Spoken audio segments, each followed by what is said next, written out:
Good morning, Idaho. Good morning, Idaho. Good morning, everybody. Welcome to Difficult Research. Welcome to Difficult Research. This is a channel run by Cresha K. Easton, and Cresha K is JJ Vallows. By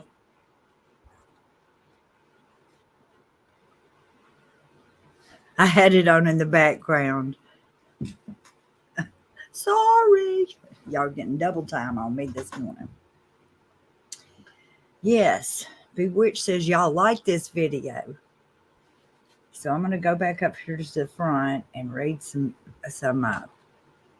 comments. I'm having me a little Southern style sweet tea this morning. It's not too sweet. I tried to go easy on the sugar.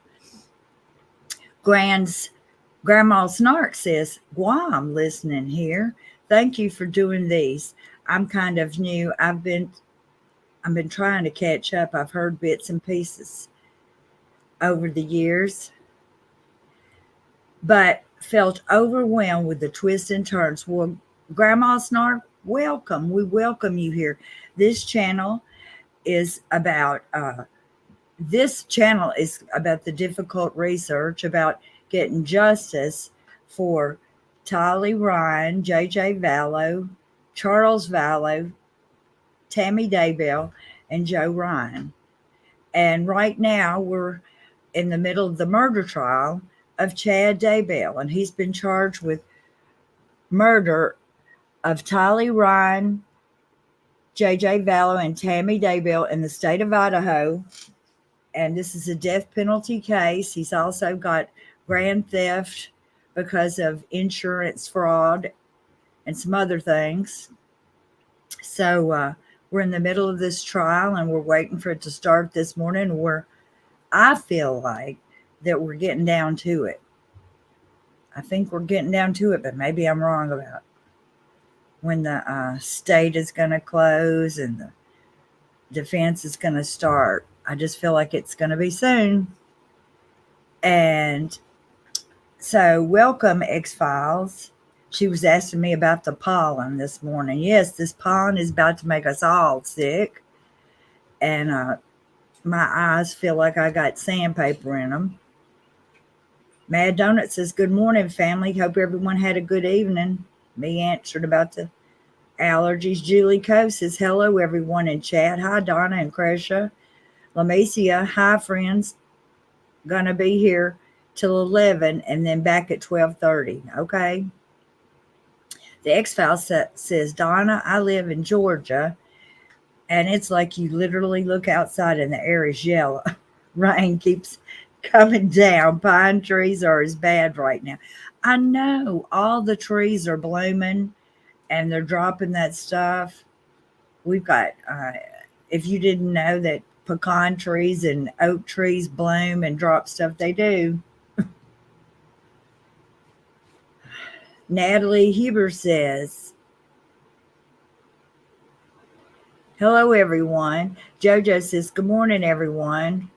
Grandma Snark says, hi, everyone. Y'all welcome, Grandma Snark. I haven't seen you here, and you're all the way from Guam listening in. Hughes, good morning. Jean P says, good morning, Crash and Donna and everyone. Vix Tex sends peace, love, coffee, and justice in the emojis. The X-Files says, I'm suspicious of Chad and about Tammy on the floor. Could Chad be trying to get rid of her and Garth came home? Chad had to change plans. Mind-boggling case for sure. I think that Tammy was dead by 11:45 when Alex's car left there. So I don't know when Garth brought himself home from the ghost house where his girlfriend was with him over there. So, he might have not run straight home since his little girlfriend was over there working in the haunted house with him. That must have been fun, huh? Stacy Santa Maria said, good morning from Arizona. Get to watch today. live with my kids saying that I'm obsessed with this trial, and I'm always blessed the family today that has to hear this. Yes, Stacy Marie, Santa Maria. I know my family probably thinks that too, and for sure my on the ground brick and mortar friends around here think that I've lost my mind. You know, whatever. Everybody has to stand for something. Okay. I was just trying to jump in. What's up? Good morning. Morning. Morning, Keep going. everybody. Well, it's just that I just feel like that the jury has to be convinced and like so over John Breyer by now. Y'all think so? I think so too. I mean, I just really do. he's tough. Yeah, I Morning. dread this. I dread the defense. You know what all he's going to do or call or have whatever he's going to say. But I'm hoping that Lindsay will cut him a new one. Yeah. Yeah. She sews it back up. Yeah, she buttons it up really well. She's very Right. concise, and I don't remember that really in Lori's trial. I think they all got on my nerves. um, but they seem Yeah, so it's much just more organized with Lori's. yeah. Well, Um, like I said, it seemed like Pulp Fiction to me. You know what I'm saying? If it started at the end and then went in the middle, yeah, and it was my like, my whole life is like that. My brain is like that. I depend on other people being organized, and I'm like, "Oh, okay, okay, okay. That's not me, you know." So, well, you'll love this. Guess what I've been doing for about the past hour? what? Hunting my keys. Oh shit. So I don't know where they're at, but I'm sure I'll find them. But I They'll hope be in that the I last find them. place you look. Well, I hope I find them before some emergency happens, Yeah. But it's like, Oh my god, you go know, look on your bumper. I mean, that's where mine were. well, that's true. You Yeah. never know. I Damn keys, they watched. get around. I as the I what do you call it? I do what you do. I go around looking at different channels and stuff Oh yeah. and seeing. Anyway, so I watched a little bit of Grunkle Rex and oh my gosh, I can tell Adam does not have any time for AC at all. This is wait. This is just pretend this is silver. Put this in and this is Adam.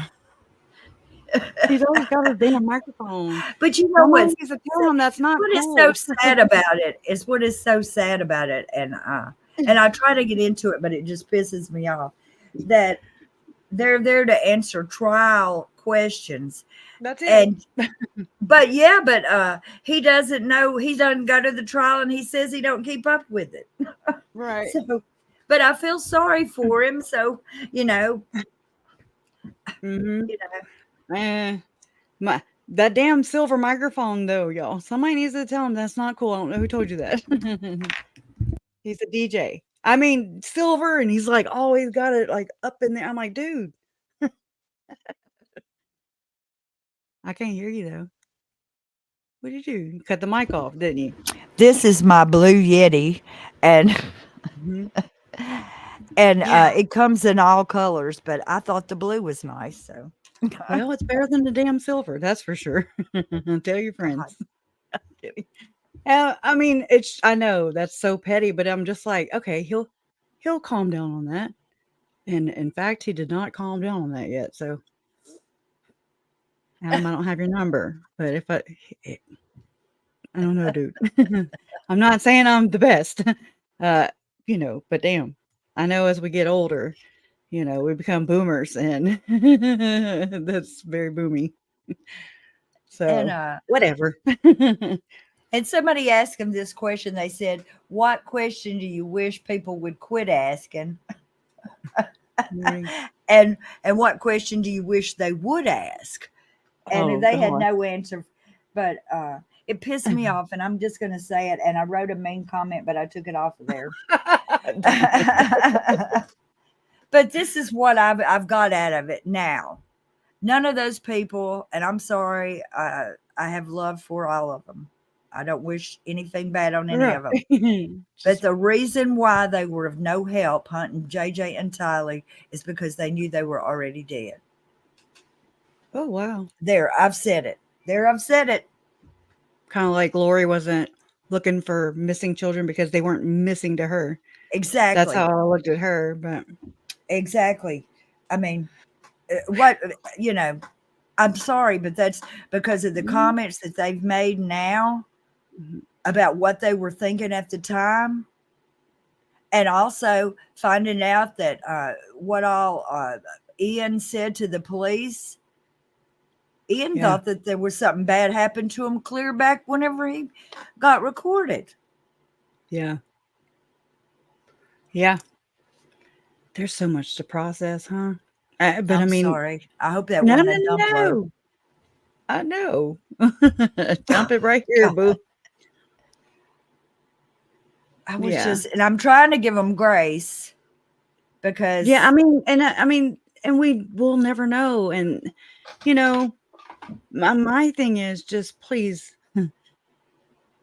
Mine is just the hairiness around how much was not, and I'm not just saying Adam. I'm talking about the whole family or whatever. Like how much did you aid and and allow you and can in the way overlook? of just like being a flying monkey with a narcissist, Yeah. helping Yes.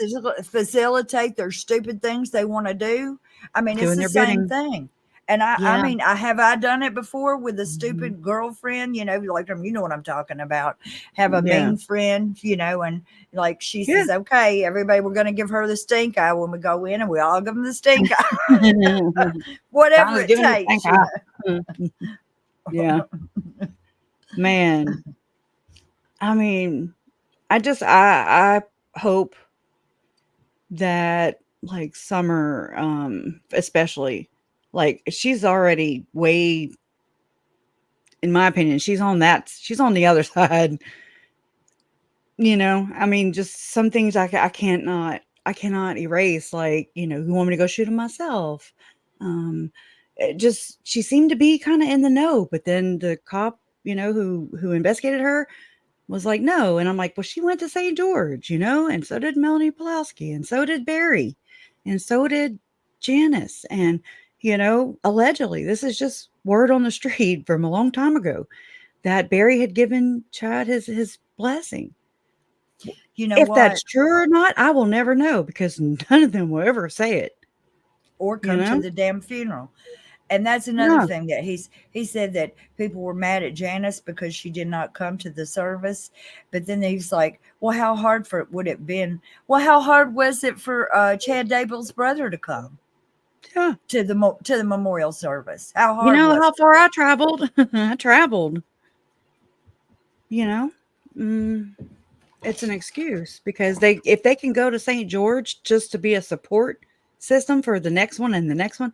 I mean, it was basically like Lori went and Melanie P had to go and support her, and then Summer had to go support Melanie, and then Janice had to support Summer, and then Barry had to support Janice. I'm like, what the is this? What are And y'all they doing? had Alex cremated, which is not something they usually do No, because it's they want not. to destroy the evidence immediately. They weren't wanting him to be dug back up like, I'm sorry, I In sound my like opinion, John Pryor. I sound like John Pryor. You no, know what no, I'm you saying? don't, because you actually have a damn point. I mean, it just don't look good, you know what I'm saying? And I mean, you can say that it's not that or this or whatever you gotta do to sleep at night. But I mean, the truth will come out one day, one way or another, it'll come out. And shame on you, you know? That goes for everybody. Like it just I don't know. I mean, and Alex's body was intact, it in a timely manner. Um, anyways, yeah, it was odd for them to get him cremated. Again, they're gonna say it's probably Zalima's fault or something because she was Will married to we him for get what, to 2 know? weeks? Will we get to know eventually what she did that she got? I don't know. I don't know. I don't. Probably not. I still just can't. I'm so upset with what's his face, David Warwick. What kind of nonsense is this about having a nightmare? He's A lot of people think that he's not involved. Him and Melanie were not involved. They were there, but they were not involved. So did they think that And he can, like, he's mystic and knew some I shit guess was he's the going cult down and had leader. a dream? He's the cult leader, don't you know? I'm just saying. It just Yeah. doesn't look good at all for these people, and I hope that they feel like poo poo. Although I don't think they do. I don't think they do. And they will continue to do whatever on the next little boy, on the next little girl, you know, until they're held accountable. So whatever. Whatever. Yeah.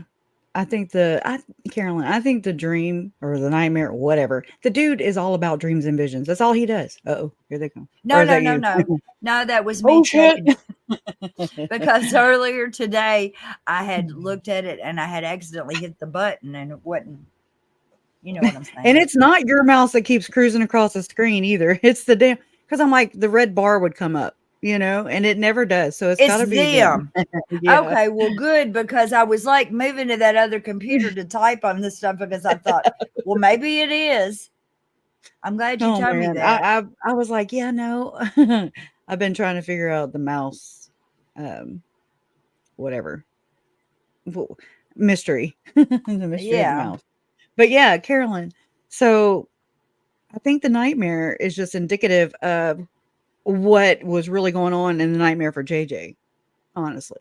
I think that's just Dave's cop out, in my opinion. I think it just correlates so well with, the timing and everything. And I think I believe that David Warwick, Melanie Gibb were willing participants. I mean, what good is a ritual if you're not going to sit there and have it with, your folk, your peeps? Mm. Who's going to travel all the way up there? And then come to find out, they weren't really up the street for 10 hours, right? Didn't Melanie just kind of walk that back a lot? I need to go back and watch that. Oh, hippy And gypsy, thank clearly, you you. have to be in the same room to do a podcast. Yeah. I mean, oh my God, you're in Mississippi. I'm over here in Louisiana. Huh. This is We from How Idaho. are we doing this? Through our portal, I guess, because you cannot do a podcast in another area. Fancy, fancy Nancy, I do wish I had a beam me up Scotty portal. I would come on down there to Dolphin Island. I'd just land. That Oh, dun, dun, dun, dun. Oh, Thank you. Good morning. We've got our jurors, I believe, lined up and ready. So, Mr. Bailiff, if you could have them brought in, please.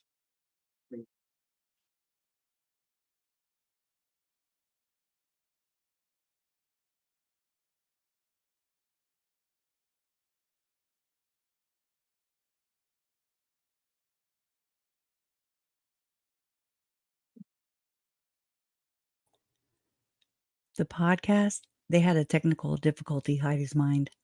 Don't you know?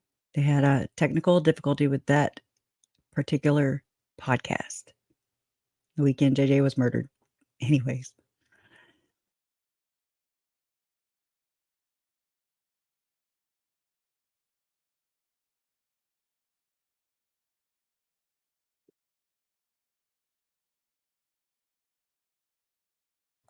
It's Stormy. What a chance of meatballs. Just kidding. Ugh, he's disgusting. He looks like a Pillsbury dope All right, thank you. boy. Please be seated.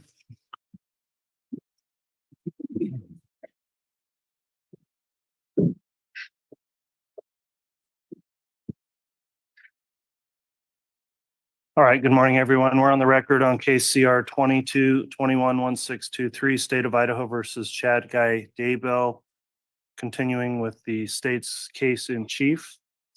And the court will note that the jurors are all present and accounted for, and also have signed their affirmation that they followed the court's admonishment as we broke for the day yesterday, not to in any way review any case history or information online or otherwise. So thank you for following that continuing instruction.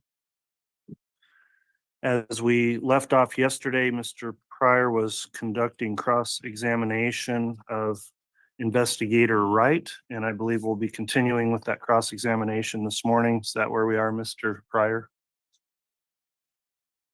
Yes, you may. And if you'd like to go ahead and we'll have the witness brought in and return to the stand, you can continue with your cross.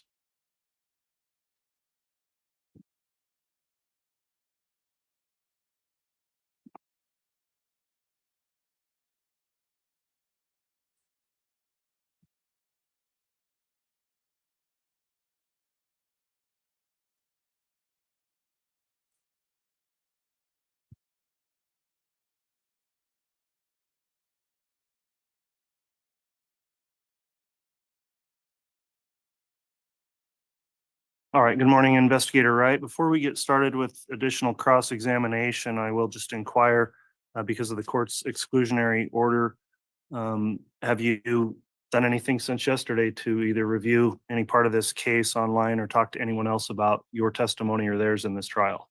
No. Okay, thank you for confirming that. I will note also you're still under oath for purposes of your testimony today.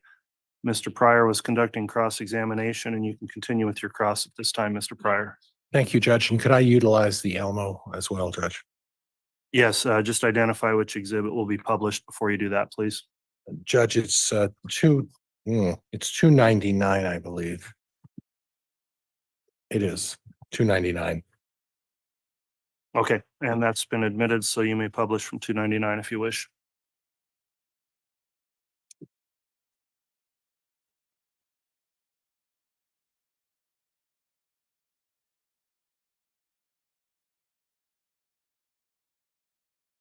Good morning, Mr. Wright.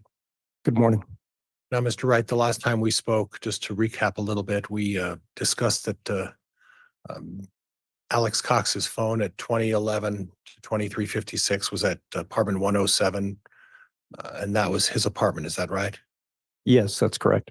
And then again from 001111, which is 1211 at night, to 941 in the morning of the 23rd. Again, it was his phone was at 565 Pioneer Road, number 107 as well, correct? Yes.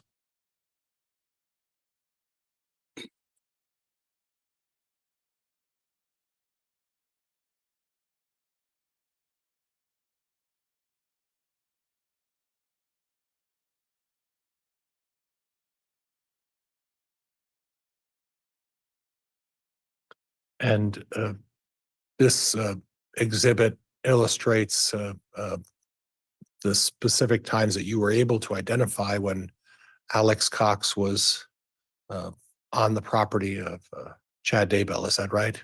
Yes, his device that I was reviewing. His device. I'm sorry, that's correct. Do you have any information that Mr. Daybell was present on September 6th, 9th, 23rd, or 25th at the same time that Alex Cox was there? I do not.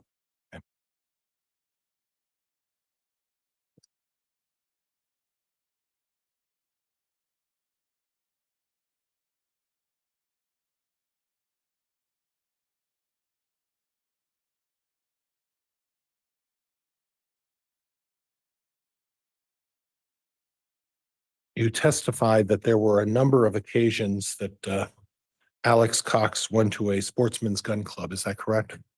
Yes. And from my recollection, reading, it was a number of times on September 3rd, correct? I recall, yes. September 26th, Yes. September 27th. Yes. Now, on the 28th,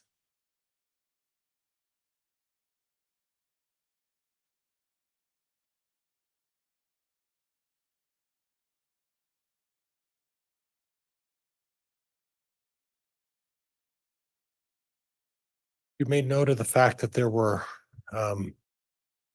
some range sites, one out a bit of a distance. You said something about 100 yards. Is that right? Yes. Could you point that to me?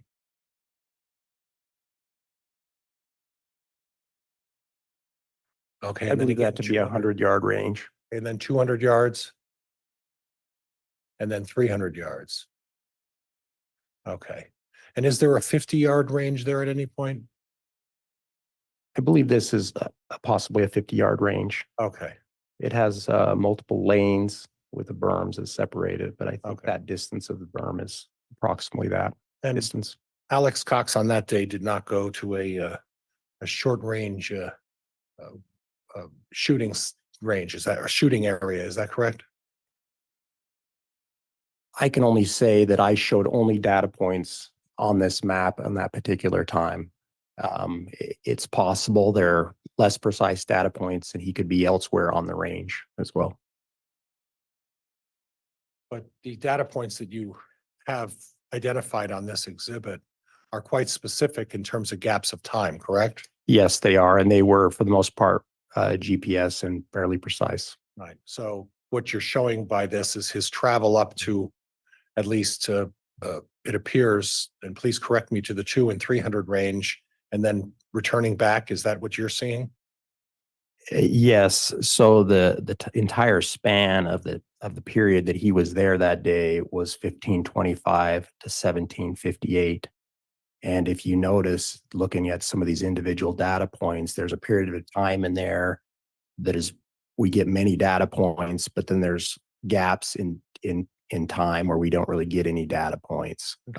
So during the period when he seems to go down range and come back, we did get some very precise data, but during these gaps, I can't say where he is. Okay. That could be potentially reloading his gun and just in a still spot, or checking the targets such as that, correct? Yes, certainly. Okay. You discussed the prospect of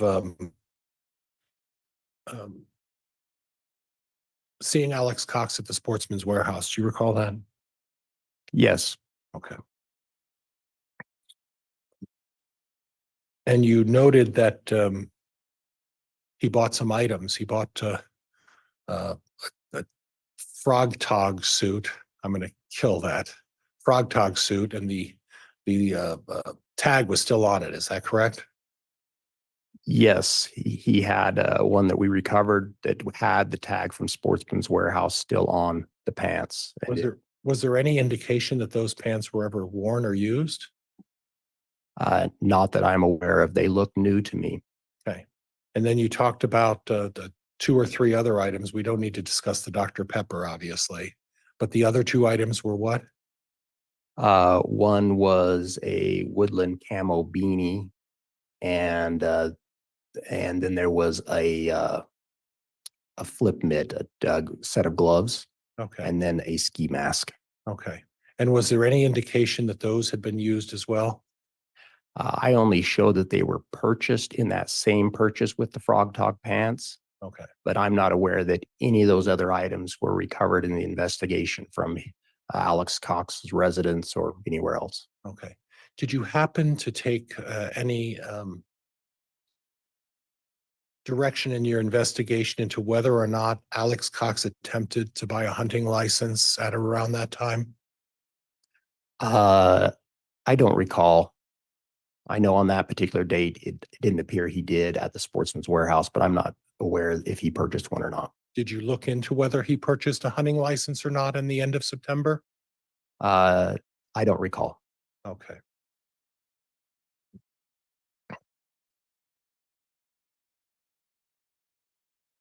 And again, we have some trips to the firing range in October 7th and 8th. Is that right? Yes. The 12th and the 13th, Yes. the 15th. Yes. Now, this allegation with the, and I don't want to mischaracterize this, the paintball gun or potentially some other weapon occurred on what day? That was October 9th in the evening. So October 9th in the evening, and then we have Alex Cox on October 12th, 13th, 15th going to the gun range after that, right? Yes. Okay.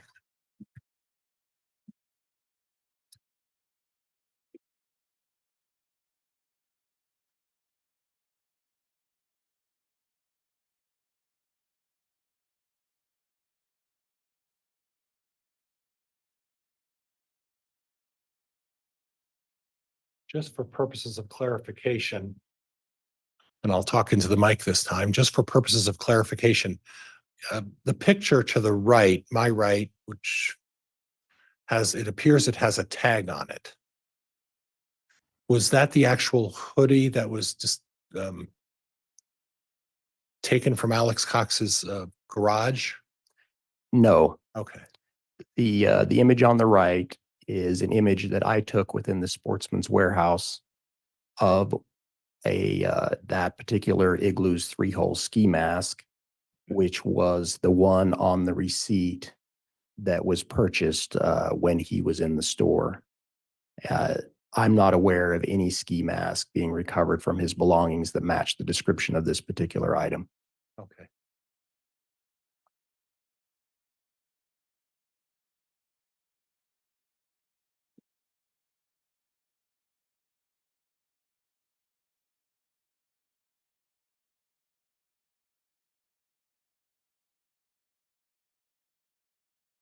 Now you put this in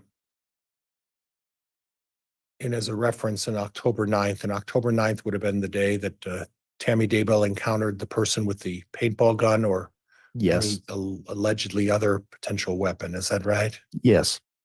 Okay. And you noted that it appears that Alex Cox's phone travels close or near the Daybell property. Is that right? Yes. And then you go down to the bottom just before October 10th, and it says 1716 to 2353, correct? Yes. And that his phone at that point was at his apartment, 565 Pioneer Road, number 107. Is that correct? Yes, that's correct. And the allegations against regarding the paintball gun or so-called other weapon, do you recall what time that allegedly occurred? I don't recall the exact time. I believe it was around 9 p.m. between maybe 8:30 and 9:30, somewhere in that time. Okay. So if it was between 8:30 and 9:30, would it be fair to say that Alex Cox's phone was at 565 Pioneer Road at his apartment at that time? Yes. Okay. And then further on into the evening, Thursday, October 10th, we have 03 to 11:28.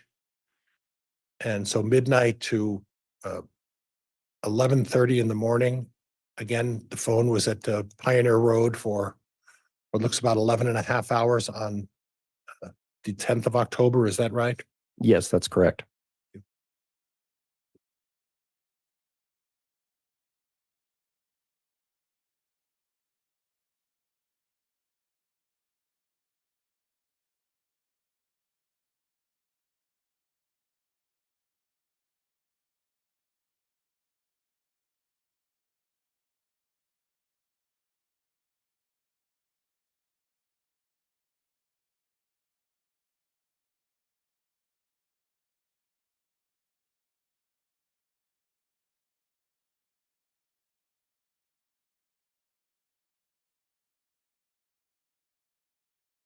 And again, October 18th of 2019 is what our reference point is. You're showing Alex Cox's phone at approximately 1:57 to 9:48 at night at Pioneer Road, 107 Rexburg, Idaho. Is that right? I'm sorry, what date was that? October 18th. Okay. Is that right? And what were the times? 1:57 to 9:48 Pioneer Road, number 107. Yes, that's correct. The phone was at his apartment. Yes, this is in the early morning hours. Yeah, 1:57 in the morning to 9:48 in the morning. Okay. And then again, 9:49 to 12:37. Again, Lori Vallow's apartment. Yes, that's correct. What about later on the evening on the 18th? So later, after it is in 175 at 12:37, it departs there and drives in the Idaho Falls area, and it made a few stops at commercial businesses, with the final stop being the Chick-fil-A, which was later that evening. And when I say later that evening, what time do we have Alex Cox's phone in Idaho Falls on the evening of the 18th? I believe it was at the Chick-fil-A at approximately 7:58. I'd have to maybe look at that slide again and refresh my memory, but I believe it was around 7:58, and there was that receipt that was recovered for a purchase there at 8:05 p.m. Okay. And then the rest of the evening on the 18th? He was at that location until for over an hour. I don't recall the exact time right now. And then he departs that location and drives north into within a few miles of the Daybell residence. And how long was he at the Daybell? Well, he wasn't at the Daybell residence. He was at a church. Is that right? That's right. He was south of the Daybell residence, more than 2 miles south of that. 2.6 miles. Approximately, yes. And that was from 2207 to 2245. Yes.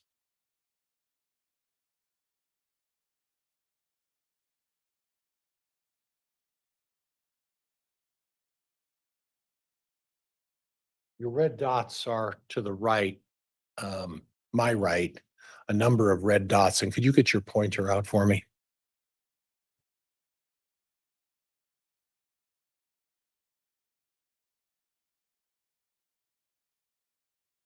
And point to where those red dots are. There's some here near this house. Did you happen to go out there and discover what that house is?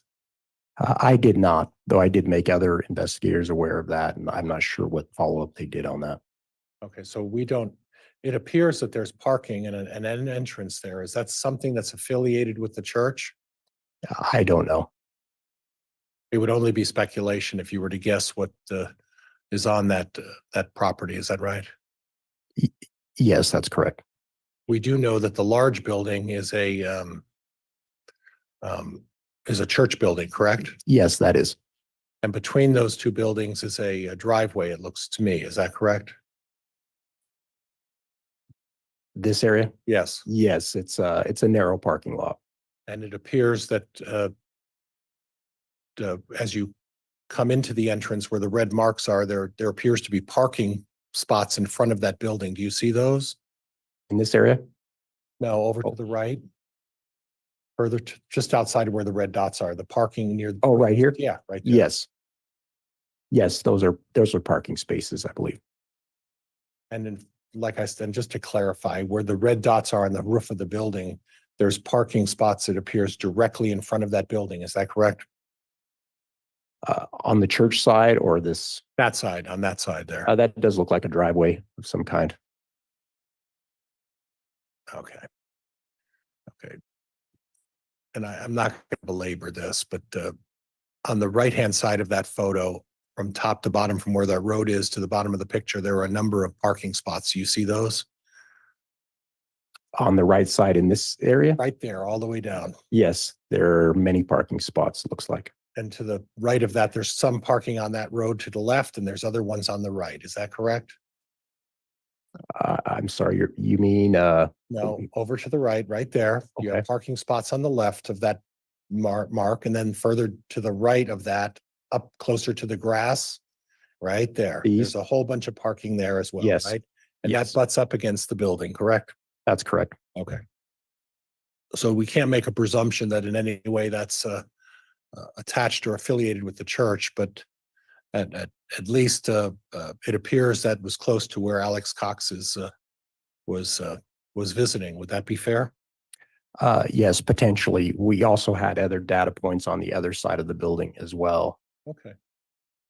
Now, he left whatever that building is and at 2245, is that right? Objection, Your Honor, misstates testimony. There is no testimony. He left that building Sustained. and Okay. moved to strike. I'll strike the question. The phone points stopped recording at 2245 on October 18th at that site. Is that correct? That's correct. And then where did it go from there, the phone? There was no location data between 2245 and 2353. And at 2353, we got our first next point of location data, which put the phone south of this location on Highway 20. How far south? Distance, I'm not exactly sure. It was just west of Rexburg, basically as Highway 20 goes through Rexburg. Drive time, it was approximately a 7-minute drive time from this church if he had come from the church.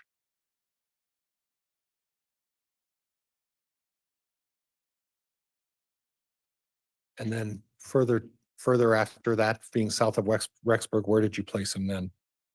He continued south on Highway 20 into Idaho Falls and stopped at the Hilton Garden in Idaho Falls. And how long did the phone beep in Idaho Falls that evening? It arrived at the Hilton Garden a little bit after midnight, and stayed there till approximately 10 a.m. the next morning. So if I understand correctly, at 2353, you had something west of Rexburg, Yes, and then you eventually had a phone data indicating that the phone was in Idaho Falls the evening of October 18th. Is that right? yes, after it was at the church you're talking about before that. Well, it was at the church at 2245, correct?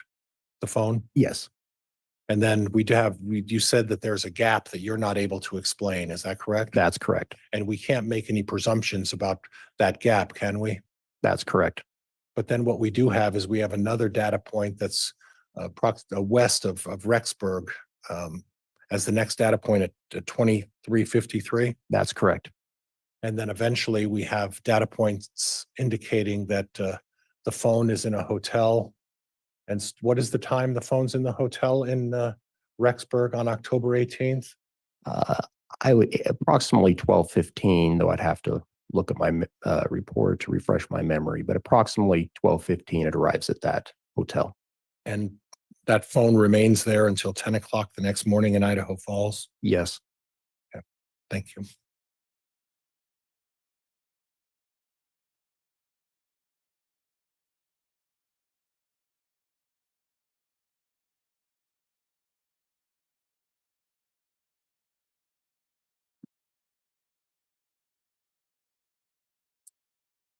Did you look into other occasions when Alex Cox's phone was not necessarily on the Daybell property, but near or within a few miles?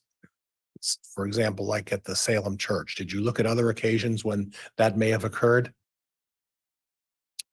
I noted the ones in my report where I thought it seemed to be in that vicinity, and that was those 7 occasions. There were other times that he certainly seemed to pass by, say on US Highway 20, going north of there, but I saw nothing that indicated it seemed to make it to be going towards the Daybell residence or be staying in that area. Other occasions on 1900 or on Salem Road? I don't recall if there were any others specifically.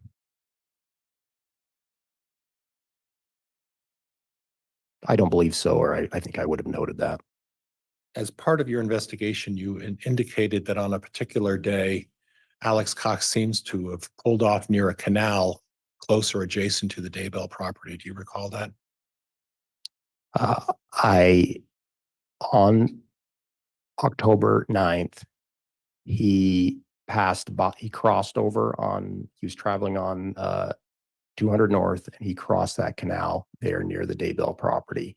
There is a data point near there, and then a second data point. However, I can't say that he stopped there or not. Based on the data that I saw, if he did stop, it couldn't have been more than a minute or two. So we can't speculate whether so the indication that you talked about a pull off and that there was some gravel there and that would have been the only place he could have pulled off. You can't even say that he stopped there, can you? No, I cannot. I have nothing else, Judge. Thank you. All right, that concludes cross-examination of the witness. If the state wishes to redirect, you may.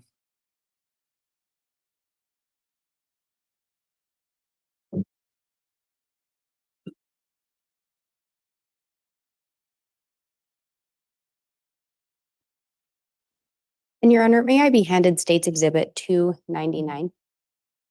Yes, that's the one we just had.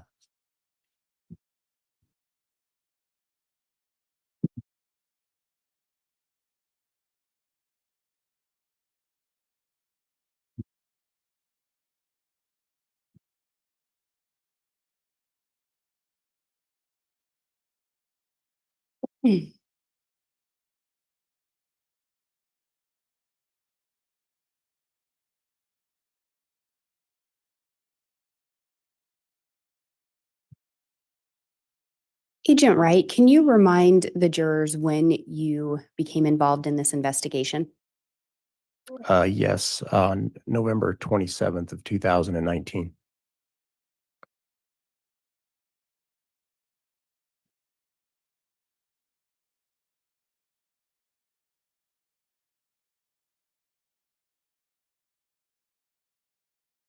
And Your Honor, for ease, I will request permission to publish on the Elmo as well. And you may.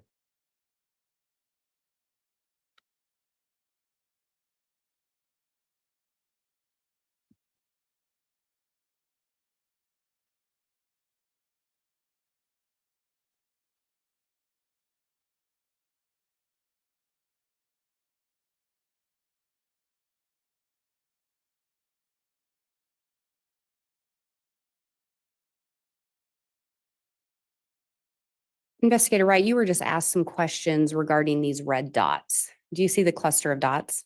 Yes, I do. Is that a building or a residence? Judge, objection calls for speculation. Sustain. Agent Wright, through the investigation, did you learn or determine if that was a residence or a building?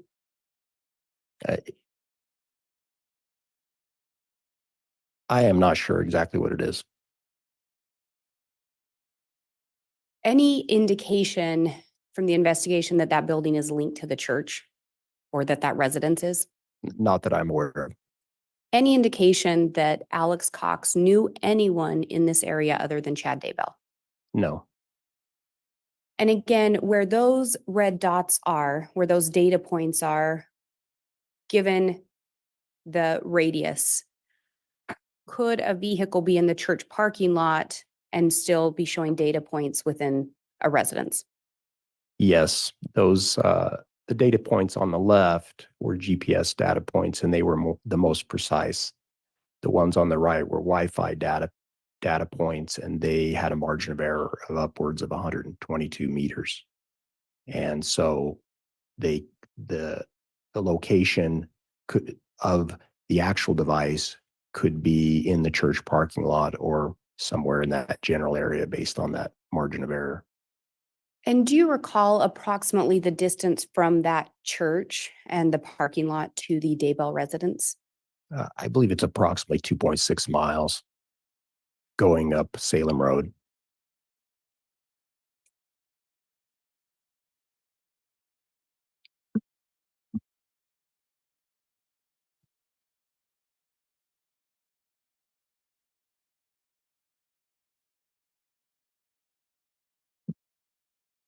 Through the investigation, did you discover any connection between Alex Cox and Tammy Daybell?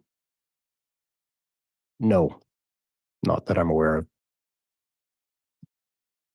Would the only connection have been Chad Daybell? Yes.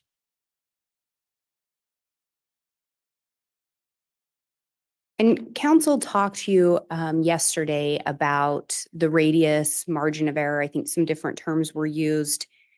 In relation to the data points that you have, again, where did you get those? I got them from agent Nick Balance, who had put them into the data file. The original source of the data that went into that review file was from Verizon for the cell phone data and from Google for the Homer J. Maximus at gmail.com account. And when the providers provide those data points, is that who determines that radius? Yes. And that, again, that isn't something you specifically looked into. You were provided those data points. Yes, that came from those providers.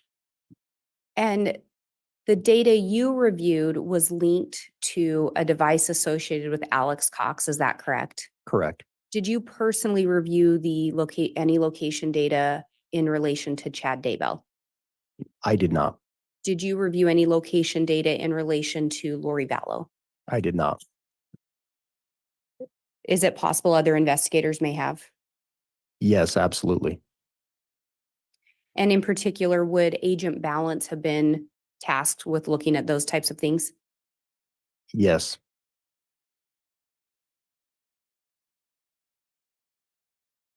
I'm aware that we had received a lot of information, location information for devices of various levels of quality,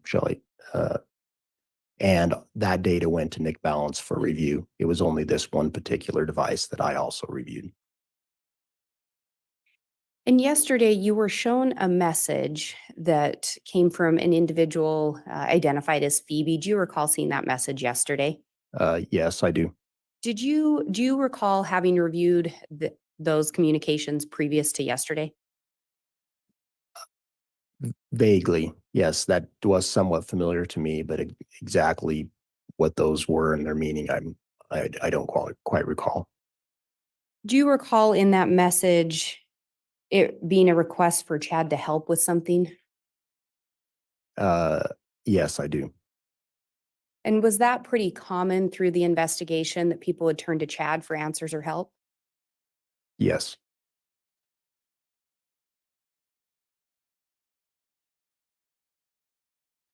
Any indication Melanie and David were in Idaho on September 8th or 9th that you learned of through the investigation? Judge, objection goes beyond cross. He specifically asked about Melanie and David Gibb being All right, Ms. present. Blake, I'll make a ruling first before I hear argument, please, but I'm going to overrule the objection. Go ahead.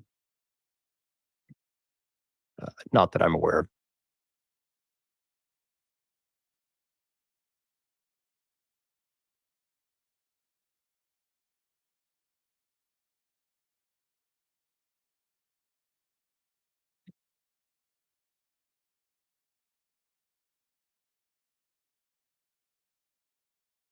And council went over again a lot of the West Yellowstone data with you yesterday.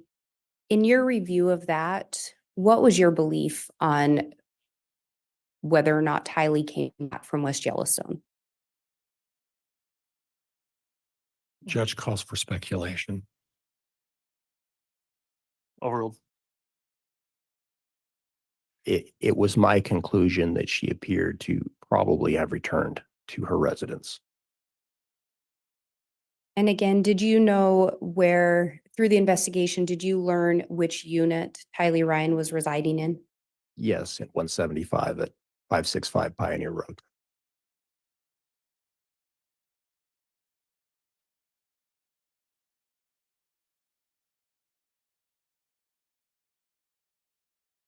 Your Honor, if I may publish from 299 again, and again, it being the PowerPoint.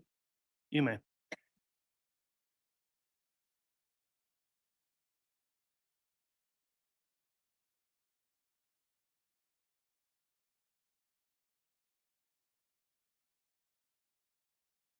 And when looking at this particular slide, at what time was the device associated with Alex Cox in Unit 175? On this particular date, which was early in the morning of September 9th, Alex Cox's device appeared there. There were 3 data points for the device, one at 0242 and another one at the same time as 0242, and then another at 337. And again, based on your review of the data for the months of September and October, was this usual for that device to be there at that time? No,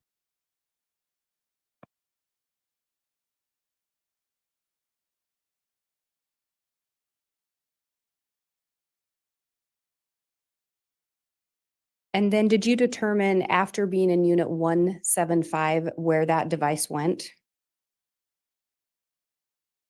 yes, the next data points we got that morning were back in 10 and 107 and continued to stay there until approximately 9 a.m. when it left 107 and drove to the Daybell residence.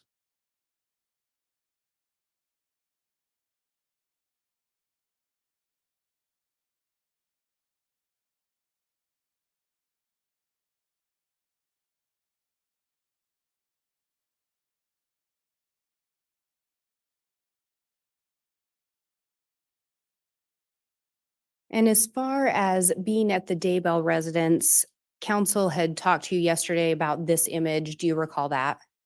Yes, And there was some talk of that driveway. From your review, was there an easy access or tire marks that led from that driveway to where Tylee's remains were located? I'm sorry, could you clarify Yes, the sorry. driveway? Yes, that, do you see where the car is parked? I do. In that driveway, if I'm referring to that one as the longer driveway, does that residence have 2 driveways? It does. And is the other one shorter than that one? Yes. And can you show us where the other driveway is? There's a driveway here that leads to an attached garage. And then there is a long one here that doesn't appear to lead to a garage. And so looking at that longer one, did you see or observe tire marks or something that would lead you to believe that people accessed where Tylee's remains were located from that driveway? I did not see tire marks that would have led from that driveway out into this back area. And then if we look up in the left-hand corner where that red data point is, again, did you see tire marks or something that would indicate there would be access from that entry to where Tylee's remains were located? I recall that there appeared to be ruts, if you will, but fairly faint, if I recall, that seemed to indicate vehicles could access the property from this location. There is a gate there that is wide enough for a vehicle to access the property. And you were asked about Chad's work schedule. Did you know or did you determine what Chad's regular work schedule was? I'm not exactly sure. I knew he was a writer, Do you know whether or not he even had a regular work schedule? like a specific time he had to appear at an employment or job, not that I'm aware of.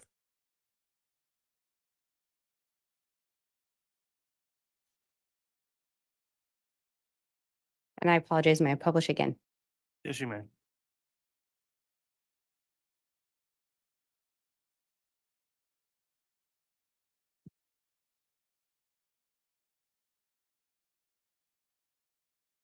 I think council went over this message with you as well. But as far as Chad having a work schedule, did this message appear to indicate Chad was at his residence? Yes, it did. And again, was this message sent around the same time or shortly after the device associated with Alex Cox was at the property? Yes, So at least on Monday, September 9th, it appeared Chad would have been at his residence. it appears from this message. Yes.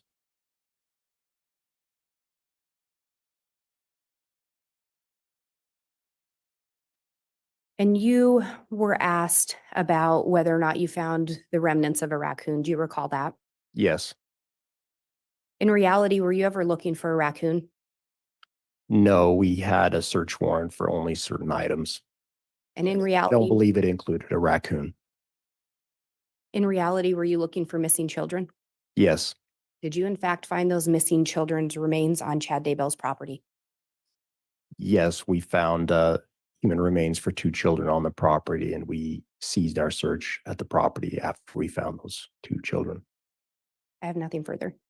All right, thank you, Ms. Blake.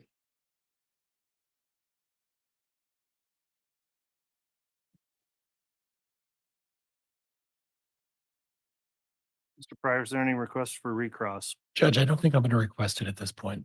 Very well, thank you. That'll conclude the testimony then of investigator Wright. Is he going to remain under subpoena from the state? No, Your Honor, he may be released. Okay, He's not under subpoena from my office, Judge. okay, thank you. That'll conclude your testimony then, investigator Wright. You can go ahead and step in. Thank you.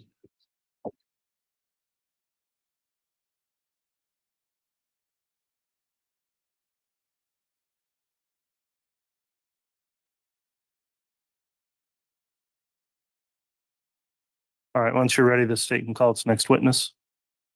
State would call Ray Hermosillo. Very well.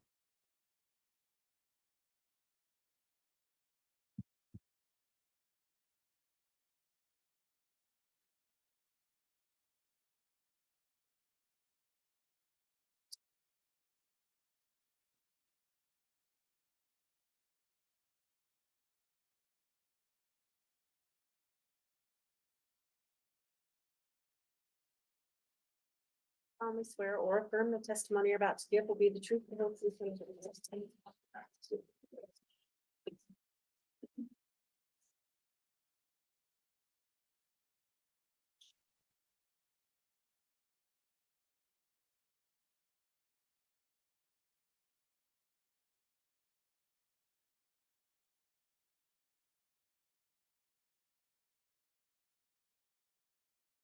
All right, the witness has been resworn at this point. Detective Hermosillo, I'll ask a few questions before we commence with your direct examination by Mr. Wood. Since this case has been going and you last testified, have you in any way observed any of the trial testimony? No, Your Honor. All right, have you talked to anybody else about the testimony they've given during trial? Okay, thank you for confirming that. Mr. Wood, if you'd like to inquire on direct, you may. Thank you. Good morning, Detective. Morning. You've already testified, but if you can just briefly remind the jury what you do for a living in Rexburg. I'm a lieutenant over detectives in Rexburg Police Department. And were you involved in the search for Tylee Ryan and JJ Vallow? Yes, I was. Detective, do you recall approximately when Lori Vallow was arrested? February 20th of 2020. And do you know where what jail she was eventually held in? Eventually in Madison County Jail. Are you aware if the Madison County Jail has a phone system for people who are in the jail to speak with friends and family? Yes, they do. Right. What is that system called? It's called Intelmate. Do you have access to Intelmate? We do. How do you access Intelmate? Through the police department, they give us a username and password. And so we log on and we're able to listen to phone calls from inmates. And so those phone calls are recorded. They are. Do you have any ability to alter or change those recordings with your login information? No, we don't. As part of your investigation into searching for JJ Vallow and Tylee Ryan, did you listen to jail phone calls between Lori Vallow and Chad Daybell? I did. Why were you doing that? At that point, we still had 2 missing children. So every day we listened to phone calls between Chad and Lori, and there were multiple phone calls. But we were trying to get any information to the whereabouts of JJ and Tylee at that time. How often would they speak with each other? Maybe 10 or 12 times a day. Your Honor, I'm going to ask that the witness be handed what's been marked as State's Exhibit 392. Counsel has been given a copy already, and I have a courtesy copy for the court.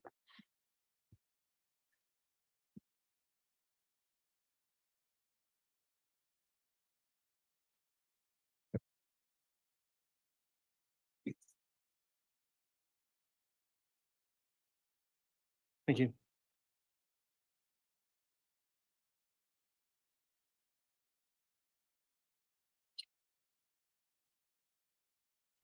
Detective, do you recognize State's Exhibit 392? Yes, I do. What is it? A thumb drive that I listen to recordings on. Listen. Yes, ma'am. Are your initials on that? No, not on this one. I might have the actual exhibit, then I'll trade for the courtesy copy, please.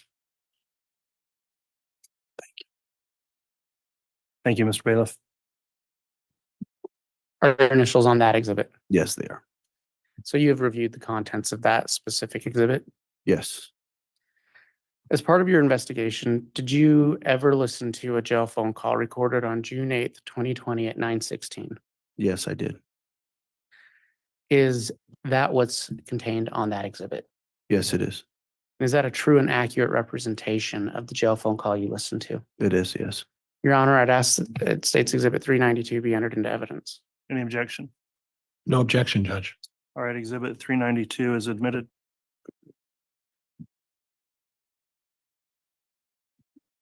Detective, I believe you testified you'd listened to many jail phone calls, correct? Correct. Just briefly, is there a reason why this jail phone call stuck out to you? Yes. The content in which you're about to hear, what they were talking about and who they were referencing, stuck out to us. Yes. And we spoke about that this jail phone call was recorded on June 8th of 2020. Do you recall an event that took place on June 9th of 2020? Yes. What happened that day? That was when we served the search warrant on the Daybell property and found Tylee and JJ. And so did you listen to this June 8th recording before or after June 9th? It was after June 9th. And Your Honor, if I may publish by HDMI? You may. And Judge, for purposes, I'm going to ask that the entire audio recording be published. You intend to publish the whole call, Mr. Wood, or an excerpt? Your Honor, I intended to start the call in at about 6 minutes. I think if Mr. Pryor wants to play the rest during cross, he's certainly welcome to. Yeah, I would agree. You can publish an excerpt if you'd like, and the entire call has been admitted. And if you wish to play other sections not played by the prosecution, you can do that on cross.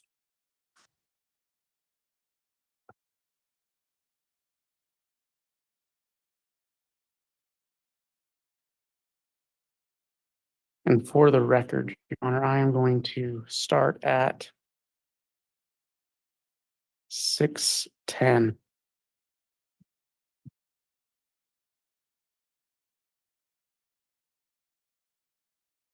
Or 6:04. So that's where it's going to let me start. Visions under pillars of fire. That's what you're relating to me. Yeah. Because at the very beginning, If I can inquire, is that coming through the, No, it's not.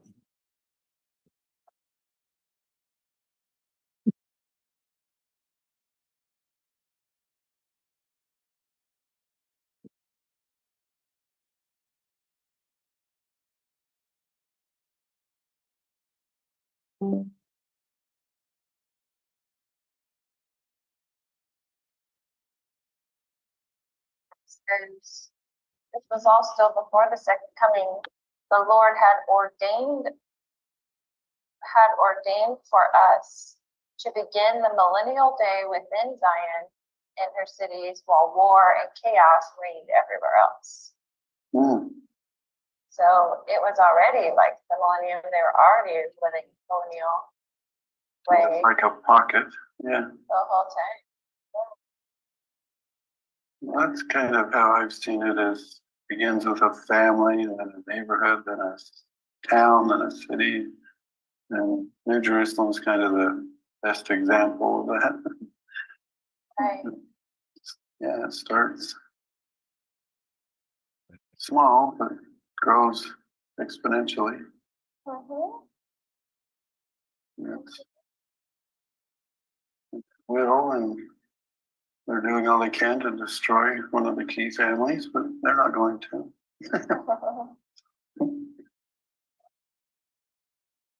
I mean, there's so much that I know. I was sitting here thinking about that. I know too much. Yes. I can't deny it. I know it's just a matter of time. I just don't know what that timing is. So I texted Ray. He responded pretty quick. Detective, I'm gonna pause it there. Did you hear Mr. Daybell say I texted Ray? I did. It's because my microphone wasn't up here. Yes, I can. Did you hear Mr. Daybell say that he texted Ray? Yes, I did. Through your investigation, did you become aware of any individual that had a nickname or alias of Ray? Through our investigation, we learned that Alex Cox often went by Ray Lamar. We also associated a Gmail account through phone records back to Alex Cox, and that Gmail was raylamar@gmail.com. Now, what was the date of this phone call again? June 8th of 2020. And was Alex Cox alive or dead at this time? No, he was deceased. Do you recall when he died? December 12th of 2019. Detective, through your investigation, did you find any information that Chad Daybell claimed to have the ability to speak with people who were deceased? Judge, I'm going to object relevance. Overruled. Through our investigation, interviews with multiple witnesses that were close to him, through the teachings in his books, he would often talk about how he had the ability to see and speak with people on the other side of the veil. In your honor, I'm going to resume playing at 7:34. All right, before you do that, Mr. Wood, I think we might be able to assist on the audio.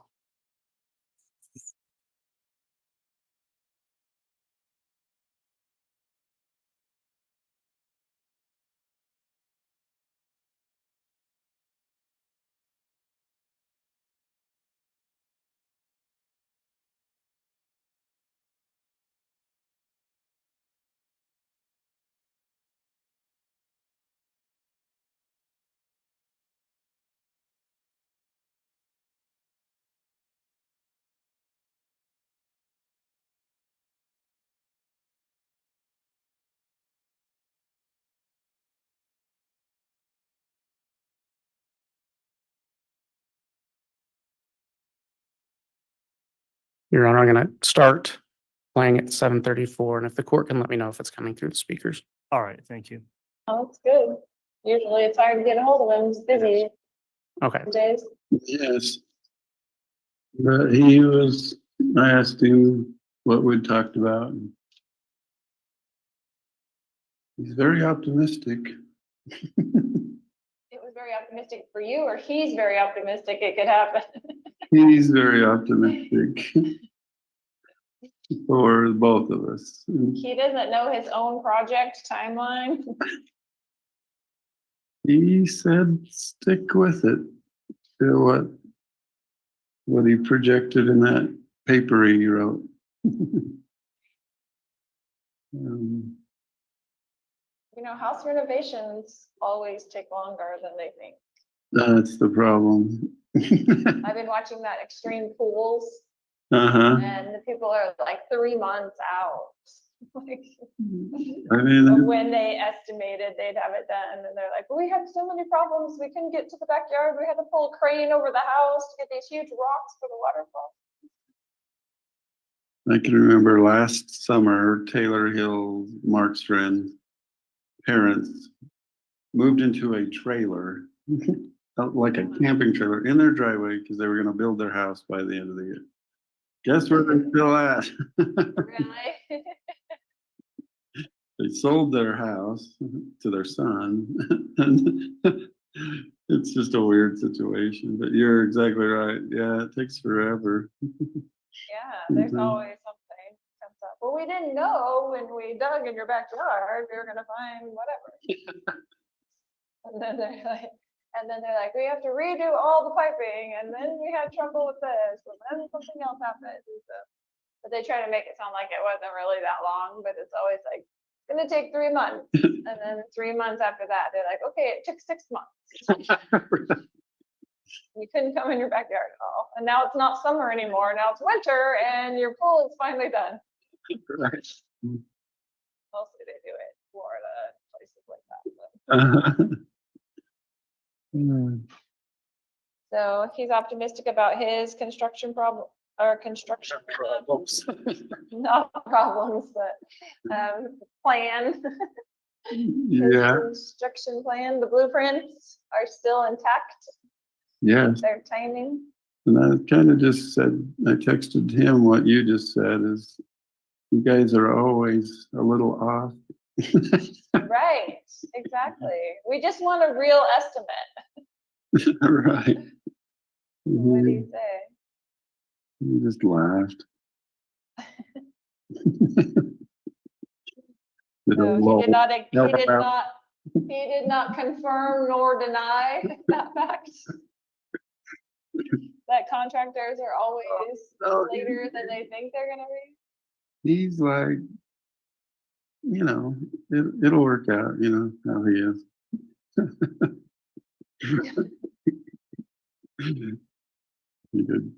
He did want me to say he misses you. But he's not far from, contact. We can talk, we can text him whenever he wants. Yeah, I can't text anybody. Have text. It You have was, to text for me. That's like me telling you, I need you to tell this person and talk to this person. I'll text him back. But he's optimistic. I want to go visit him and grab him by the throat and say, really? Can he? I know he's optimistic, but can he just make us any guarantees? I mean, we did make our down payments and everything else. Guarantee. It was like a guarantee, just an end date of our project. Well, he knows you pretty well. So he just laughs.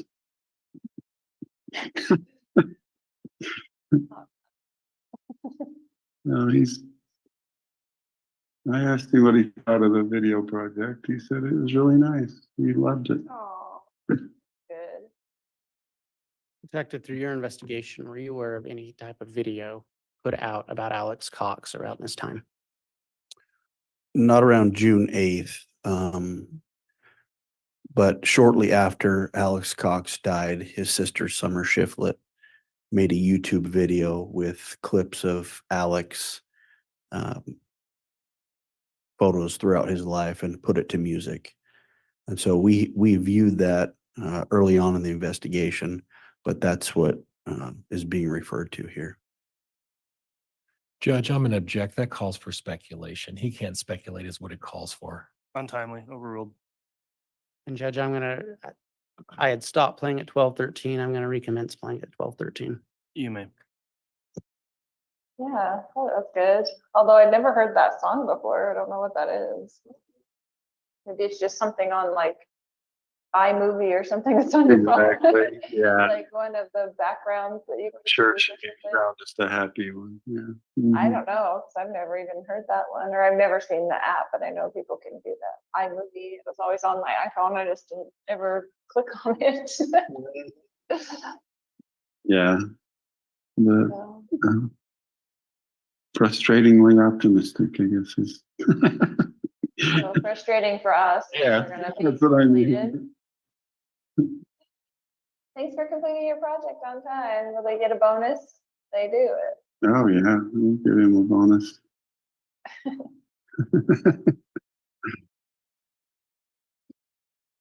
It was good. It was good to talk. You know, I hadn't texted him in a while. So,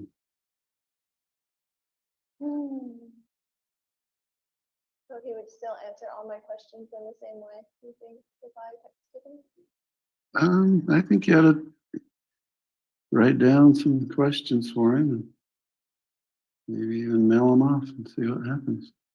See if he'll respond to you. I have no doubt. Don't forget President Holland's talk. That snippet.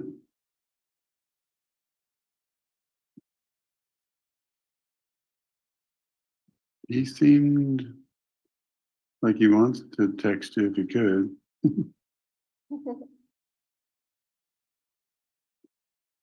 Yeah, it's all true. That's all I can say.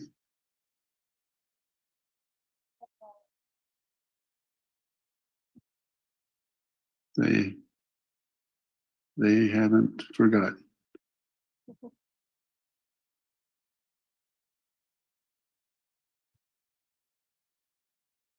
Yeah. I know they want to work on their project and they're not too happy and busy.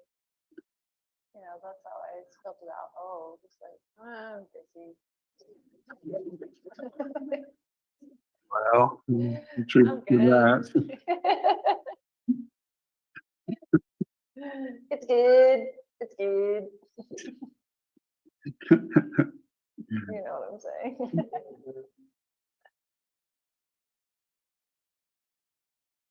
No, he's still very interested. He hasn't like forgotten about us. I know he has other projects, so I don't know how much time that takes. but- He's involved in this latest batch. Wow. Remind him when you do text him back that at the beginning of this project, he said there was only like a 3% chance that there would be trouble from certain aspects. And that seems like 100% trouble because that's where it all started.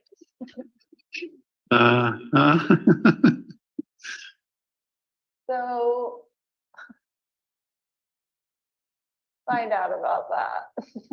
Right. See what he has to say for himself on that issue. And you know exactly what I'm talking about. I do.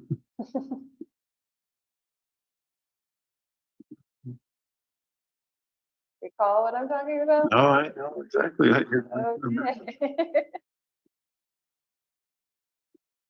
Judge, I'm going to stop at 1635.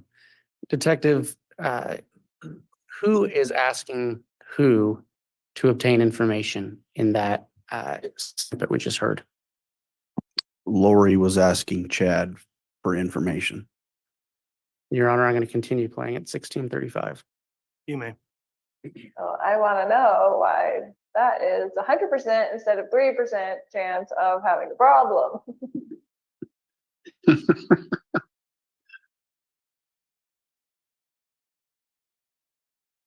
I think he was somewhat right in that. The other aspect was other people. It was a combination. I know it was a combination. I'm not saying there were other problems, obviously, it's of the location. But what I'm saying is that it's a combination of only, 5 problems. I agree. That was a big one. It was a big one. Uh-huh. So, my faith in those kinds of guarantees are lower. Me too. And beggars can't be choosers, I get that, but you know what I'm saying. Mhm. It's not like I get to pick the colors of everything that I want. He's just gonna have to figure it out. Right. Since I'm here and I can't be in charge of the project, so. Mhm. Yeah. and I've thought back on that entire scenario. We went over the plan and the blueprint Mm-hmm. and And yeah, he said that wouldn't be a problem. right. Hmm. Well, What's your take on that?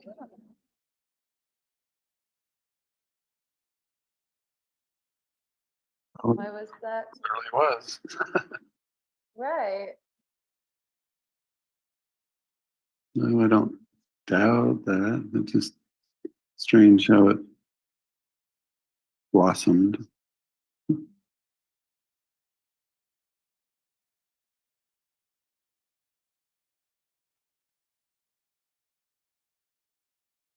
So So go ahead. you go ahead.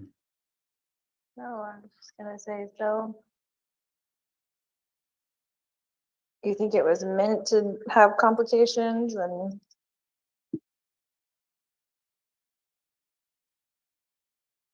meant to go that direction? At some point, yeah. Well, then you should have said, hey, this is a 99% chance that we're gonna have trouble with this soil, Yeah. right? I mean, that's all we were asking. Well, Could this potentially be good, or do we have to fill it with sand? I think we sensed that we shouldn't take it lightly, and I don't think we did. I mean, we only discussed the matter with the trouble once, and I thought we cut it off and did well, and now that problem is kind of causing its own trouble for itself. Right. But there's other things in the project where when I'm going back over it, right, that I could have easily done or been inspired to do to avoid a lot of the issues that are gonna come up with that.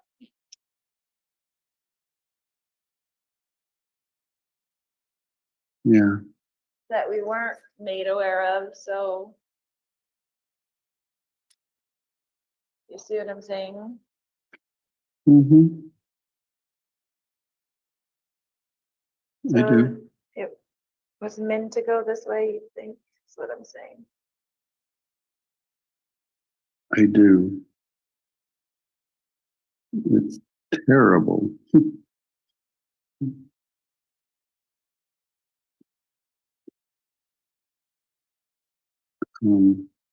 Minor changes here and there, but overall, this was part of the blueprint.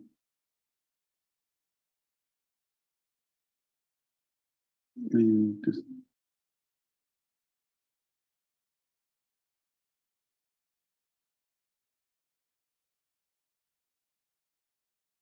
What?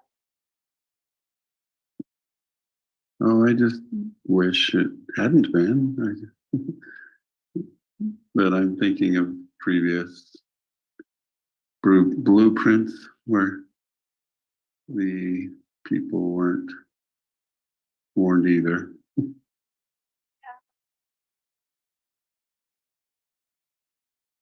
It's maddening.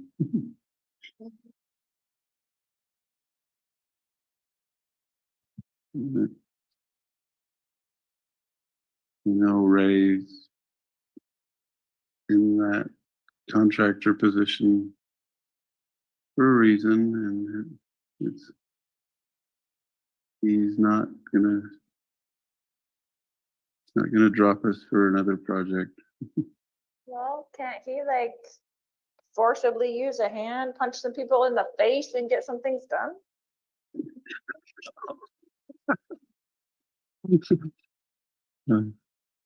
Some people in particular, like the 3%er person?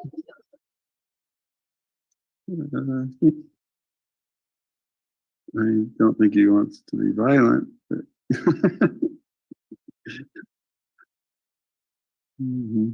Well, I'm not saying be violent. I'm saying get their attention. he did. What he did was kind of mute her effect.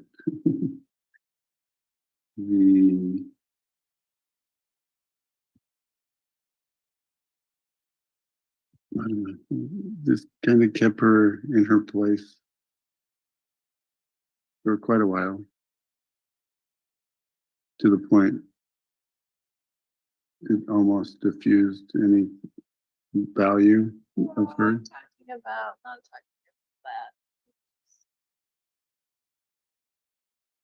In the beginnings, going back over the whole blueprint and all the things that we've been,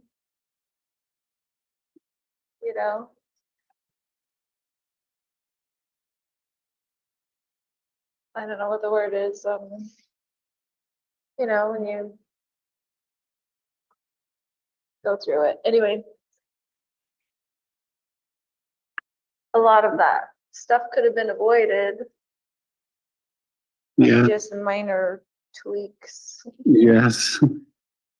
And I don't know why it had to go down this road to where we are now in the project. I know. I don't fully understand. I think he'd text you back or write you back.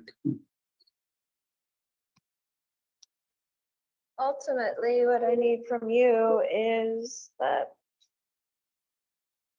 the project is going to be finished and everything is going to be fine and it's going to work out. That's what he said. Well, I need you to tell me that every day, several times. Okay. My sweet, lovely Lola.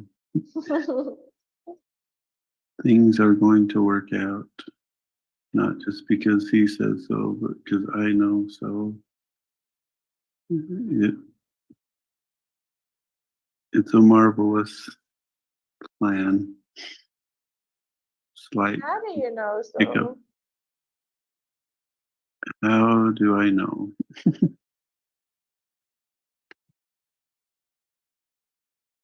It's been shown to me, honey.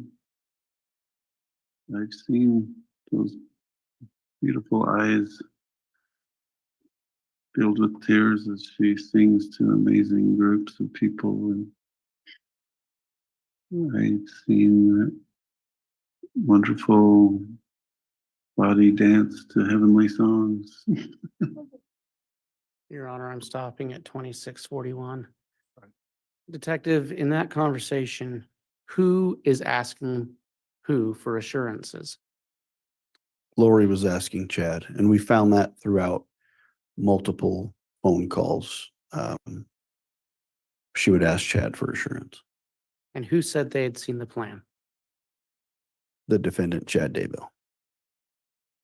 Your Honor, I'm starting again at 2641. Your purpose is only beginning. It's hardly begun. And it will be the pair. It won't be solo.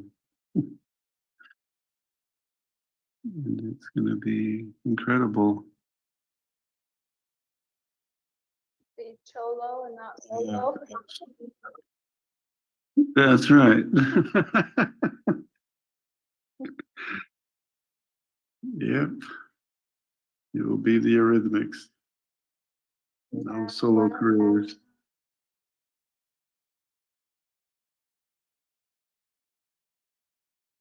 I'm just absolutely sure. I was saying it will be the Eurythmics. It won't be 2 solo careers. I know, but I'm saying, you said you have absolute what? Confidence? Absolute assurity, confidence, confirmation. It's going to be as seen. There's some things that aren't going to be altered.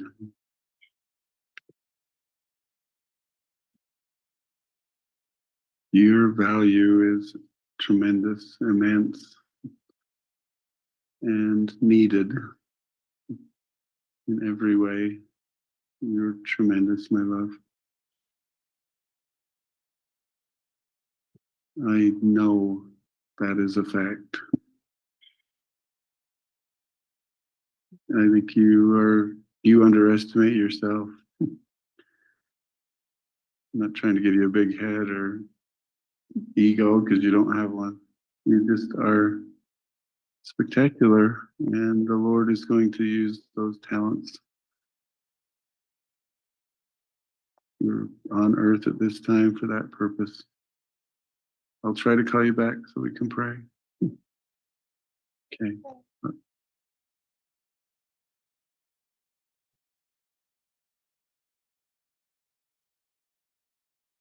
Your Honor, I have no further questions.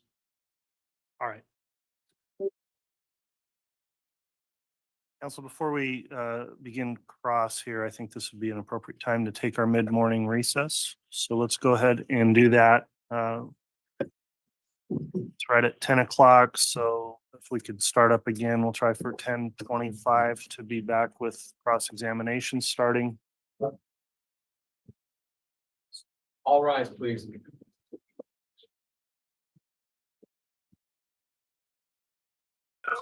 Okay. All right.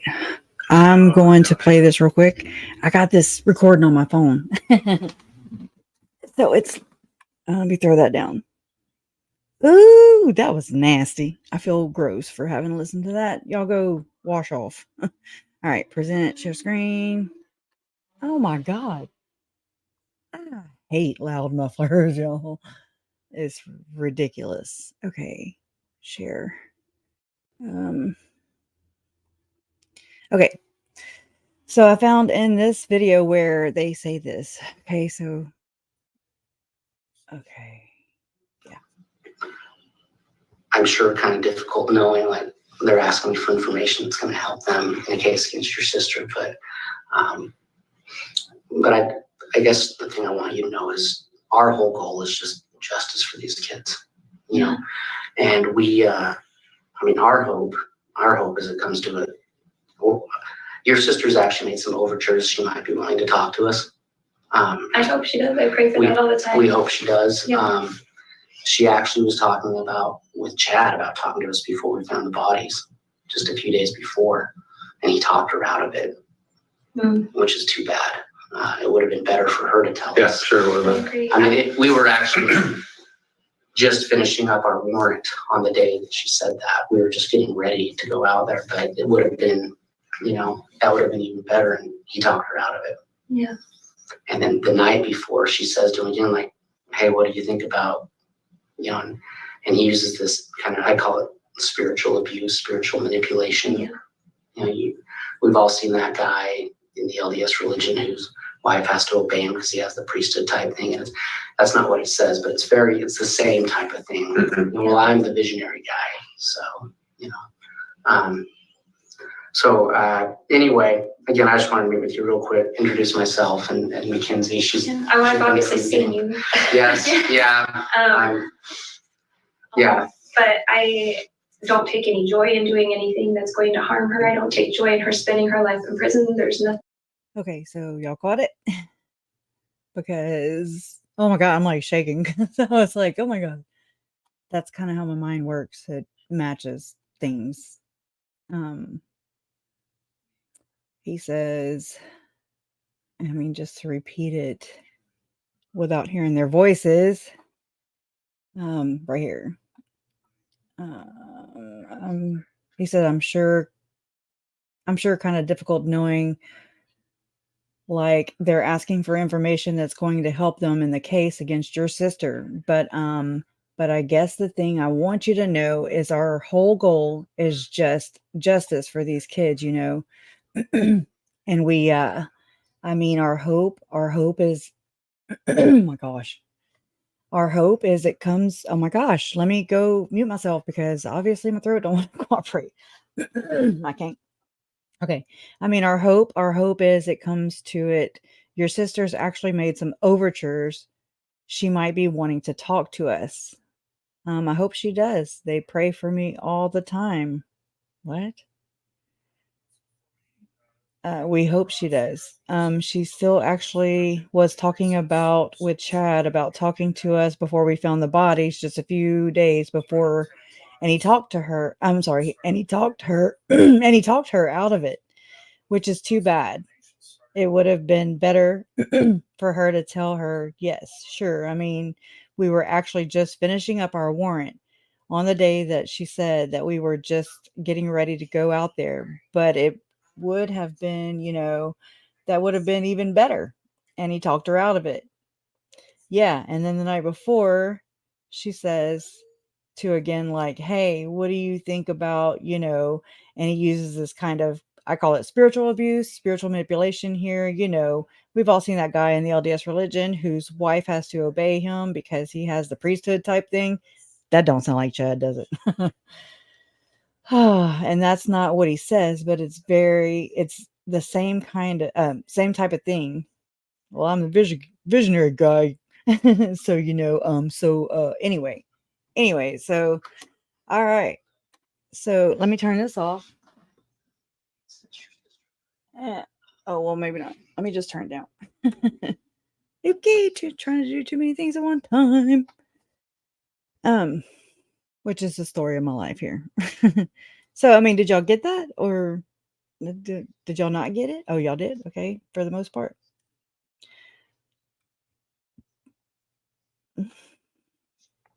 Okay. Uh-oh. So what were y'all talking about with President Holland? What is that? That's one that I don't too much listen to. I can say that. Honestly. Yeah. I think it was the nail in the coffin for sure, Bewitched.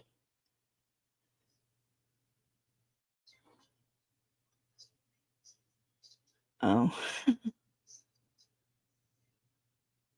Oh my gosh, just kidding. That sucks. Oh, I somehow the live chat replay turned off, and so I went and turned it back on. I don't know how I did that. I don't ever go and flip those little buttons around, so anyways.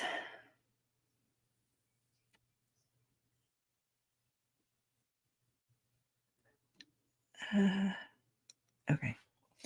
Sorry, I'm over here watching my phone so I can end it when it's time.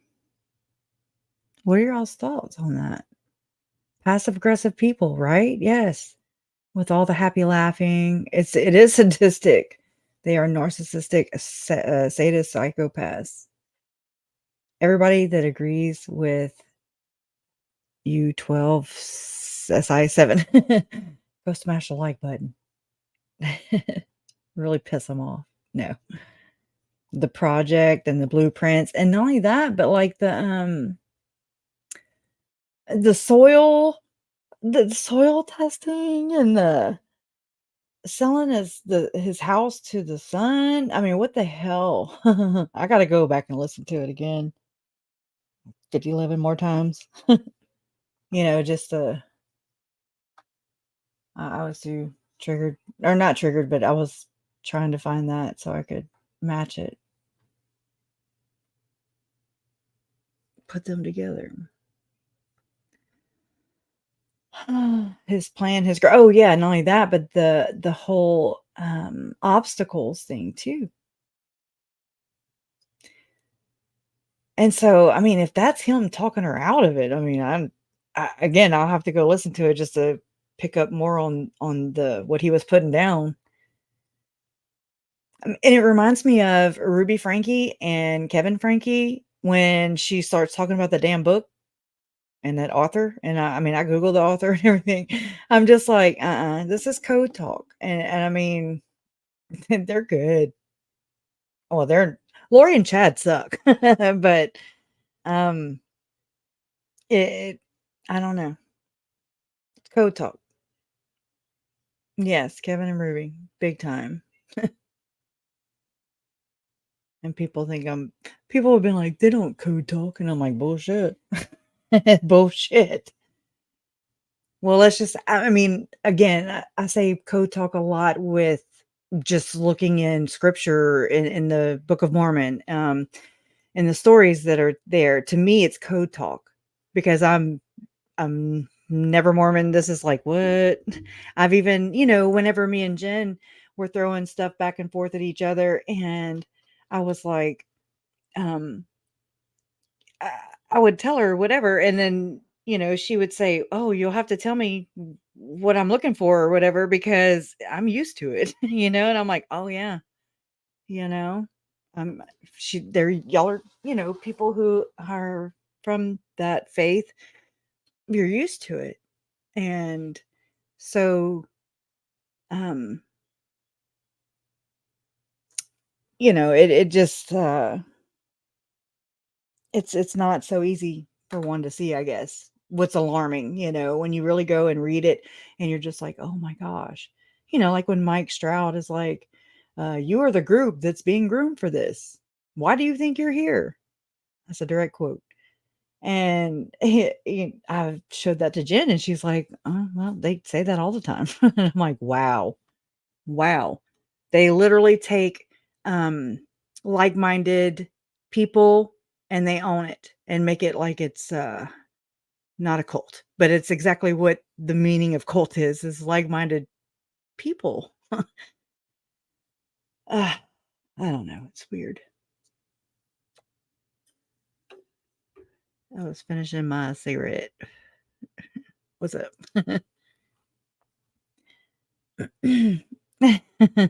Sorry, Eric. Sorry you're having a hard time.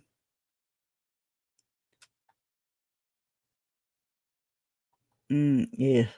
I heard Chad pushing Lori off until she said she wanted to hear from him, and then he laid it on thick. Ew.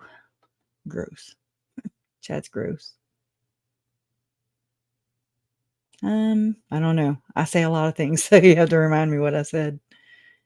Yeah, some of y'all were saying something about Jeffrey Holland, and I'm like, what? And I don't too much know his talks, so I don't know if they were saying things that referenced Jeffrey Holland, President Holland of the Mormon Church. My nose itches. That was so gross. So we're going to be doing cross or whatever when we go back. John Pryor. I look like a damn puppy. Yeah. Like-minded under coercive control by a despicable leader. Mm-hmm. Yeah. Oh, yeah. Yes, we are a cult. Yes.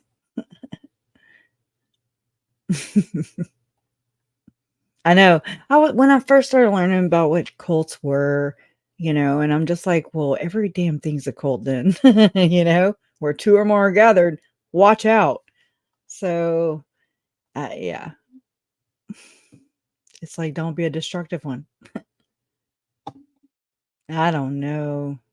I don't know. He'll be like, he was just talking about construction and he was going to be putting a house there. He called to get in March. Remember that? Remember when Justin Lim dropped that news about Chad maybe putting a mobile home? Oh, and then the realtor guy too, Ron Arnold. Yep. There's no digging out of this. Chad's been digging his whole life. His butt, boogers, I'm sure, and he's been digging gold that's not his. He's a gold digger. He's just a digger. That's what he does. And he cannot dig his ass out of this. I mean, I see it. Oh no, don't apologize. We're all out. I'm like, my head's spinning right now from just what we just heard. Crazy. Keep Lori in a box. Yeah. And I agree. She should have got death penalty. It should have never been taken off the table. She never was incompetent. I'm telling you, that was a ruse. Sometimes you just got to do things to. I watched We Saw the Devil last night, and I was like, oh, did I not see this one? Because, it didn't show the red bar, right? And I clicked on it, and yeah, I had given it a thumbs up. So I was like, well, yeah, okay, well, I'm gonna watch it again. And it was about the motions and the filings from Mark Means, from John Pryor, whenever Lori was in the mental institution, and she was assigned homework by I always get this jacked up, but her mental health, whatever, professional person. And it just is so weird. It just don't add up to me. And I know people don't want to say much because they're scared it's going to ruffle the waters, or it's going to cause waves, or a pot stir. I'm a damn pot stir. That's all I'm saying. Lori says, we didn't know when we dug in our backyard we were going to find whatever. Oh my God. That was like, I wonder if she was saying that to Chad. Like, they're talking about the kids being buried in the backyard. Can we agree on that? But John Pryor's going to try and spin it. Yeah, yeah. You know it. You know it. You know it. I mean, right? He has the envies, as my mama would say in French, envies for Melanie Dam Gibb. And I do too. So, yeah. I so wonder about them now. God, I do. It just doesn't feel right. I mean, I was even processing this last night, and I was like, okay, did they know about? I'm not. I won't go with the deaths or anything. I'm just right now. My little mind, was thinking, did they know their dad cheated? I had a cousin. I had an uncle who was very much like that, and not Charles. It was on a whole other side. And I mean, just everybody looked the other way, and just, everybody just looked the other way, and especially the kids. So I don't know. He might intimidate them, but he does not intimidate me at all. He's gross. I'm sorry. I know it's such a simple, basic, and word that I'm just like, he's gross. They're gross. It's gross. He's a dork. He's a nerd. I don't have the words. He is. He's like I told y'all, where's that stick? Because that's what I was going to do if I did show up at the courtroom. I just want to take a stick and like just poke him. Like move, ogre. I don't know.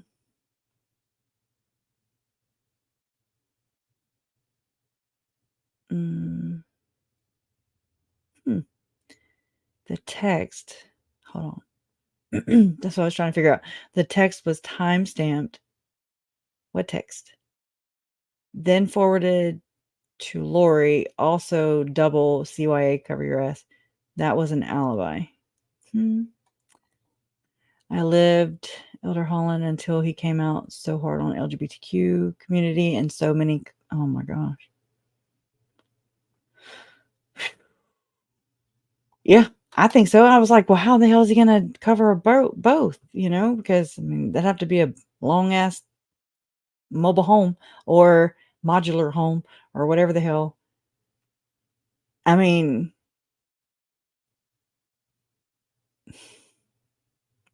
maybe that's why JJ wasn't buried so deep, to move him on over.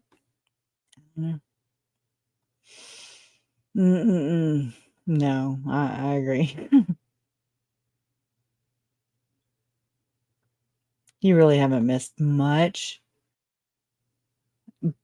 This was pretty good, though.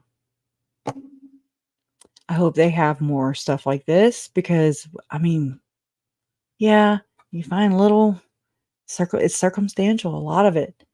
We know because we watch the hell out of this. We follow it like some damn bloodhounds, but, that's no shame on us. That's shame on him and them. And I know what he did. I know what Lori did.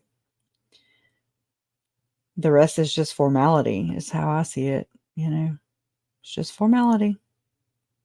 And the think that he is a-okay. This is the same guy who thought the best place to place two dead children's bodies were on his property.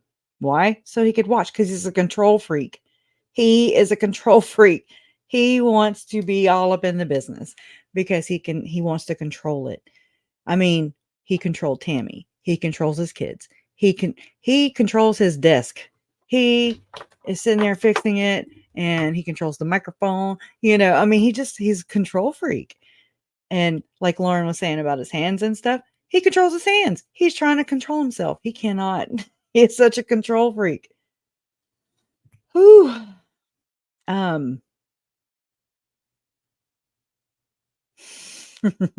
Yeah, Donna. Yeah. Oh God, yeah. Especially whenever your children are buried in your husband's backyard, Mm-mm-mm.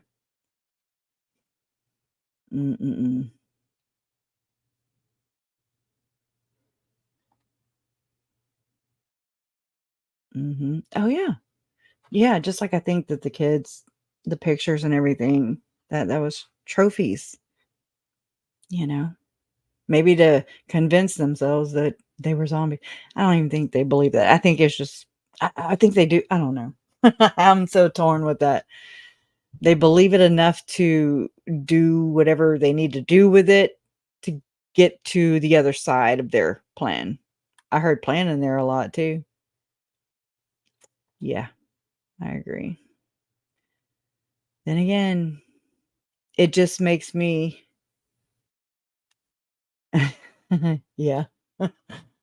It just makes me think about why was Julie Rowe allegedly and Chad Daybell, why were they going to Salt Lake City to meet with Tom Harrison? Why does Tim's pickup line and his ruse sound a lot like Elder M. Russell Ballard's ruse? He approved of the ruse. He endorsed it. He sanctioned it.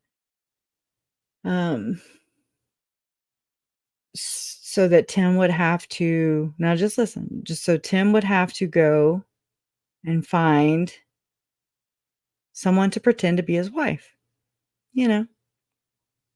just so they could fool the traffickers. Stupid. So kind of what Chad was doing too. And I mean, Chad, Tim, Julie was even doing this too, allegedly. Think we met before in a previous life. I know it's Saturday's Warrior, but I mean, in this story, I don't know where Tom Harrison got it. But these are he's the common denominator. So what the hell is he up to, and why? Why did Lori cling? For sure, Lori. I know that Chad did too, obviously. They talked about visions of glory. It was under her leg. It was on her nightstand, where my Uncle Charles was murdered. Visions of glory. This is better than church. That kind of shit. So inquiring minds want to know. So what's going on in the background? What's the bigger element that's not being brought out? That to me is what I want. That's what I want. And I will not stop. Yeah.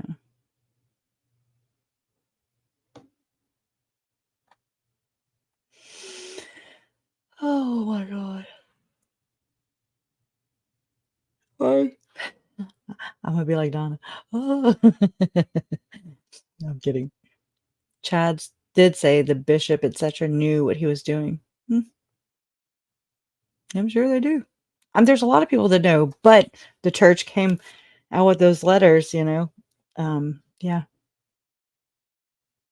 So it's like, why do that then? What is the church's reasoning for that? Besides reminding everybody of the long-standing 2010 policy for people not to go. Actually, it was just for the higher ups, higher ups, like in the wards, the stakes, to not go and interfere with an investigation. Ha ha ha. I mean, what is their reasoning for that? To me, it looks so sketchy. Not only that, but then, I mean, just focusing on the church right now, the church never one time used their platform to advocate for the kids, to help look for the kids. Nothing. Okay. Nothing. And then they've spent the entire time actually distancing and trying to cut ties, using Christopher Blythe, using Patrick Mason, using the Fair website, using just like a narcissist does. Everybody else does their bidding for them. Okay. And I mean, church never comes out and says a damn thing. Passive aggressive, learned behavior, I think. Whew. Anyways. Mm-hmm.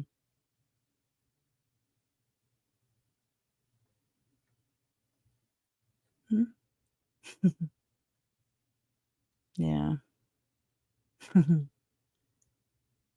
I don't know. It's just as sketchy to me. If you're not involved, then why? If you're not hiding anything, that's my thing. If you're not hiding anything, then no need to send out reminders to adults who know how to follow the law. But it's just not that way, And that town, that area is right around 100%, almost.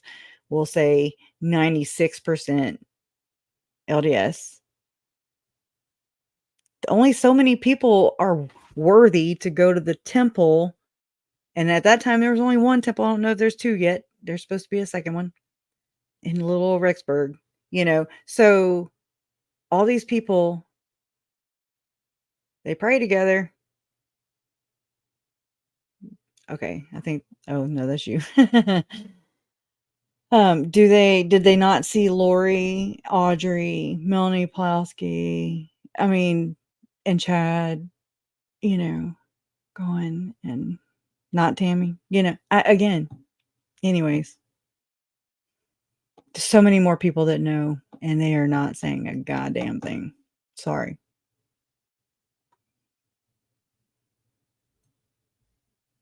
Yeah, I agree. Deliberate indifference, Wisconsin. Yeah, I know. He's annoying, but damn. But then it's not to get, I don't, it's like, I don't, you know what I mean? Like, this is where we're at. We're at a point where we've had to do our own damn research. We've had to. We've had to put things together throughout this whole damn thing. And that's because the prosecution doesn't want to really, sell their, I'm sure most of them are LDS. Come on. So it really sucks whenever there's so many people that are protecting a church and they're just shitting all over Tylee, Charles, Tammy, JJ, Joe, you, me, our intelligence, our kindness. It's yeah, like $1 trillion, like a building or a place needs protecting, Yeah,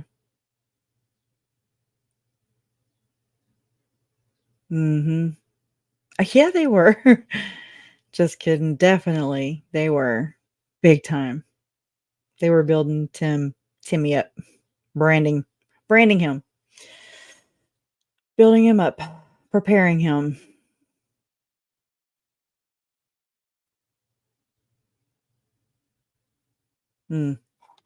Solzai says exactly. Tom Harrison and Elder Ballard told him he wouldn't be held accountable for the horrid things he had to do. We know Chad met with Harrison. Julie Rowe too. Julie Rowe had her own nonprofit, or still does. Why am I so damn shiny? Shiny, happy people.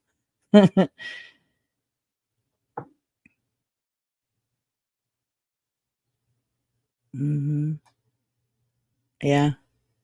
And they won't. The first rule of the Second Anointing Club is you don't talk about the second anointing ever. And I mean, again, it's something the church is not even open about with general membership. You have to find out about it. And I mean, I'm not even a damn member, and I'm like, that is so bad. Oh my God. Can you imagine what that does to someone who stays in the church, but then finds out that the second anointing exists? And then they're like, well, I want to be that, Holy shit. That's just wrong to do to your congregation, period. End of story. I'm glad you're back. I've been here, just more in the background.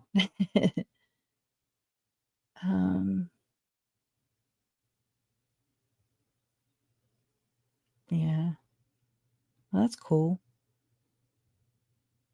Yeah. Yeah. So it's just a nod, wink, wink, hey, it's a good old boys club. And I mean, I hate that. I hate sounding like when I step back, I'm like, oh my God, you sound like a bitch, but then I'm like, I really am okay with that because, Tylee, JJ, they didn't have a say so in this. So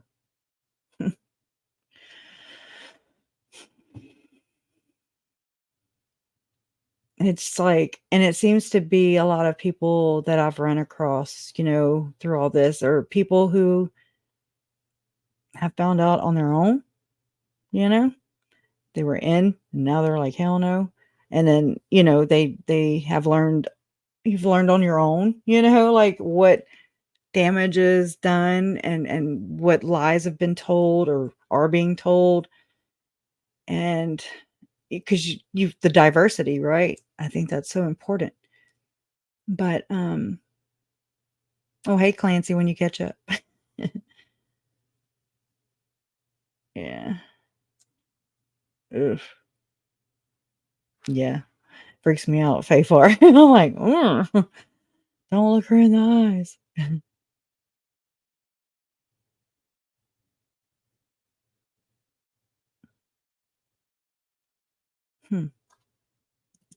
Oh my gosh, my nose. Is that you or them? Okay.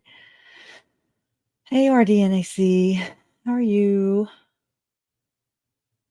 The smoking gun recording. Yeah. Wow. Yeah, buddy. Chad was talking about his neighbor, Bernadine, saying they had mobile home in their driveway because they were building their home. He wanted to do the same, if I'm not wrong. I don't know. I haven't revisited it, but that sounds about right.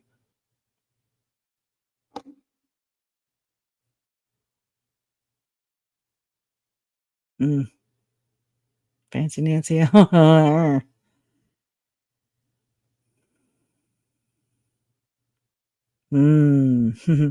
We thought so. Remember whenever she had like her bulletproof vest on? And we were like, oh my God. But then, I mean, really, if you think about it, Melanie P had a baby. So there's that. With Ian. Yeah, it's a long ass morning break. I added the ass in there. I'm sorry. Mm-hmm.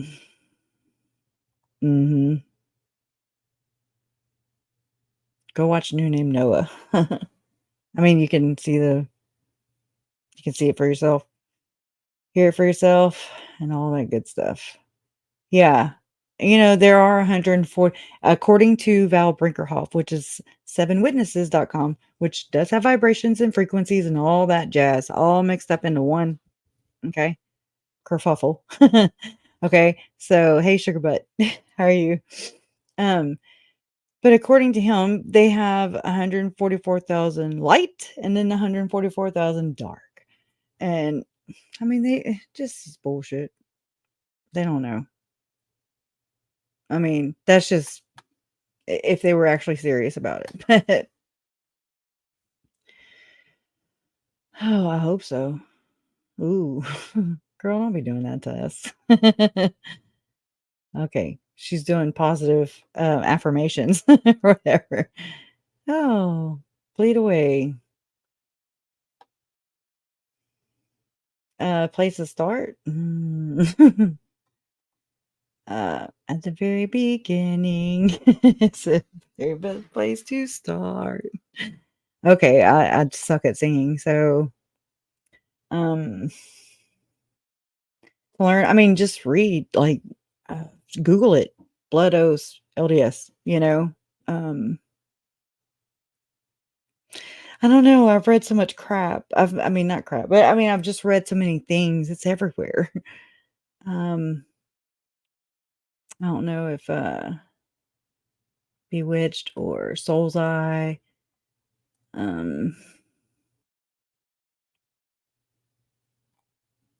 Or anybody else could help, or Heidi, us. Can anyone suggest a place to start, like learning about the blood oaths, the you know the temple talk, I guess you could say.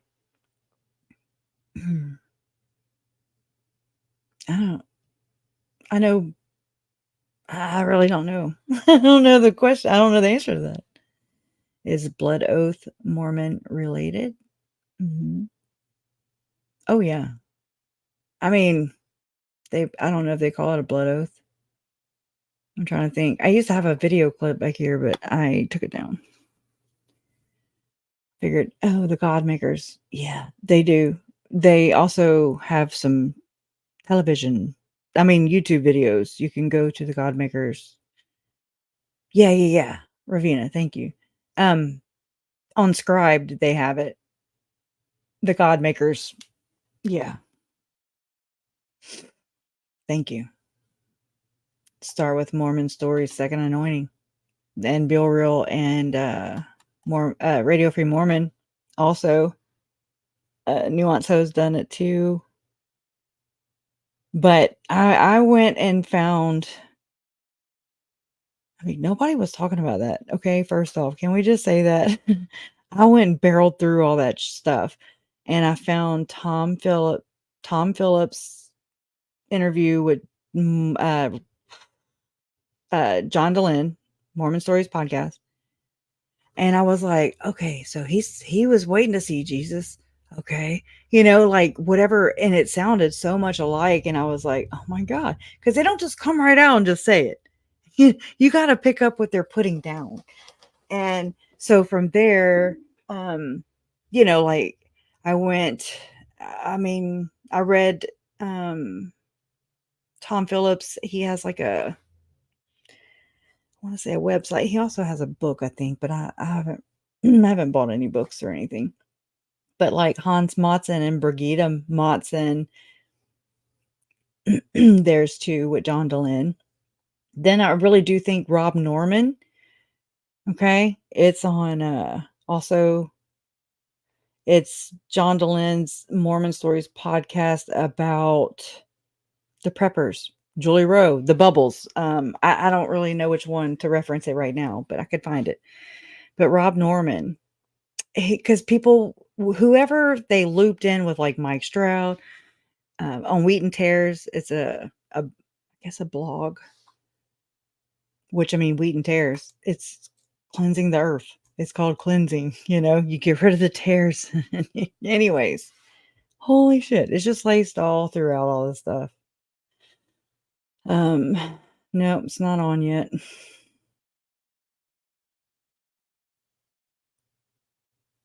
Yeah. A lot of times they leave God altogether. I mean, you know, whatever. I'm just saying. Because they're so interwoven, I do believe. No, it's not on yet.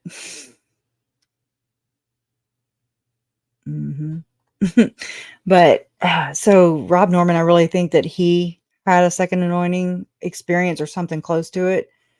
I mean, his wife died and then he married, you know, I think the babysitter or something, allegedly. I don't know. Hearsay. And then I think that Denver Snuffer had it. And I think that kind of like what happened with Tom Phillips, you know, I mean, Tom Phillips lost his family and everything because of this, because of that lie. And I just think that's sad because people, they're devout. They don't know.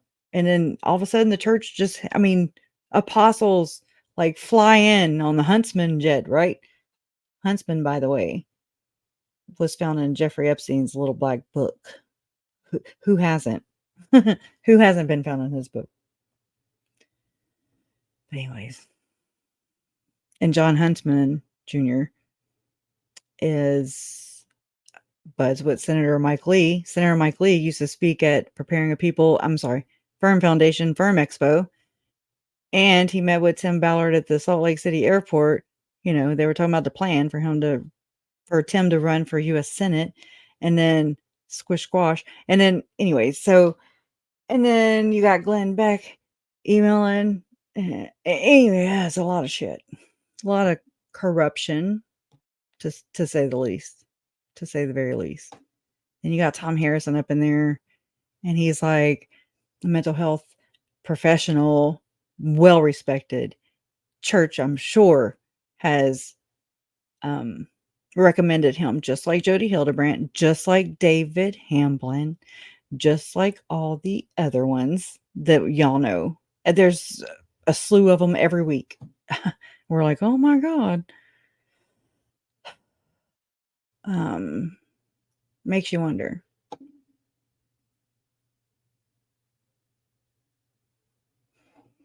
I did it once. And no, nobody needs to do all that. Oh my God. Little devil do. Oh yes. Yeah. So God says you can't divorce, instead make a living. I can't talk. Sacrifice of 4 innocent people, twisted religion. It's a twisted. I mean, everybody who's in will say that, oh no, that's just Chad and Lori. And then they overlook Tylee, JJ, Charles, Tammy, Joe, in my opinion. They overlook them. And so they don't matter. That's how it makes me feel. So I can't imagine what it looks like and makes people think. If I'm feeling like they are dismissing the victims, my family, and the other victims, and all the other victims, I mean, it just pissed me off because I'm like, no, no, no, you can't just sever ties whenever it behooves you or whenever it benefits you or whatever. That's not you made it. You are going to damn fix it. That's funny, Heidi. Yeah, I doubt Melanie Plowski is either. That's what happens. They were on the fringes anyways, right? They have been studying the mysteries of God. Once you're there, you're on your way out. That's my opinion. Yeah. Cacao. Mhm. Hey, little brands. Hey, Trace on the case. I don't know if you're even still in here. I'm sorry. I feel like I don't even get to say hi or one track mind right here.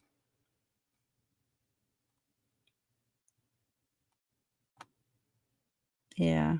Hey, my mom's a stickler, man. I'm just saying. She's like a dog with a bone. And me and my son, Zach, were estranged for 6 years. That is my mom's grandson. Ashlyn's my mom's granddaughter. That's my daughter. That's my 2 kids. And then JJ. JJ is that's the 3. Okay. So when Lori and everything happened with my uncle Charles, oh my God, but you have to do things by the law. Hindsight, I mean, I know Mom and Larry would too. They would just be like kidnapping and stuff. I'm just saying, if we would have known what was coming, but we don't. And you can't just go kidnapping and stuff, and you don't think that that's going to happen at all. Hell, you're still reeling from what happened. I was still reeling from what happened to my uncle. I still am. I'm still reeling from that. But, um, it's like, I lost my train of thought. Um, oh, but because my son was estranged and my mom and Larry weren't able to really be apart because it was just, I don't know. It's a long story, I didn't know where to jump in. I didn't want to go disturb my son because, I don't know. But because so much time had gotten in between us. So with that, my mom seeing all that, with JJ, it was no damn she wasn't gonna sit there and wait till he turned 18, like, kinda what happened with Zach, my son. So, you know what I'm saying? So she was like, no. Lori," you know? Yeah. And Lori was hoping that she would just forget, I do believe. But then, I don't know. I really think that JJ was a revenge kill. The money was just bonus or whatever.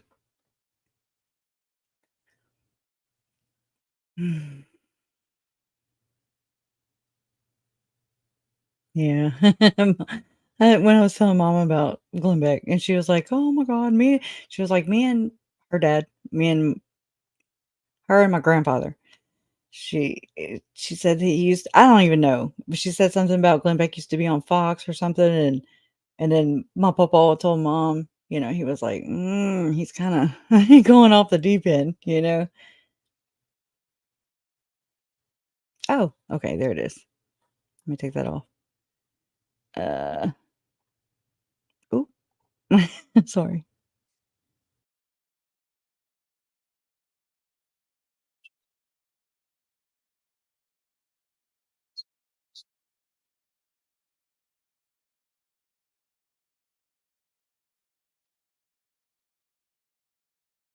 Okay, we're back on the record on CR 2221-1623, State of Idaho versus Chad Guy Daybell. We've extended the morning recess to take up some administrative matters. In addition, council's been working on a proposed exhibit that would be proffered through the next witness that's not currently on the stand. However, in the interest of time and efficiency, there's been a request that the court consider a motion in limine ruling on a section of that exhibit. And so this is an appropriate motion to be heard outside the presence of the jurors. And I believe there's a contested issue on the exhibit. So at this time, what I'd like to do, if council's ready, is to have the state reference what is going to be proffered in the exhibit through an offer. The court will review that. I'll hear whether or not there's an objection to that section of the exhibit from the defense.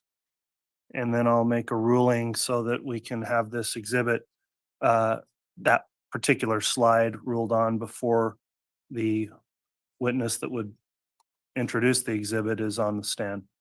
So if that's an okay manner in which to proceed, Ms. Blake, are you going to be arguing the motion? Yes, Your Honor.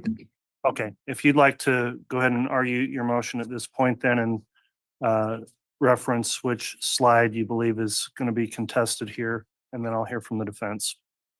And Your Honor, may I remain seated at council table? Yes.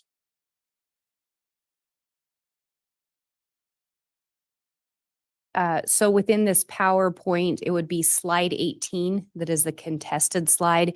I've handed the court a courtesy copy of the printout of the original exhibit. The actual exhibit will be placed on a thumb drive once we've made any additional modifications as required. It's slide 18 of 45 slides. It's the state's understanding that council would have an objection to this. I don't know if the court wants to hear what the objection would be first, or if the court would like the state to proffer why we believe that it would be admissible. I think perhaps, Ms. Blake, if you would describe what slide 18 is showing, so we have that in the record, and then I'll hear whether or not there is an objection from the defense. I'll hear the objection, and then I'll hear a response from the state to the objection if there is one. So what is it on slide 18? Thank you, Your Honor. On slide 18, it references a internet search conducted on the Homer J. Maximus account by Alex, the 6.5 Grendel drop from 100 to 200 yards, and also a visit to a site drop from 100 to 300 yards. This is in reference to the October 9th incident. Additionally, on the slide, there are two images. The images show an overview, an aerial photo essentially of the Daybell property. Within the Daybell property, we've heard before about the two driveways. There is one longer driveway, one shorter driveway. These particular images show a measurement to the end of the longer driveway from a tree on the property. They also show, the second photo shows a measurement from the end of the driveway, so closest to the house and furthest from the house, those 2 points on the driveway, and a measurement to that tree. Then beneath them, it references distance from tree to end of driveway, 312 feet or 104 yards. The other one, distance from tree to corner of sidewalk, 189 feet, 63 yards. And then would the court like to hear argument? I'll hear from the defense at this time. Mr. Pryor, have you been able to review slide 18? Yes, Judge. And is there an objection to that part of this proposed exhibit? Yes, Judge. I also don't even know if I clarified on the record. What is the proposed exhibit number, Ms. Blake? It is 398. Exhibit 398. Thank you for clarifying that. So we're discussing slide 18 of exhibit 398, proposed, not yet admitted.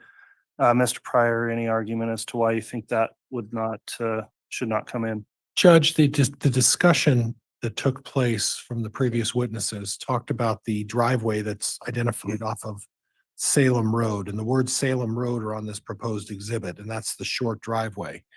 That's where the state presented evidence regarding the paintball gun and then the encounter Ms. Daybell had with a paintball gun I don't see any relevance with putting a measurement at the end of the long driveway, and even just because it was mentioned. But Judge, every aspect of this property was mentioned. And what the state is trying to do is trying to take an arbitrary point at the beginning of the long driveway and then another arbitrary point at the end of the long driveway, and extending that out to the area where J.J. Vallow's remains were found without any information or any evidence whatsoever to suggest that there was ever any attempt or even a plan to engage in some sort of shooting out there. And the state has presented nothing, at least at this point, to suggest that. And they can't just take an arbitrary point, Judge. That would allow them to take an arbitrary point at any point of the property, measure out 200 to 300 yards anywhere, and that's really what they're doing here. And then there is no relevance to this. And again, it's merely designed to just inflame the jury and try to support their so-called theory that that paintball gun was something other than a paintball gun. All right, Ms. Blake, what's the response from the state on the objection to slide 18? Thank you, Your Honor. The state's response, first, the state would respond that there absolutely has been evidence presented. Tammy's own words, she refers to it as a rifle. She also uses the word paintball gun. She also uses the word gun. She says a person was standing there pointing it at her, pulling the trigger. She also indicates the person was standing there shooting at her. She references that she had fear.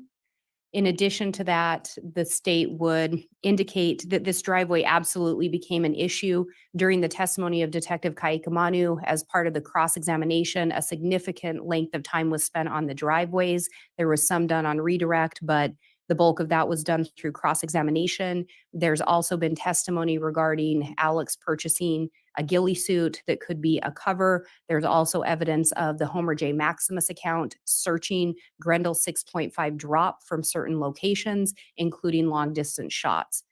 There's been testimony regarding the shooting ranges and some of the distances that were being practiced or where a device associated with Alex was. However, the state's main argument is, I think, given the questioning done by defense counsel of several witnesses suggesting the shooting ranges were done in preparation for hunting, that a hunting license may have been obtained, as well as during the testimony of Detective Kaikamanu on cross, there were questions about the potential that Chad Daybell was a target and the vehicle driven.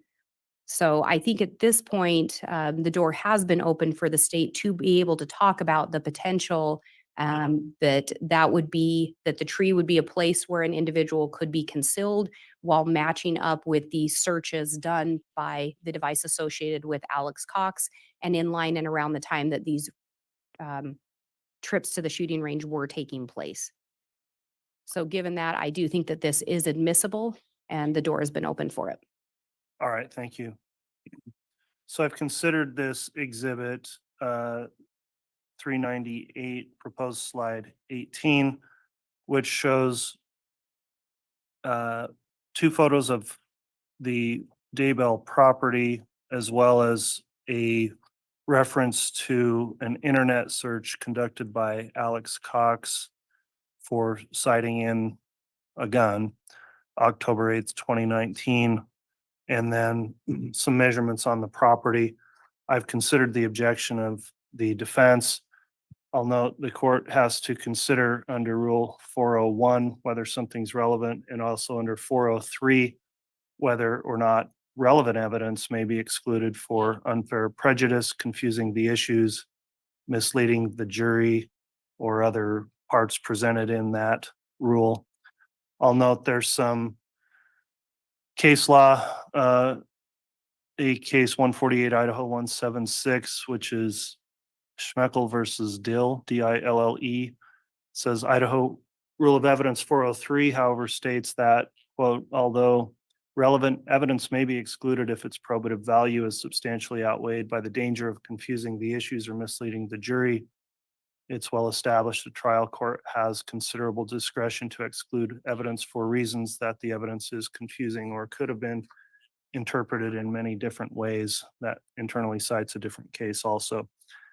When I look at the exhibit, I don't see anything objectionable about the top left reference of an October 8th search by Alex on Grendel Drop 100 to 200 yards or 100 to 300 yards. Considering the objection of the defense, when I look at the photographs of the property and the language underneath on measurements of the property, I do agree with the defense that it appears there were just some measurements taken on the property to show that that could be within the distance of the property. First, I would note that it would seem to me that this coming in through a witness would be more argumentative than establishing a fact if we're looking at where the distance occurred on this property without any direct evidence, although there may be circumstantial evidence. But I do think it's problematic that the measurement goes from the burial site or near the burial site, also showing to the driveway, which was not the driveway that was referenced when testimony was provided about the alleged attempted shooting on Tammy Daybell, whether by a firearm or a paintball gun, whatever it was. That's not where it occurred, and there's no evidence whatsoever that Alex Cox was positioned on the property at any point where that particular mark is at the time that shooting would have occurred.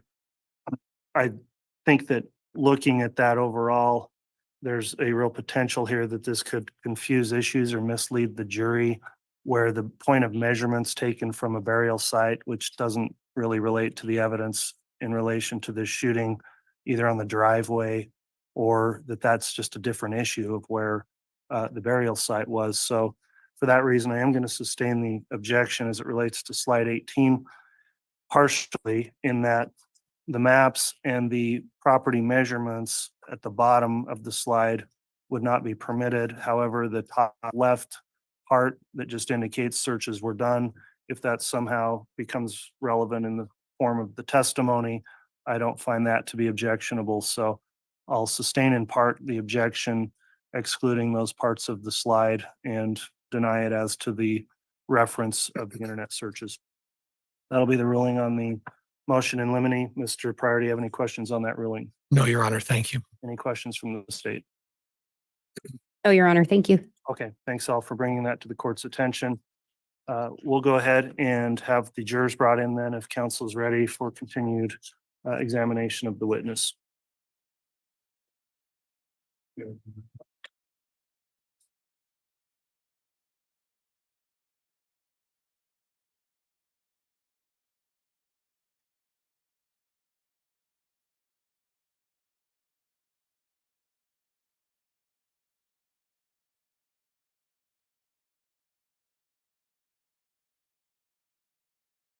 Judge, may I have permission to approach the podium?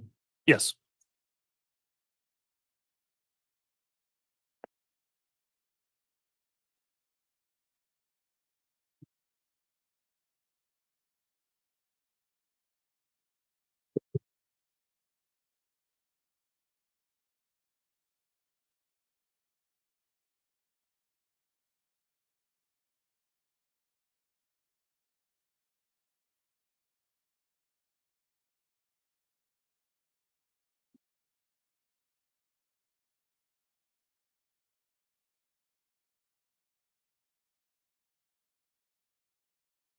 May I, Judge?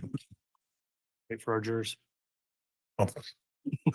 I'd rather, It's more you effective. know what, tunnel vision. I understand. It will be a little more effective if they hear it, I guess, right?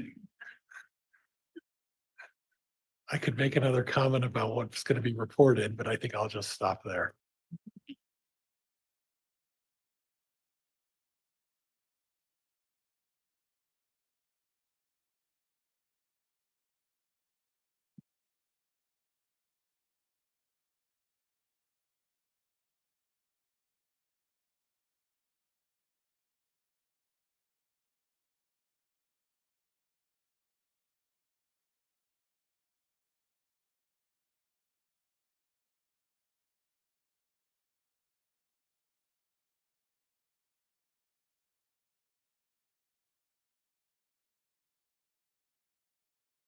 All rise, please.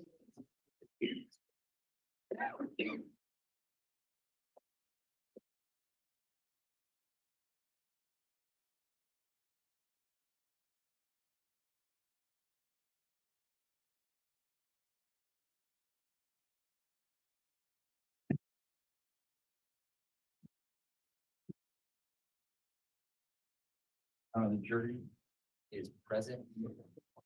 Thank you. Please be seated.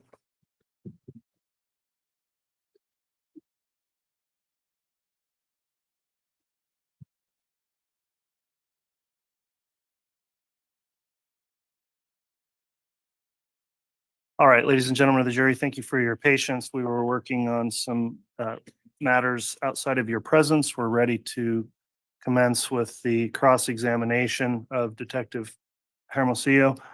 Mr. Pryor, once you're ready, you may begin. Good morning, Officer Hermosillo. Good morning. Now, you had an opportunity to listen to the tape and you offered some commentary on that. Do you have a recollection of information that Mr. Daybell felt that there needed to be building a village for the end of times? No, I don't recall a village. I recall putting up tents, but not a village. Okay. And the construction of a safe place when the second coming occurs, is that what you recall as well? No.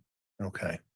And that there were some discussions about people moving to Rexburg to be safe from, again, the second coming. Do you recall that? That I do, yes. Okay. And on the tape, I heard, I believe it was Miss Vallow saying something about, I don't get to pick the colors of what I want. Do you recall hearing that? Yes. Okay. And would that suggest to you that they're talking about building buildings? No. Does anything in this discussion resemble the construction of any sort of structure? Repeat the question again, please. Does any of the discussion on the tape seem to suggest that they're contemplating the construction of some sort of a structure? No. So the discussion about blueprints and picking colors has nothing to do with the building of anything. Is that what you're suggesting? Yes, sir. That's what I'm suggesting. Okay. And at this point, this tape again was at what time? The date? June 8th, 2020 at 9:16 p.m.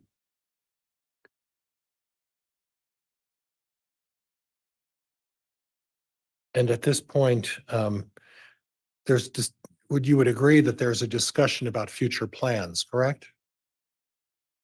Yeah, I would agree with that. Okay. And at this point on June 8th of 2020, was Tammy Daybell dead? She was.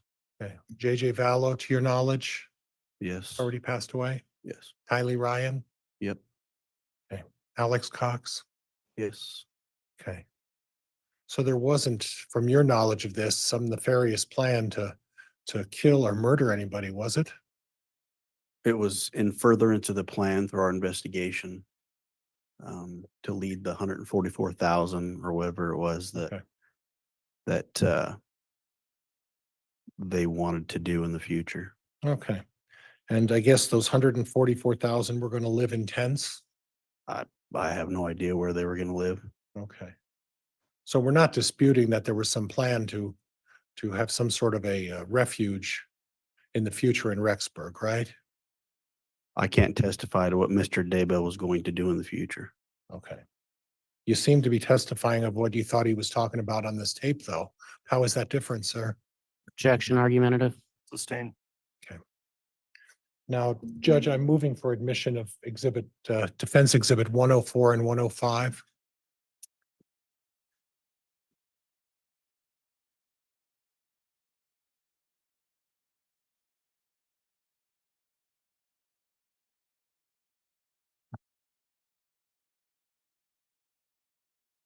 And Judge, for the record, yeah. And these had previously been provided to the state. Judge, I also took the liberty of printing off photos, provided those to the state earlier, as well as to Officer Hermosillo to identify those. And my understanding is the state's going to stipulate to the admission of 104 and 105. Mr. Wood. Yes, based on our conversation earlier, I'd also note that this is testimony beyond the scope of what was discussed earlier, but as an agreement with Mr. Pryor, we're going to allow that to happen today. Okay, so I'll allow redirect on that and expanded scope as well. I wanted to also be clear from a note I had from the exhibit clerk. 104, is 104 a separate exhibit and then there's 104A through J, or is 104 the 104A through J? 104 is the exhibit of all of the pictures. 104A through J represent individual pictures within 104 that I was going to emphasize. Okay. And I can modify that if that's the court's direction. I just want to make clear what's being admitted. So right now we just have 104 and 105 offered and admitted. If you go to any of those particular sub exhibits, or we'll mark those and make sure the record's clear. Okay. Okay.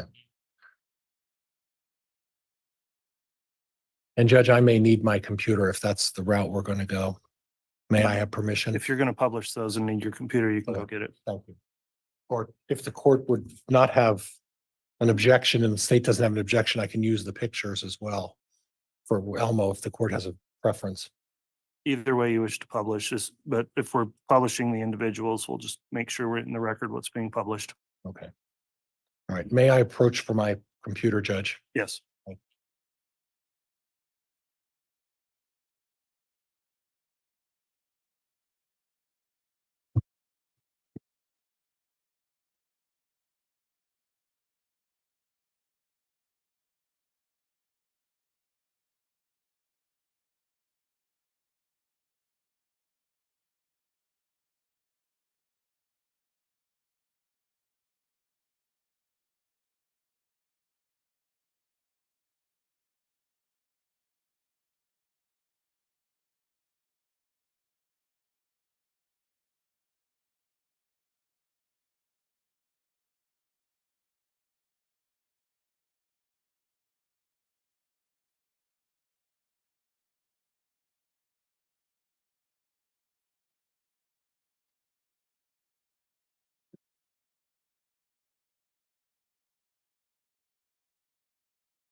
Judge, may I publish the jury by way of HDMI? Yes. Thank you, Your Honor.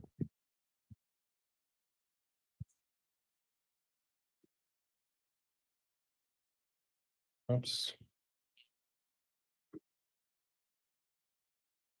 Now, officer, as part of a search of the Lori Vallow, Alex Cox apartments and garages, there was a search that was conducted on December 19th, 2019. You recall that? I do. And at that time, my recollection is the testimony is that Alex Cox's garage was vacated. Is that right? The apartment we believed Alex was living in, which is 107, was completely vacant. His belongings were found in 175. Okay. And then the garage of Alex Cox as well, was that vacant?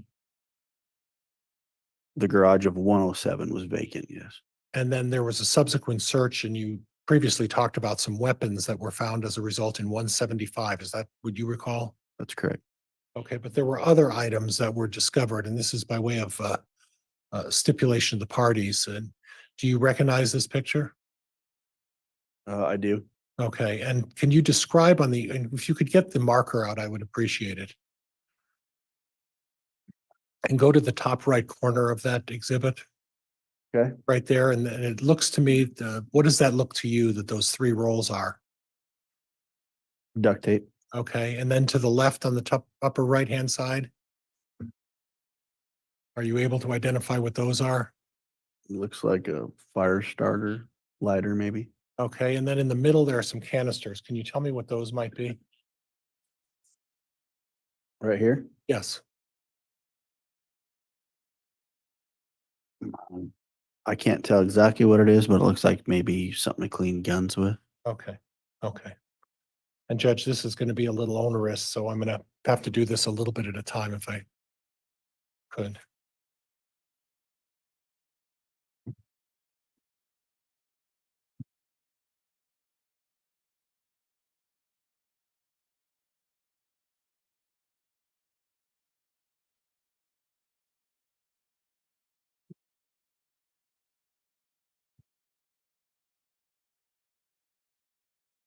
And then if we could publish again, Judge. You may.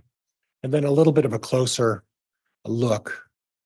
Again, obviously, with the scripto, it looks like one says, do you see what those are? Yes. What are those? Torch flame is what it says. Okay, and then the bottle, the cans is a closer look. What would those be? Still can't tell. Okay. In any event, these were items that were found in Lori Vallow's garage. Is that correct? Correct.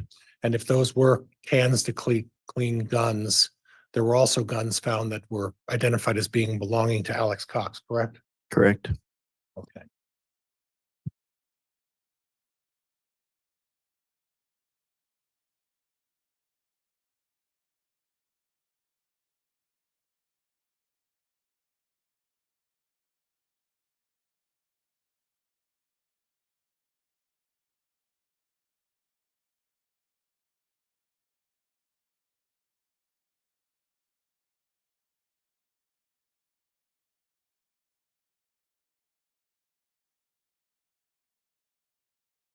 And again, Judge, we're going to try to publish.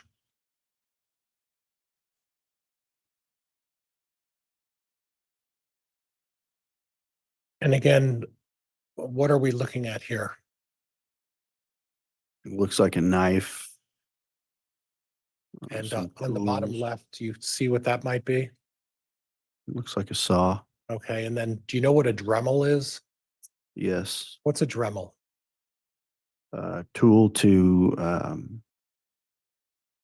drill out certain things. Okay.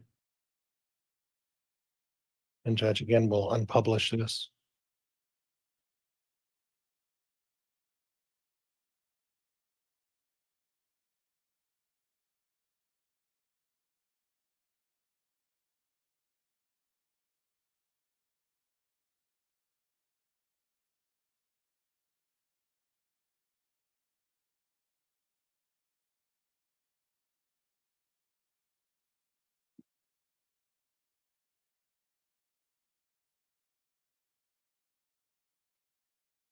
And then we'll publish, Judge.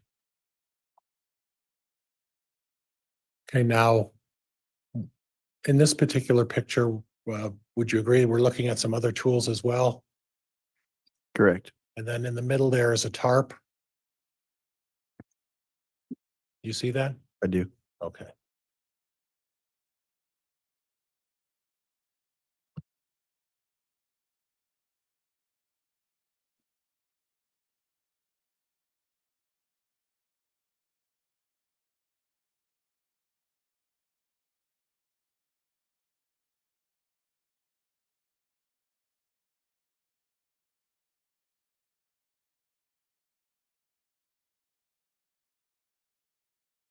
And then we're looking here at, there was a bucket found.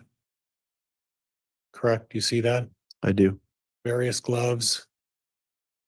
Correct. And these were pictures taken by law enforcement. Do you recall that? I do. Other than the bucket and the gloves, do you see anything of significance that might be in this picture relevant to this case?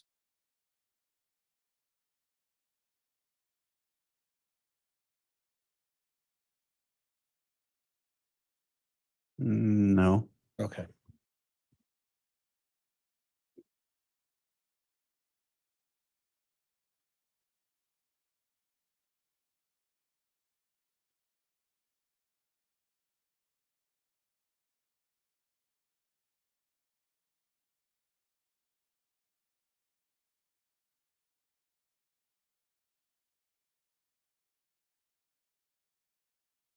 And again, this picture taken by law enforcement, what does that appear to be? Tarp. Okay. Do you have an independent recollection of how many tarps were found in Alex Cox's garage? I don't know. Okay. Would it be fair to say there were several? I don't know how many were found in the Okay. garage. More than a couple though, right? Sir, I don't know how many were found in the garage. Okay.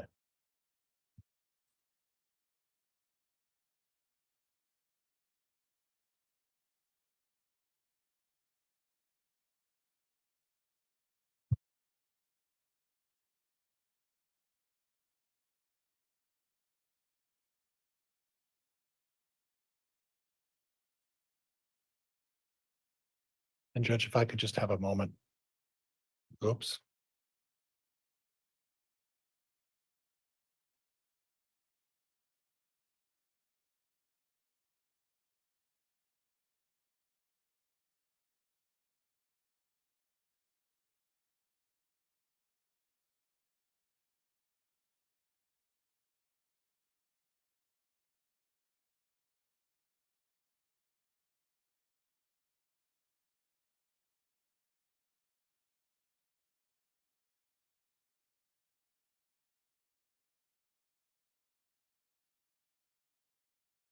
Judge, it might be easier if I could use the Elmo as opposed to trying to, for some reason, I can't get this picture to come up. With the court's permission, could I use the Elmo? You may.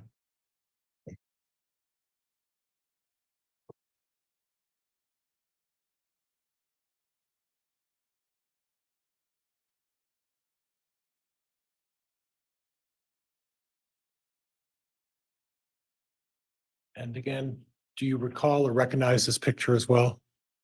I do. Okay. And various chemicals. Do you see anything that resembles anything like cement in there?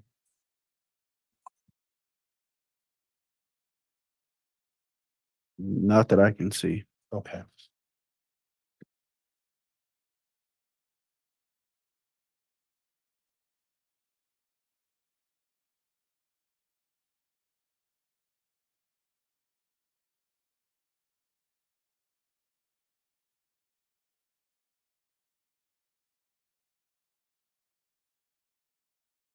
What do you see here?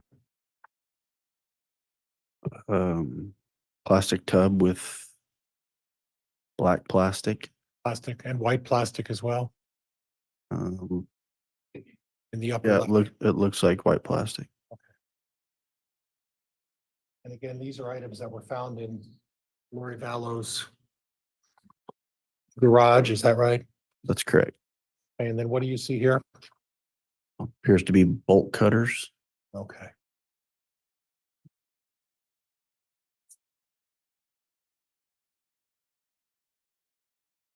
And then I'm looking down at the bottom of this picture and it's on a green bag.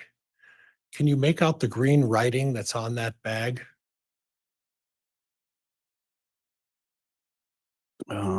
Looks, I can see maybe a CRETE, so I'd assume some type of concrete. Okay.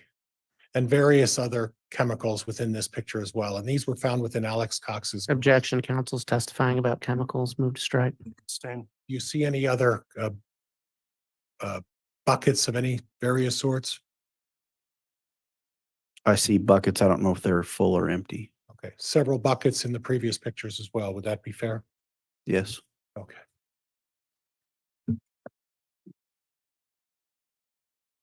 And Judge, I'm done with the Elmo. Thank you for the consideration. All right. And in addition, I'll wait for you, officer. Oh, you can go continue. In addition, there were numerous guns and ammunition as well found in there, correct? Correct. And those were all identified as belonging to Alex Cox? That's who we assume they belong to, is Alex, yes. And a significant number of knives, weapons, guns that were found in that garage. Would that be fair? That's fair. Did you happen to determine when And where all of those knives and guns had been purchased? I personally did not. Do you know if anybody did? I assume they did. Okay, but you don't know. I don't know for sure. Okay. So we have no determination as to when these purchases may have taken place. They could have taken place in Arizona, correct? They could have, yes, They could have taken place here as well, correct? correct. And if they took place here, uh, you folks had access, at least one of your witnesses had access to Sportsman's Warehouse, so they might have been able to confirm that, right? That's correct. Judge, I don't have anything else. Thank you. All right.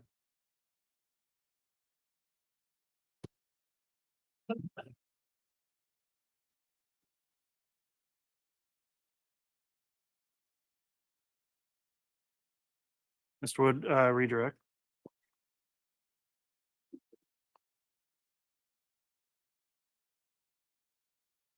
Your Honor, I have no further questions. All right, then that will conclude the testimony of this witness, Detective Hermosillo. Yeah, state's indicated Oh, their I'm so sorry. policy right now with law enforcement, but is he going to remain under subpoena for purposes of the exclusionary order? Your Honor, the state would be releasing Mr. Detective Hermosillo from a subpoena. All right, and Mr. Pryor from the defense? And Judge Officer Hermosillo was under subpoena from my office, and I'm releasing him from calling him back in this particular case. We accommodated that with the state allowing me to go into things beyond direct to allow us to have Officer Hermosillo not have to come back. Okay, well, Officer Hermosillo, sounds like your part in this trial as a witness is concluded, so the exclusionary order would no longer apply. You could watch the trial if you wanted to. It's up to you. Thank you for your testimony.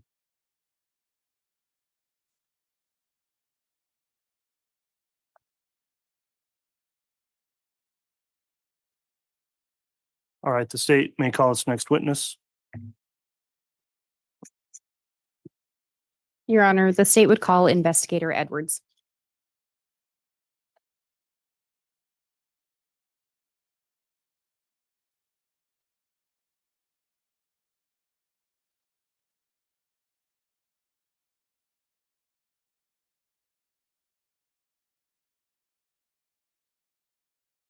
Or affirm the testimony you're about to give will be the truth, the whole truth, and nothing but the truth. And Your Honor, may we approach just briefly? Yes.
All right, before we begin with the testimony of the witness, there is a brief issue we're going to take up outside the presence of the jurors, and this will be quick. So if we could have the jurors just please stand up and line up in the hall. And then once we've gone through this issue briefly, we'll have the jurors brought right back in. So please rise for the jury. All rise, please.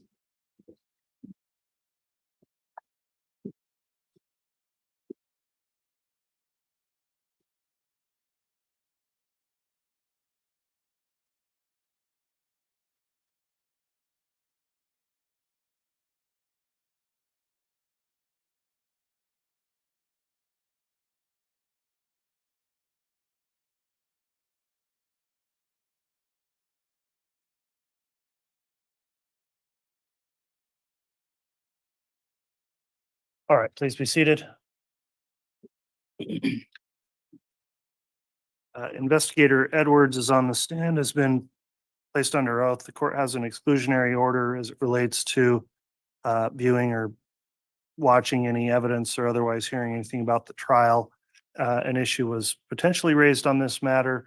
Ms. Blake, if you'd like to inquire, and the court will also conduct an inquiry if necessary about that issue with Investigator Edwards.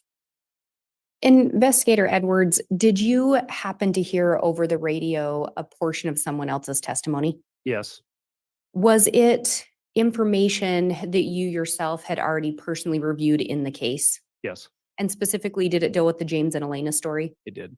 Had you read that yourself as part of the investigation? Yes. In any way, did the piece that you heard affect or influence your testimony? No, Did it have any impact on what you testified to today? no. Thank you. I don't have any additional inquiries on that. All right. From the defense, any inquiry, Mr. Pryor? As far as I'm concerned, there's no issue here. This was an inadvertent hearing of some information. I don't find any objection that I could even realistically make to suggest that there's been any influence whatsoever here. Okay, well, based on Ms. Blake's line of questioning and without any objection, the court likewise finds there's nothing that was any intentional or material violation of the exclusionary order that would affect the ability of the witness to testify. So thank you for your candor to the court, prosecution, as well as the witness. We'll go ahead and have the jurors brought back in, and you can commence with your direct. So if everybody please rise again for the jurors.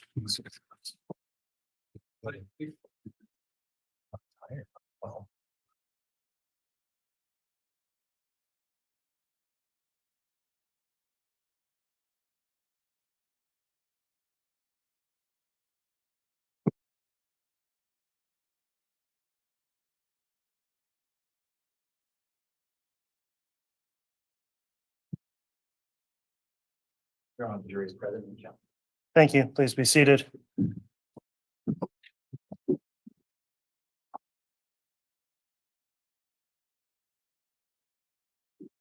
All right, the witness has been placed under oath. Ms. Blake, if you'd like to commence with direct, you may. Thank you. Would you please state your name and spell it for the record? My name is Nicholas Edwards, Nicholas, Edwards, Edwards. Where are you currently employed? So I'm employed with the Idaho Office of the Attorney General. How long have you been employed with them? I've been there 5 years. What is your current title or position? So my current position is the Idaho ICAC Task Force Commander. I'm the Internet Crimes Against Children Task Force Commander. Have you held additional positions since you've been with the Attorney General's office? I have. What are the other positions?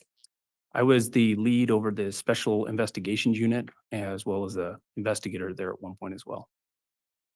Prior to working with the Attorney General's office, did you have any other work in law enforcement? I did. I was employed with the Pocatello Police Department on the east side of the state for about 15 years. And what positions did you hold within the Pocatello Police Department? Number of positions. I was in patrol. I also was a school resource officer at one point. I was also an active member of their special weapons and tactics team. I was a sniper team leader, honor guard, a couple of others, field training officer, a number of normal law enforcement positions in that city.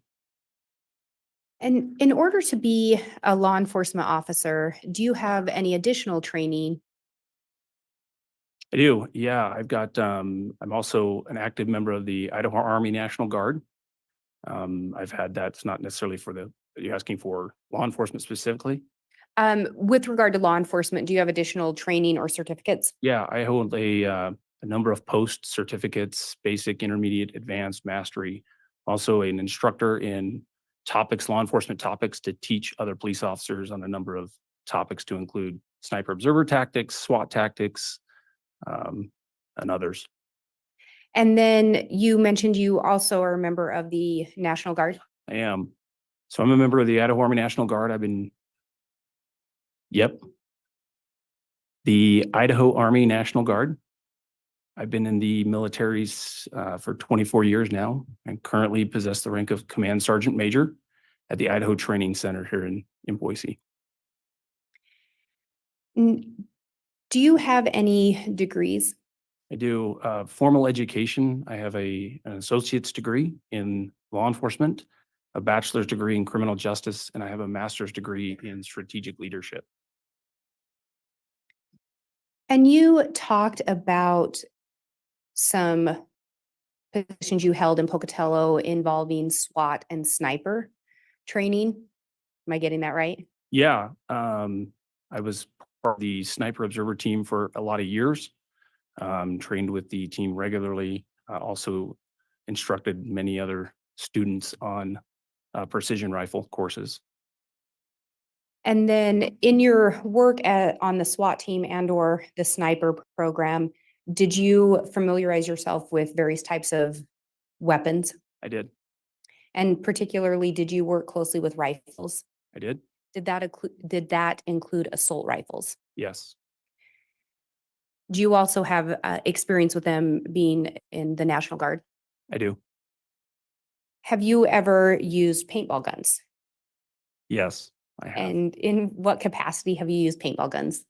I've used them personally for recreation, but I've also trained with them. They're often a training tool for law enforcement and military personnel. And you indicated that your previous position with the Attorney General's office was part of the special investigations. I am. Yeah, it was. Do you recall being contacted or your office being contacted by Fremont County? Yes, And would that have been approximately April of 2020? correct. Did you become involved in an investigation at Fremont County's request at that time? I did. What was that investigation? So it was we got a request to assist in what was considered a joint investigation between a number of agencies into the death of 4 individuals, Tammy, Daybell, JJ, and Tylee, and then Charles Vallows. Is it fair to say that a large focus of your investigation was into circumstances surrounding Tammy Daybell? Yes, Did you also assist in the investigations regarding the missing children? yes, At some point, did you assist in the investigation involving the homicide of the children? yes, Would it be fair to say that when you became involved, it was a joint investigation? it was. And do you recall some of the other agencies involved?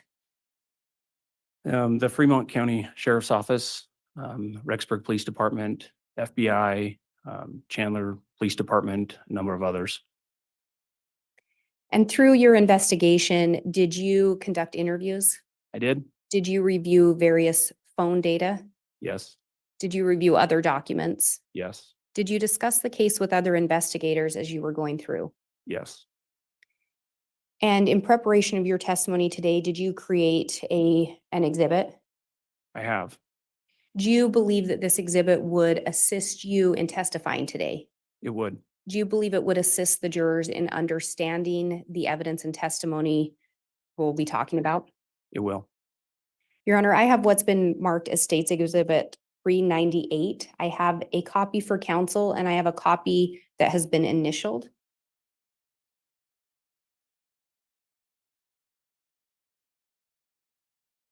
And I do have a courtesy copy for Your Honor as well. All right, and I believe I've already got my courtesy copy. I provided a printout, and so I have the actual jump drive. Very well, thank you, ma'am. And if the witness may be shown the one with the initials. Yes. Yep, that's me.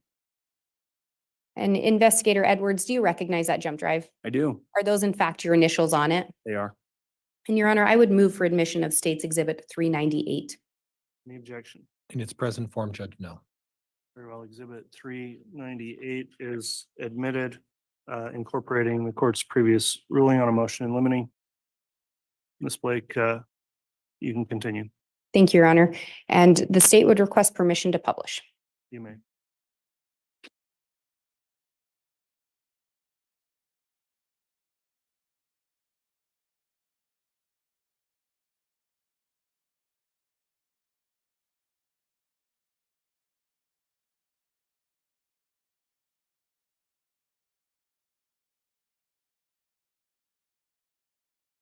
And Investigator Edwards, were you the lead investigator into the Tammy Daybell case for the Attorney General's office? I was. Can you tell us a little bit about what we are seeing on this slide? So this is a timeline that I created when I came into this particular case. I came in late. We were April of 2020. And so in an effort to better understand the timeline and all of the information, I put it into a timeline chronologically to better understand what I needed to do. So this particular timeline starts in 2018 when Chad and Lori meet for the first time, and goes through June 9th, 2020, when Tylee and JJ are found on the Daybell property, with specific kind of highlighted areas throughout what I consider kind of major events, looking at the timeline. And with that first event in October of 2018, why was that the starting point on this timeline for you? I believe that's when this case really starts. I think that was the first recognizable event. And that was when Chad and Lori met for the first time? Correct.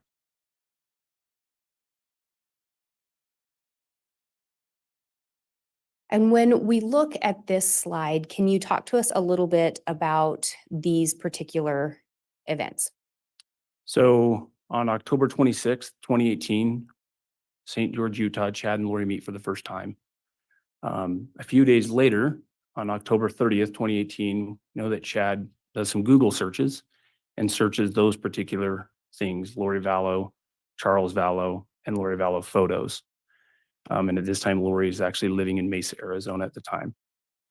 I think if you click one more, it'll show a yellow line. And so the slides that follow, and this one included, I have a yellow box or a yellow line that will kind of track along the timeline to show exactly where this went, where this took place.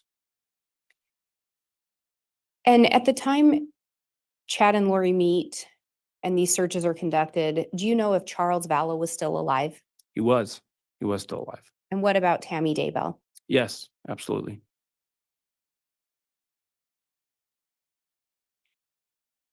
And then can you talk to us a little bit about these events? Yeah, so if you can click one more, maybe. There it is.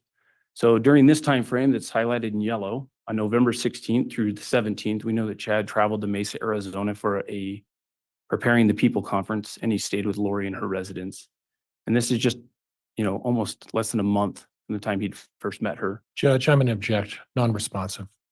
Sustained. On that November conference, how long had it been since Chad and Lori had first met? Less than a month.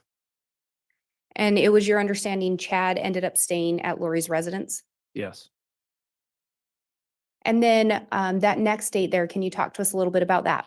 January 6th through the 10th, that Chad travels back to Arizona. And was it your understanding Lori was in Arizona at that time? It is. And then that next date on there. February 8th, 2019, we know that divorce proceedings were initiated by Charles Vallows with Lori. At any point through the investigation, did you find any indication that Chad Daybell was planning on or looking into divorcing Tammy Daybell? No.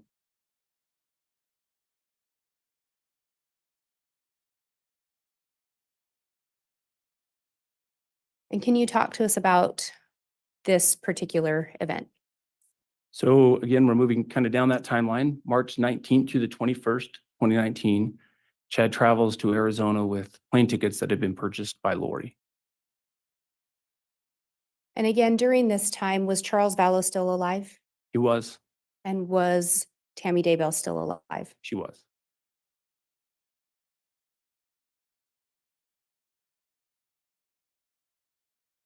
Can we talk about the first date here? Can. April 2nd through the 4th, Lori travels to Idaho Falls. Shortly, you may click that a couple of times. There we go. May 5th through the 7th, both Chad and Lori separately are conducting internet searches for malachite rings. Do you know what type of rings? Well, let me back up. Do you know if Chad and Lori were ultimately married? I do. And they were were, they? yes, Do you know what type of rings they exchanged? malachite rings. And then this last date here? So on June 29th, Charles actually sent Tammy an email regarding her ongoing relationship with their spouses and actually requested contact from Charles. And the email, in quotes there, says, Tammy, my name is Charles Vallows. I have some vital and disturbing information regarding your husband.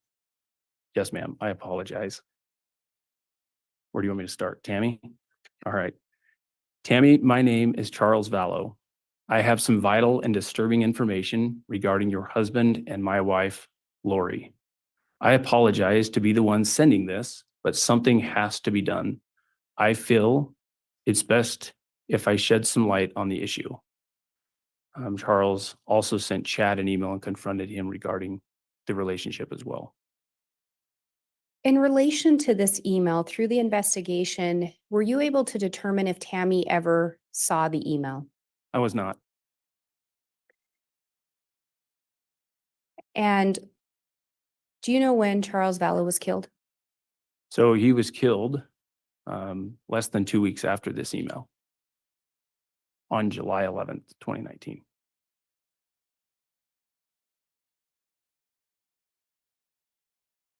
And on this particular slide, can we talk about the first date? Yep, on July 2nd, prior to Charles Vallow's death, Charles told Lori he was going to go to Idaho Falls to meet with Tammy. And Lori's text to Charles stated, quote, she won't see you. She is my friend. She won't listen to you. Go ahead, you are ridiculous. Through the investigation, was there any indication that Charles Vallow actually traveled to Idaho? No, And then what happened 9 days later? Charles Vallows was shot and killed by Lori's brother, Alex, in Arizona.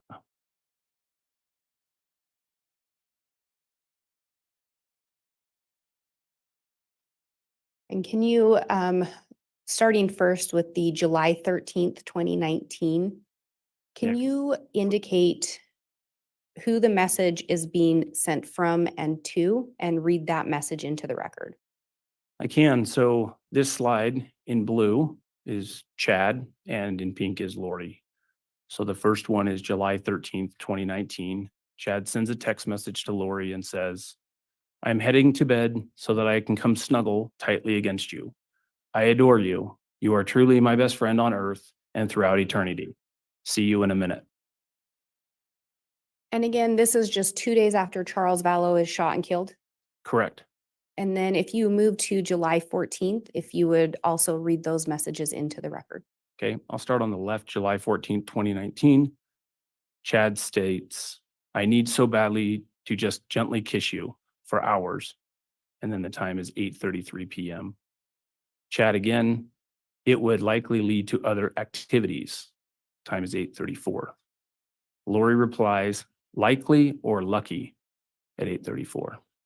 Chad replies, it would luckily lead to nakedness at 8:35. Shift to the other side. Yes, please. Okay. July 14th, 2019. I know that Chad has written a romantic sexual story called James and Elena and sent it to Lori. Chad sends a text. I love you, Elena, with heart emojis. We have an amazing love story, sent at 9:54. Chad again, heading to bed and then heading to Lily.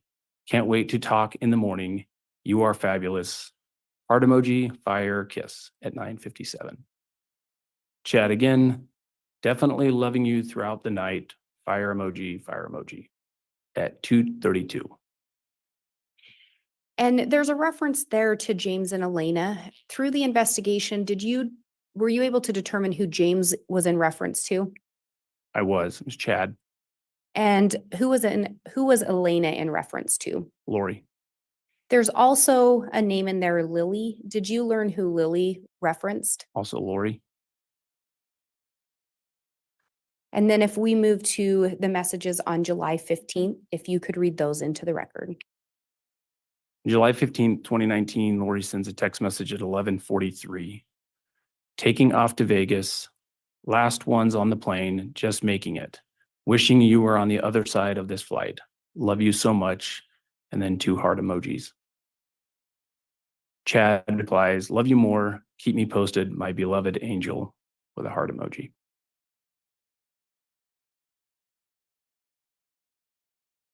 And then looking at the next slide, can you tell us what we're seeing here?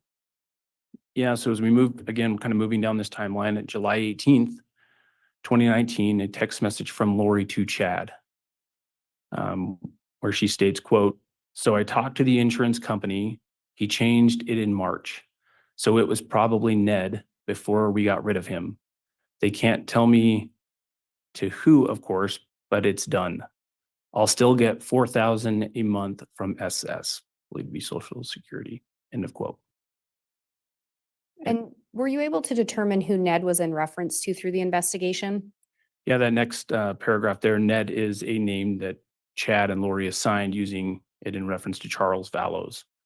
Charles had a $1 million life insurance policy with Lori as the beneficiary, but changed the beneficiary to his sister, Kay Woodcock, approximately 4 months prior to his death. And when you're reading that message, did it catch your attention? It did. And what about it caught your attention? Clearly, this was something that was of importance to both of them, both Chad and Lori.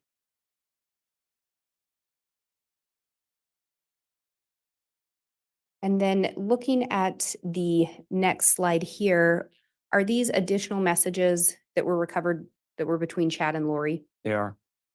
And starting with the July 18th, could you read those messages into the record? I can. July 18th, 2019, Lori sends a text message. This is sweet. I miss you desperately. Heart emoji at 8:34. Chad replies, you are so adorable, beautiful, wonderful, heavenly, luscious, and angelic. So many divine attributes rolled into one dynamic, desirable package. I want you even more desperately than you want me. 2 kiss emojis. And then the next one's on July 22nd. Can you also read those in? I can. Chad sends a text message at 2:45 p.m. Love you. Going with Garth in an hour to see the other side of heaven too. Missing you desperately, but so excited to be with you. Heart emoji, heart emoji. Lori replies, you will love it, with a heart emoji. Chad replies, not as much as I love you, with a heart emoji. Lori replies, I love you. You will enjoy the scenery. Looks a lot like Kauai, a lot. Looks like Kauai a lot, with 2 beach emojis, I imagine those are. Chad replies with a smiley face. Lori replies, hopefully we will be there someday soon together. Chad replies, that is the plan, with a fire emoji. Lori states, and my greatest desire. Was there something about these particular messages that caught your attention? That's second to last one where Chad states, that is the plan.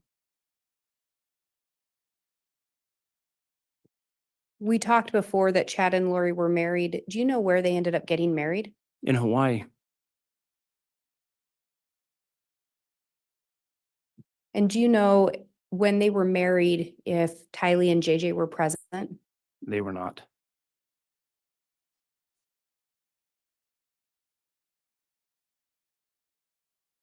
And then looking at this next slide, can you talk to us about that July 26th message? Can. So this is a text message that Chad sent to Lori. That's a screenshot of what was extracted. It says from Bubby, to be Chad. Tonight I figured out who I feel like. I'm a grown-up version of Harry Potter who has to live with the Dudleys in his little space under the stairs. Every few weeks I get to escape and have amazing adventures with my goddess lover. But then I have to return to my place under the stairs feeling trapped. But I sense permanent freedom is coming, with 2 heart emoji, or rather 2 fire emojis. And when this message is sent, again, was Tammy still alive? She was.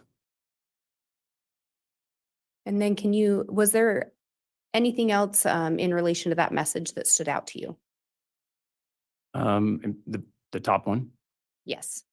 the permanent freedom is coming is, again, like the previous one already talked about, the plan, permanent freedom, stood out to me for sure.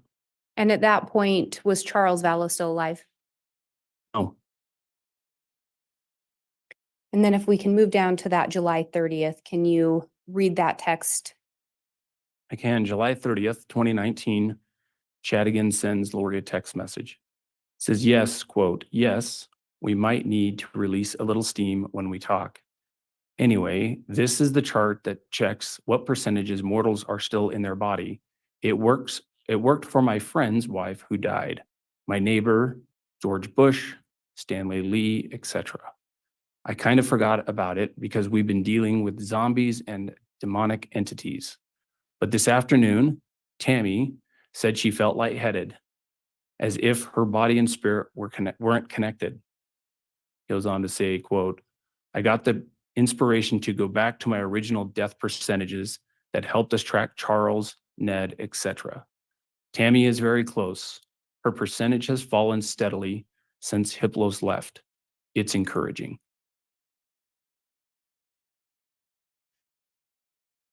Through the investigation, did you determine who Hiplos or Iplos would have been referencing? I don't remember that.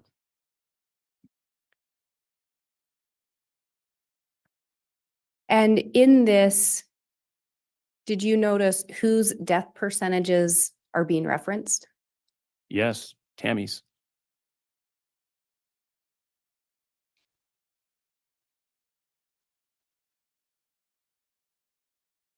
And can you talk to us a little bit about what we're seeing on this next slide? So August of 2019, we know that Chad again traveled to Arizona where he stayed with Lori. And on August 14th, 2019, Lori actually takes a screenshot of 2 wedding bands that she purchased from Serenity Rings. Same type.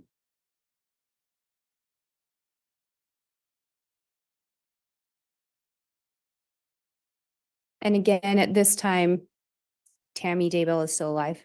She is.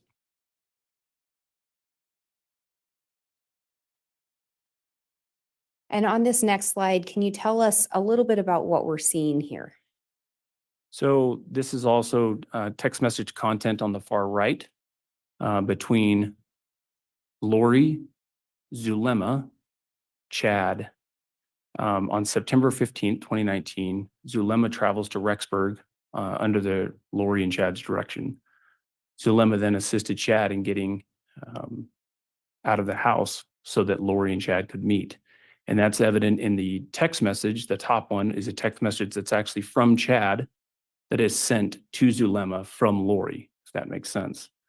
But from Chad, he says to Lori, please have Zulema send a message to me that she's in Rigby and wanted to see if I could come listen to her talk tonight about her trip to Chile. Lori then sends a message again to Zulema. He wants you to send a text so he can come talk to us tonight. Zulema then sends a text message complying with Chad's request to Chad. Hello, Chad. I'm in Rigby. I want to see if you would come listen to me talk about my trip to Chile. Chad replies to Zulema, tonight? ? Zulema replies to Chad, yes, tonight. Chad to Zulema, I can be there at 7:30. Thanks. And then Zulema to Chad, awesome. See you then. And then there's another note there regarding September 16th. What did you learn regarding September 16th?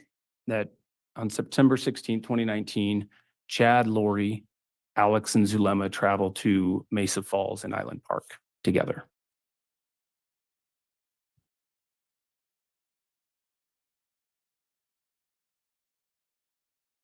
And then looking at this next slide, can you talk to us a little bit about these messages? So on October 3rd, 2019, there's a text message from Chad to Lori at 21:31 hours, which is 9:30 p.m. Good night, Angel Lily. So excited to go on our date. Fire emoji. October 4th, 2019, text from Chad to Lori at 0420, which is 4 o'clock in the morning. Dreaming of caressing you in bed. I adore you and Osholo you. Heart emoji and a fire emoji.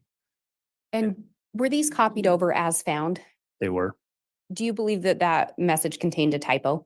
I do. And which word do you believe is not accurate? Judge, I'm going to object. Calls for speculation. Sustain. Through the investigation, did you ever learn of any kind of a meaning of Usholo? No.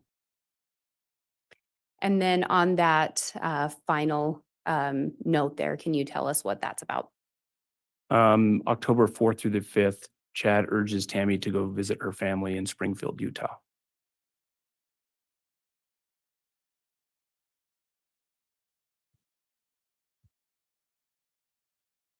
Through the investigation, did you learn if Tammy actually made that trip?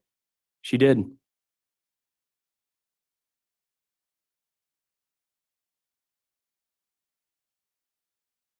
And can you now talk to us about the texts that we're seeing on this slide? So during these texts, we do know that Tammy has made it down to Utah during this time, during these text messages. So the first one, text from Chad to Lori at 8:45 in the morning. Thank you for sending me that paragraph, beautiful Lily. I'm eager to see you soon.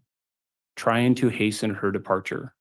I love you endlessly, with a kiss, heart, and fire emoji. Same day, Chad to Lori at 10:24 in the morning. Again, Tammy is still in Utah. It is dragging on here, but I should be to your house around 11:15. I want to talk to you first, of course. So maybe tell her I can talk from 2:15 to 1.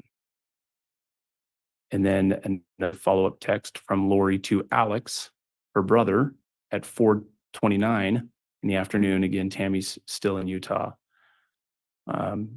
Quote, we are supposed to go on a real date tonight, but we are discussing it. Perhaps an evening at home would be better, so we are not out and about. I'll let you know.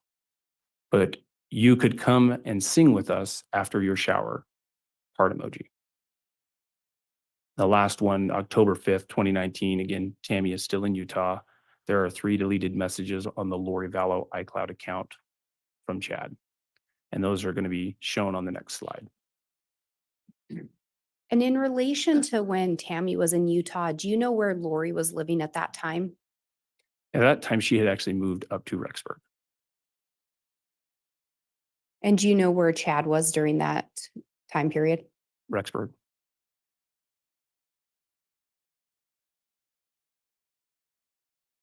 And if we move to this next slide, can you read these messages as well? Can. These text messages were sent to Lori Vallow from Chad Daybell just days before the attempted shooting that we get into in the next slide, I believe. First one, hello, sweet Judge, angel. could I have some foundation as to the date these text messages supposedly took place? I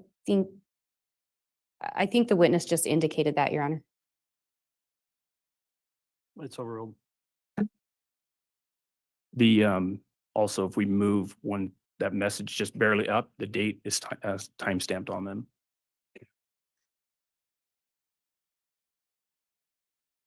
You'd have to go. That skipped. You'd probably have to exit this particular. Can you see the? I can see the text. Yeah, they're going to be right around the same date at the bottom. So the first one, Judge, I'm going to object at this point. There's no indication of who sent these messages to who. In fact, the notation says unknown. And response. Your Honor, I think if you look over to the right-hand screen, there's an indication on the slide of who the text messages went to and from. Okay. And Judge, could I voir dire a native objection?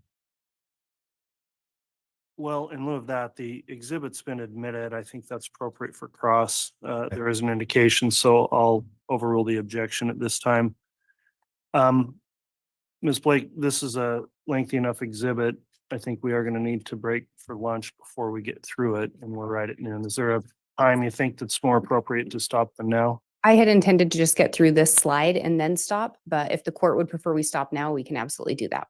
Let's go ahead and go through the slide. That's fine. Thank you. If you can read these into the record. I can. First text message. Hello, sweet angel. Big news about Tammy. Please let me know if you are awake and can talk. I love you. And then 2 emojis. Shortly after, the short version is that she has been switched. Tammy is in limbo, and a level 3 demonic entity named Viola is in her body. It happened about 10 p.m.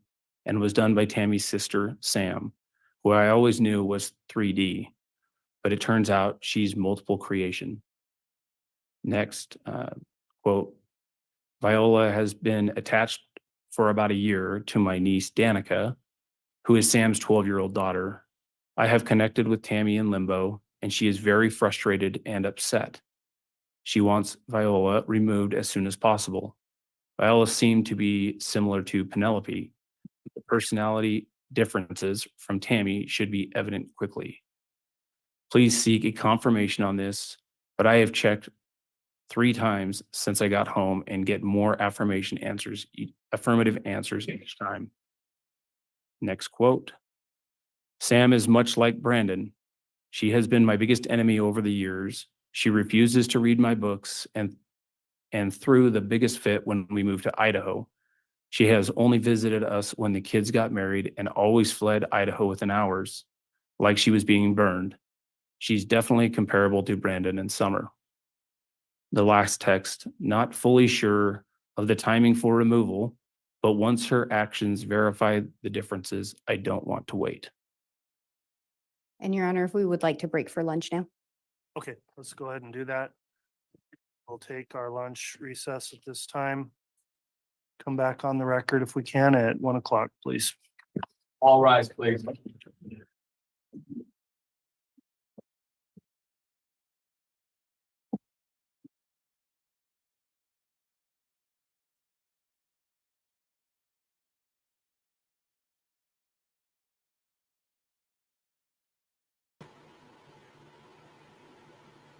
Wow. Okay. So it's a good time for a break. I know it. Janelle says, now who can eat after all these texts? Joseph says, Sam and Brandon, smart cookies. Vicky Carpenter says, shameful. Lisa Hayes says, get me the hell out of here, Judge Boyce. Angela Davison from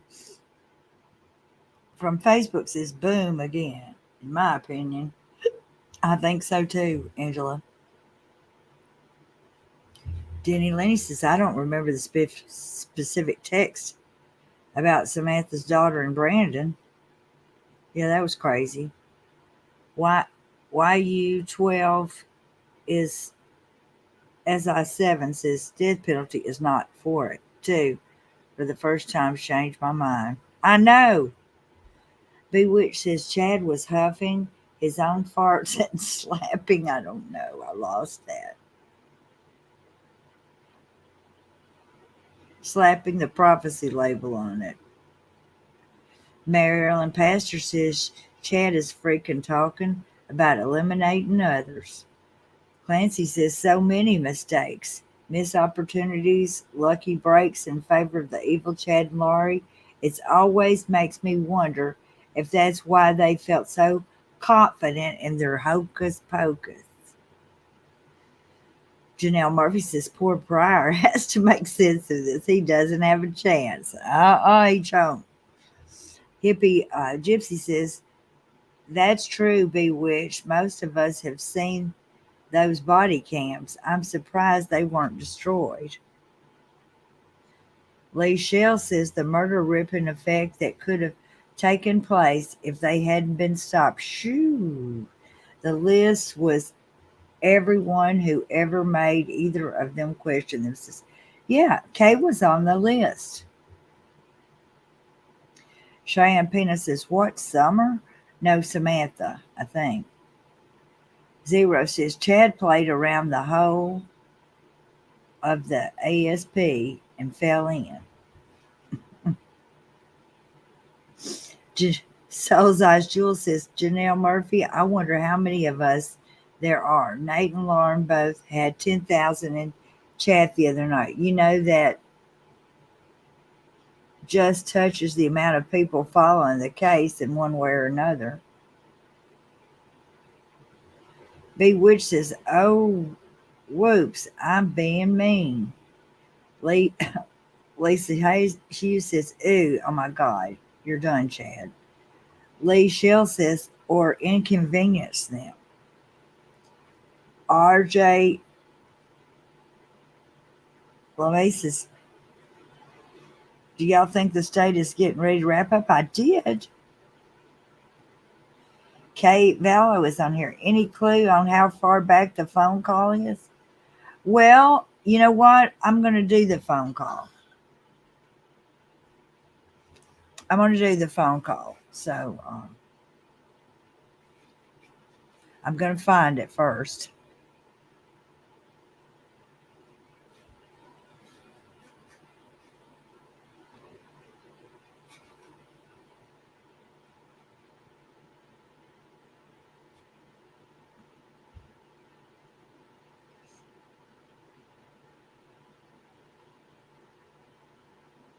It was before that last break.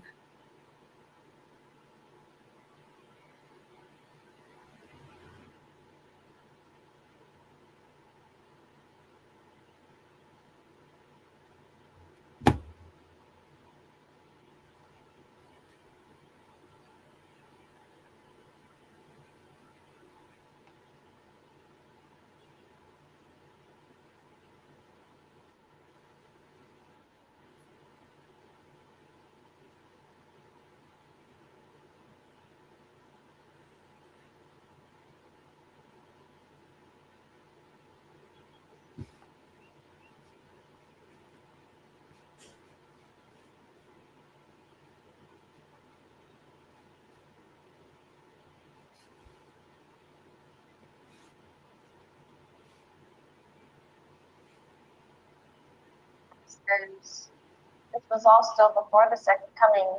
The Lord had ordained for us to begin the millennial day within Zion and her cities, while war and chaos reigned everywhere else. So it was already like the millennium. They were already living millennial way It's like a pocket. Yeah. the whole time.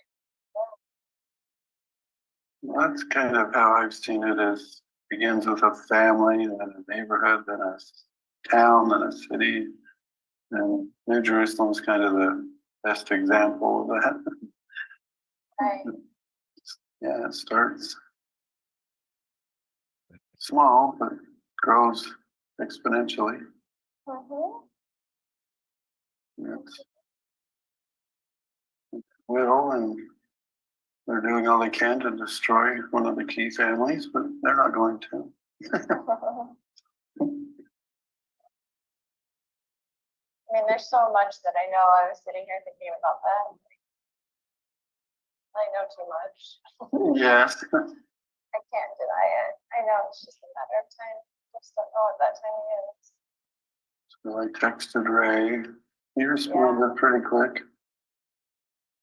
Detective, I'm gonna pause it there. Did you hear Mr. Daybell say I texted Ray? I did.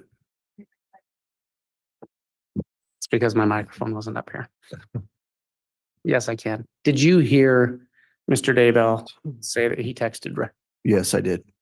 Through your investigation, did you become aware of any individual that had a nickname or alias of Ray? Through our investigation, we learned that Alex Cox often went by Ray Lamar. We also associated a Gmail account through phone records back to Alex Cox, and that Gmail was raylamar@gmail.com. Now, what was the date of this phone call again? June 8th of 2020.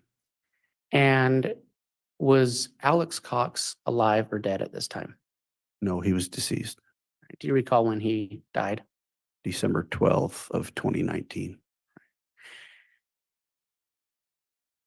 Detective, through your investigation, did you find any information that Chad Daybell claimed to have the ability to speak with people who were deceased. Judge, I'm going to object relevance. Overruled. Thorough investigation, interviews with multiple witnesses that were close to him. Through the teachings in his books, he would often talk about how he had the ability to see and speak with people on the other side of the veil. And Your Honor, I'm going to resume playing at 7:34. All right, before you do that, Mr. Wood, I think we might be able to assist on the audio.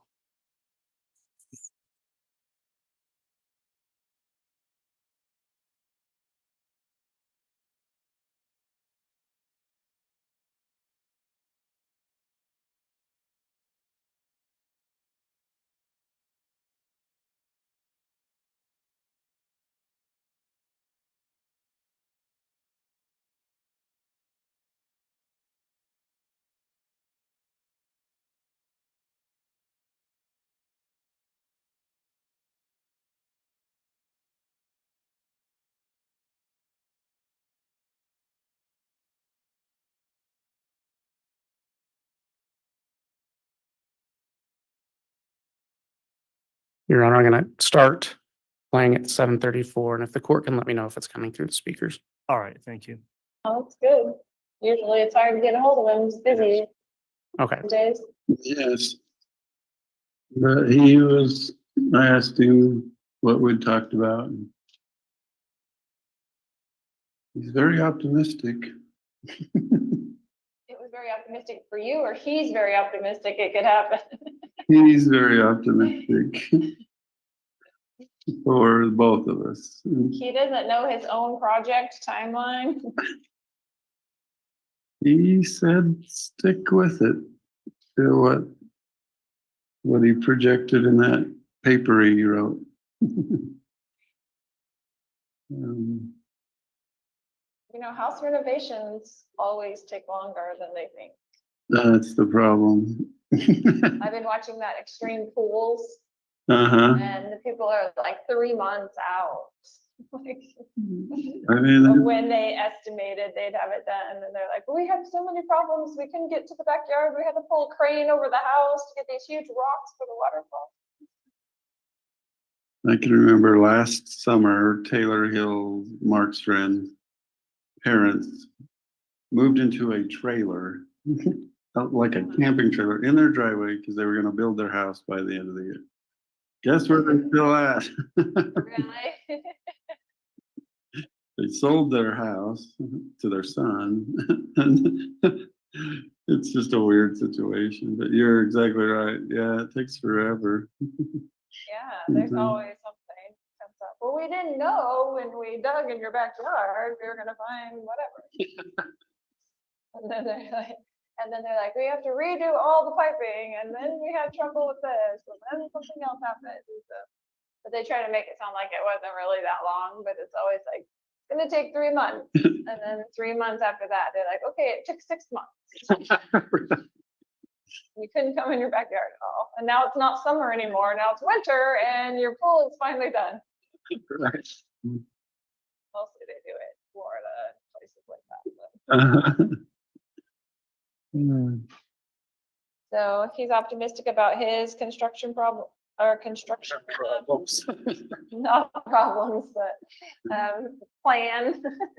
Yeah. His construction plan, the blueprints are still intact. Yes. Their timing. And I kind of just said, I texted him what you just said is, you guys are always a little off. Right, exactly. We just want a real estimate. Right. What do you say? He just laughed. So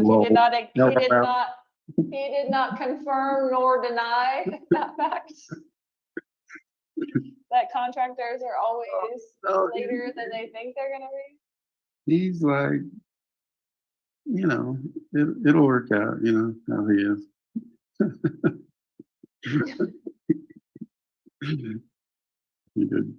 He did want me to say he misses you. But he's not far from contact. We can talk. We can text him whenever he wants. Yeah, I can't text anybody. Have text. It You have was, to text for me. That's like me telling you, I need you to tell this person and talk to this person. I'll text him back. But he's optimistic. That's, I mean, I want to go visit him and grab him by the throat and say, really? Can he? I know he's optimistic, but can he just make us any guarantees? I mean, we did make our down payments and everything else. Guarantee. It was like a guarantee, just an end date of our project. Well, he knows you pretty well. So he just laughs.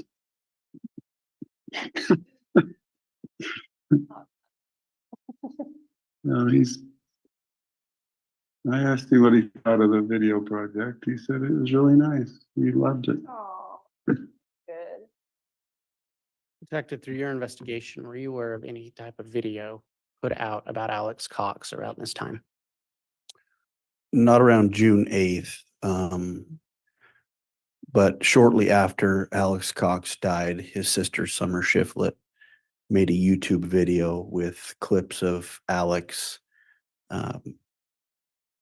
photos throughout his life and put it to music. And so we viewed that early on in the investigation, but that's what is being referred to here. Judge, I'm going to object. That calls for speculation. He can't speculate is what it calls for. Untimely, overruled. And Judge, I had stopped playing at 12:13. I'm gonna recommence playing at 12:13. You may. Yeah, oh, that's good. Although I'd never heard that song before. I don't know what that is. Maybe it's just something on like iMovie or something that's on your phone. Exactly. Yeah. Like one of the backgrounds that you can Church use or something. background, just a happy one. Yeah. I Mhm. don't know, because I've never even heard that one, or I've never seen the app, but I know people can do that. iMovie, it was always on my iPhone. I just didn't ever click on it. Yeah. But So, frustratingly optimistic, I guess is. so frustrating for us. Yeah, We're gonna be that's what I completed. mean. Thanks for completing your project on time. Will they get a bonus? They do it. Oh, yeah, we'll give him a bonus.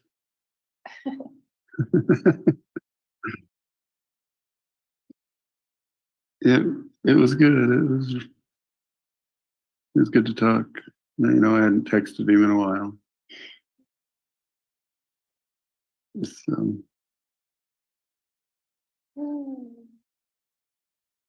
So he would still answer all my questions in the same way, you think, if I texted him? I think you ought to write down some questions for him and maybe even mail them off and see what happens.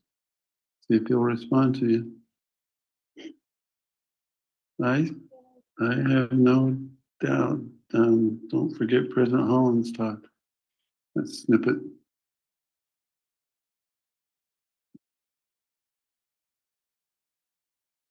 He seemed like he wants to text you if he could.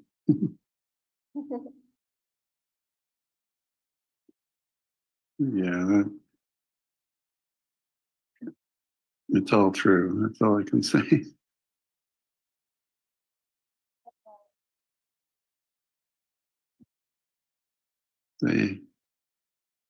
They haven't forgotten.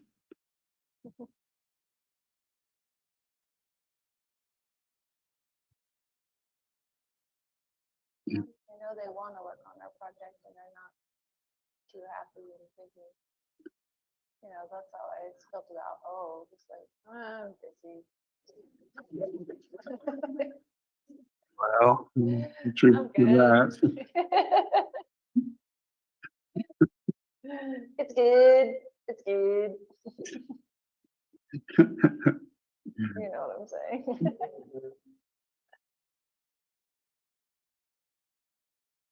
No, he's still very interested. He hasn't forgotten about us. Good. I know he has other projects, so I don't know how much time that takes. He's involved in this latest batch. Wow. Remind him when you do text him back that at the beginning of this project, he said there was only like a 3% chance that there would be trouble from certain aspects. And then there's like 100% trouble because that's where it all started.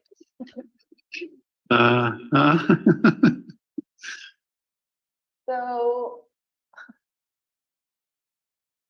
find out about that. Right. See what he has to say for himself on that issue. And you know exactly what I'm talking about. I do.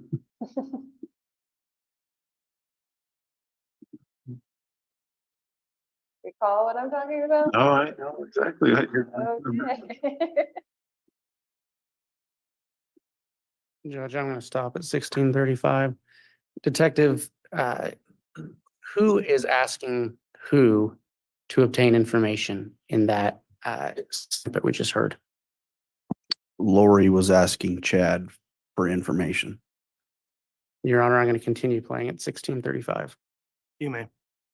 So I want to know why that is 100% instead of 3% chance of having a problem.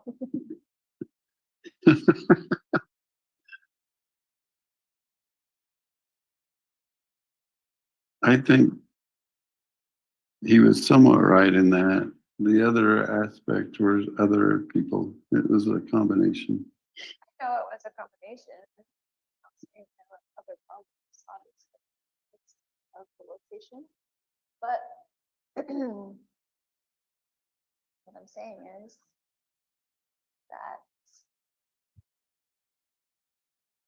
it's a combination of only, 5 problems. I agree. That was a big one. It was a big one. Uh-huh. So my faith in those kinds of guarantees are lower. Me too. And beggars can't be choosers, I get that, but you know what I'm saying. Mhm. It's not like I get to pick the colors of everything that I want. He's just gonna have to figure it out. Right. Since I'm here and I can't be in charge of the project, so. Mhm. Yeah. and I've thought back on that entire scenario. So we went over the plan and the blueprint. Mm-hmm. And And yeah, he said that wouldn't be a problem. right. Hmm. Yeah. What's your take on that?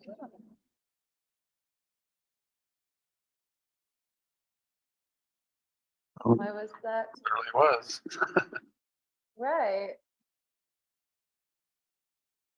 No, I don't doubt that. It's just strange how it blossomed.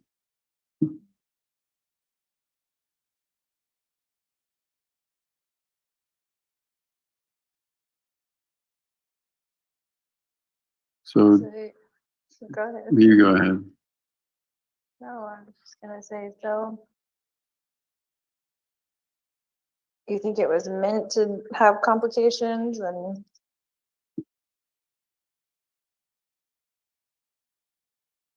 meant to go that direction? At some point, yeah. Well, then you should have said, hey, this is a 99% chance that we're gonna have trouble with this soil, Yeah. right? I mean, that's all we were asking. Well, Could this potentially be good, or do we have to fill it with sand? I think we sensed that we shouldn't take it lightly, and I don't think we did. I mean, we only discussed the matter with the trouble once, and I thought we cut it off and did well, and now that problem is kind of causing its own trouble for itself. Right. But there's other things in the project where when I'm going back over it, right, that I could have easily done or been inspired to do to avoid a lot of the issues that are gonna come up with that.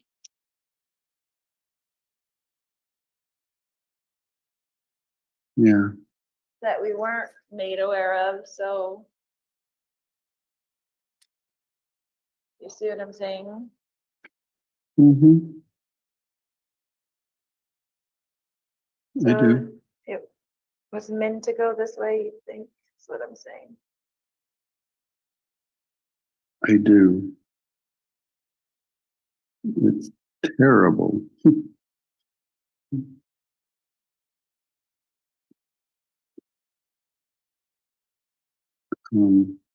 Minor changes here and there, but overall, this was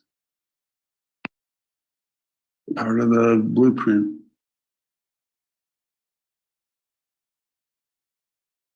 I mean, just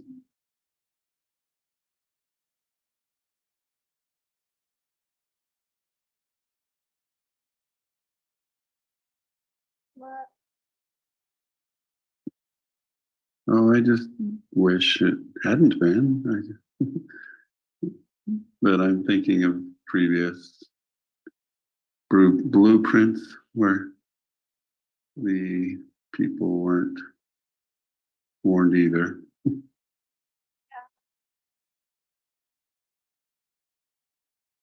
It's maddening.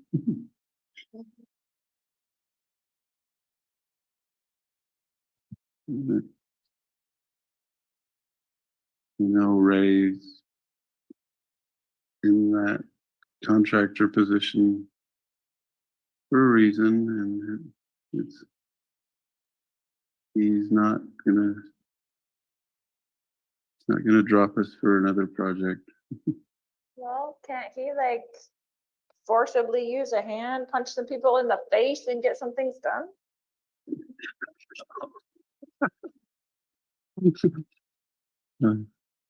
Some people in particular, like the 3%er person?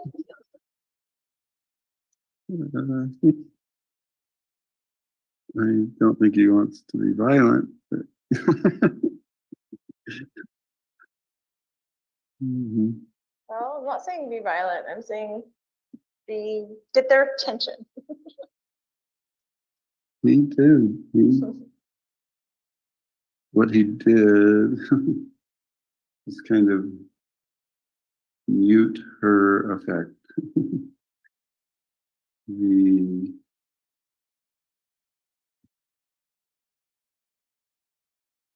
I don't know, just kind of kept her in her place for quite a while, to the point it almost diffused any value of her. Not talking about that.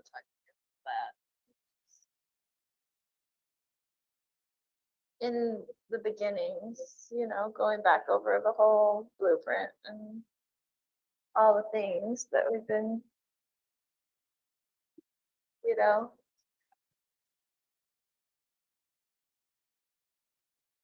I don't know what the word is, when you go through it. Anyway, a lot of that stuff could have been avoided. Yeah. Just minor tweaks. Yes. And I don't know why it had to go down this road to where we are now in the project. Mm-hmm. I know. I don't fully understand. I think he'd text you back or write you back. Ultimately, what I need from you is that the project is going to be finished and everything is going to be fine and it's going to work out. That's what he said. Well, I need you to tell me that every day, several times. Okay. My sweet, lovely Lola. Things are going to work out. Not just because he says so, but because I know so. It's a marvelous plan. Slight How do you know hiccup. so? How do I know?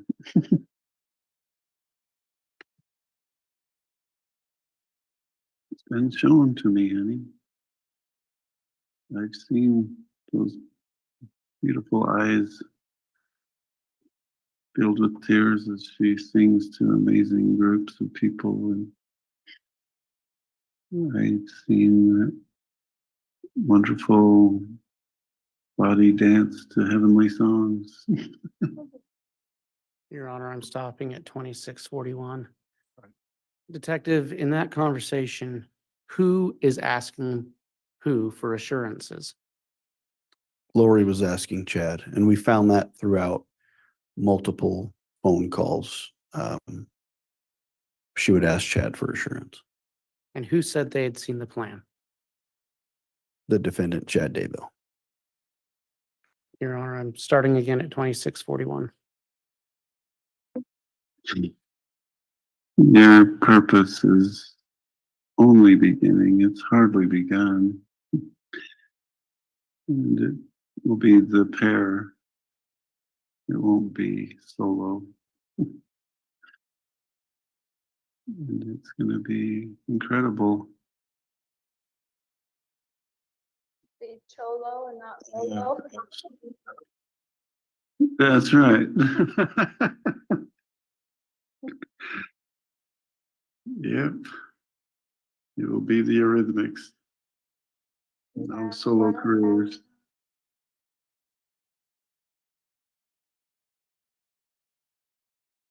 I'm just absolutely sure. I was saying it will be the Eurythmics. It won't be two solo careers. I know, but I'm saying you said you have absolute what? Confidence? Absolute assurity, confidence, confirmation. It's going to be as seen. There's some things that aren't going to be altered.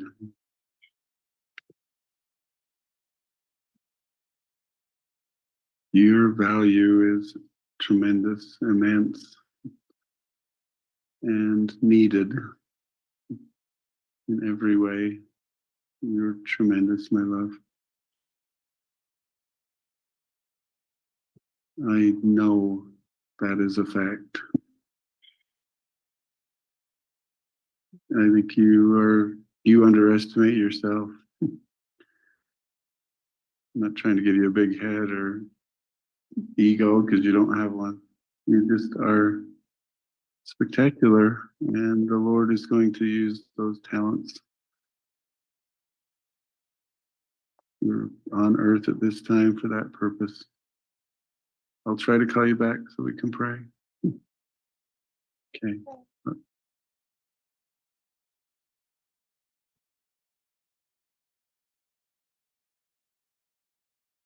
Your Honor, I have no further questions. All right. Council, before we begin cross here, I think this would be an appropriate time to take our mid-morning recess. So let's go ahead and do that. It's right at 10 o'clock. So if if we could start up again, we'll try.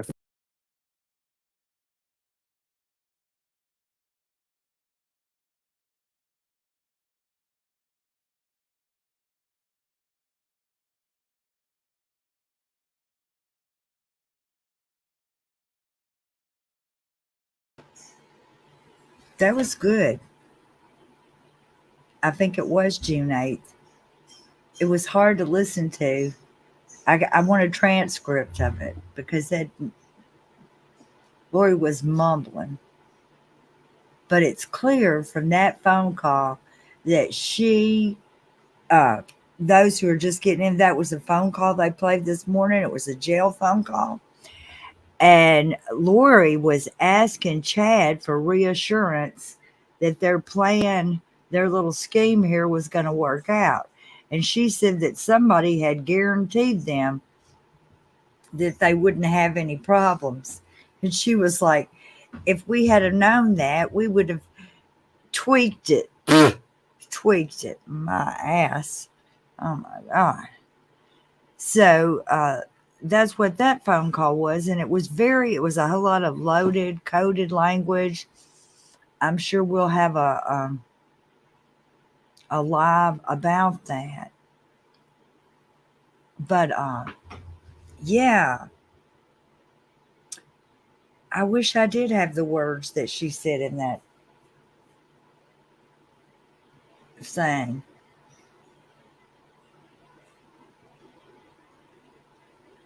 It's really,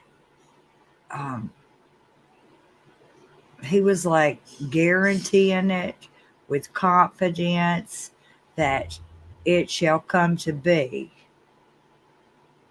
And something about it wouldn't be 2 solo careers, it would be the Eurythmics.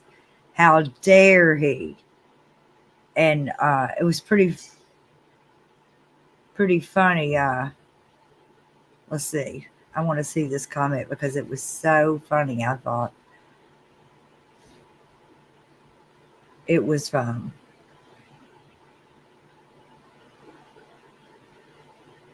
I'm going to find this comment.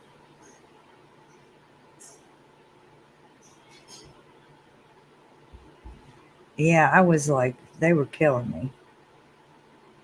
And I hate his little giggle. And I hate his books.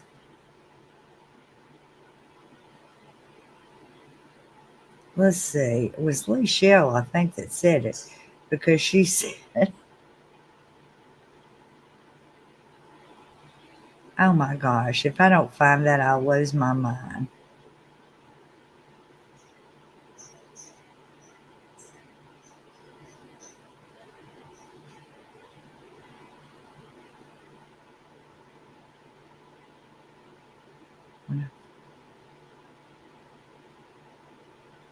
Well, I want to know what the 3%.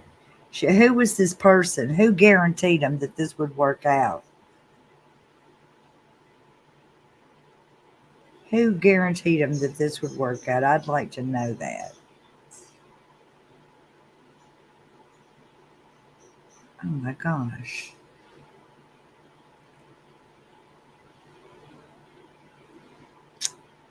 Well,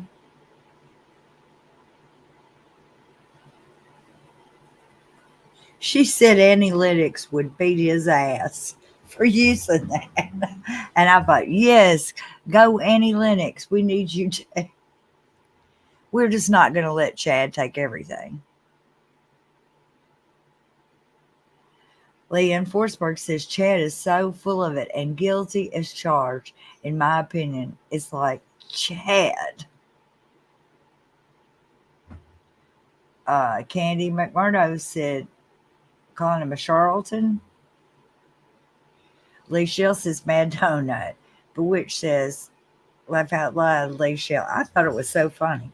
Illuminate next said, seriously, who the hell found Chad remotely charismatic enough to follow his bullshit? I don't get it. I don't get it either. But then you got to remember that their prophets talk like that. They talk in that little bitty voice. Hey, there you are. Was it? Let me get down this banner that's I'm already there. Done. okay. Yeah. Yeah, no. So I'm editing it, right? And I mean, I'm just like, oh no, that is a damn hit. They're just like, why hasn't it been done yet? You know, I mean, that's what it's about. What the fuck? I'm sorry. She acts like she was pissed too that it hadn't happened yet. You better, but she got over it by her trial time and didn't throw him under the bus. So I'm thinking it's either Melanie Gibb or my mom, because I don't know. I'm just trying to, and then I went and looked at the trust scale because I'm like, I'm like crazy right now, you know, because I'm just like, wait, what? They're not freaking smart. So there's that much. It's just a matter of they repeat their behaviors, right? How much time do we have left? About, do you know? 15 minutes or more. Okay. I mean, I was gonna take y'all to edit with me because I'm in there, but I mean, not really. I don't have to. But I mean, just and reading the transcript, you know, it's crazy. Yeah, I can't wait to read the transcript because she was mumbling a little bit under her breath about part of it. Some parts, yeah, yeah. I mean, it's totally. Let me go back a little bit. And you know, if I'm not mistaken, Pryor did not test him on none of that shit either. He went right on about some other stuff, but he never even talked about this telephone call. Yeah. I mean, she's talking about shit. She's talking about, and I mean, all this is to dead brother. Okay, so that's bullshit right there. That's one of their little things. You think it's Tom? You think it's Tom? Who the hell's Tom? Oh, I'm sorry. Who's Tom? Harrison. Oh, okay. Spencer. I mean, I like to off him? No. No, You mean I'm saying to she's off saying them? he told us to do all this crap, and now Yeah. we've done it. We It were could be. guaranteed. It very well could be because I mean, but there would have to be a money exchange. I'm not saying he specifically said like we're Pryor theorizing says, kids, but I'm just Spencer. saying she's pissed because somebody important gave him this thing and it ain't working out the way it's supposed to. No. You thought no? Okay. No, that's not what I'm getting. So I'm pliable. I'm pliable. This was also before the second coming. The Lord had ordained for us to begin the millennial day within Zion, in her cities, while war and chaos reigned everywhere else. So it was already like the millennium. They were already living colonial. Okay, so blah blah blah. And I mean, they're talking about, anyways, bullshit. Okay, and then he says they're doing all they can to destroy one of the key families. He's talking about themselves. But they're not going to. I mean, there's so much that I was sitting here thinking about that. And she says, this is Lori for sure. She says, I know too much. He says, yes. I can't deny it. I know it's just a matter of time. And then Chad's like, well, I texted Roy, you know, like, come on, girl, let's talk this code. Okay. He responded pretty quick. And then, Rob Wood asked Ray Hermosillo, and the only thing to do at that time was, Alex was dead, and Summer had put out a video, which I have a copy of Alex with a bunch of pew-pews, by the way, throughout the video. Anyway, so we'll skip over all that. Alex was dead. Okay. I'm trying to get over all the court crap. Okay, so then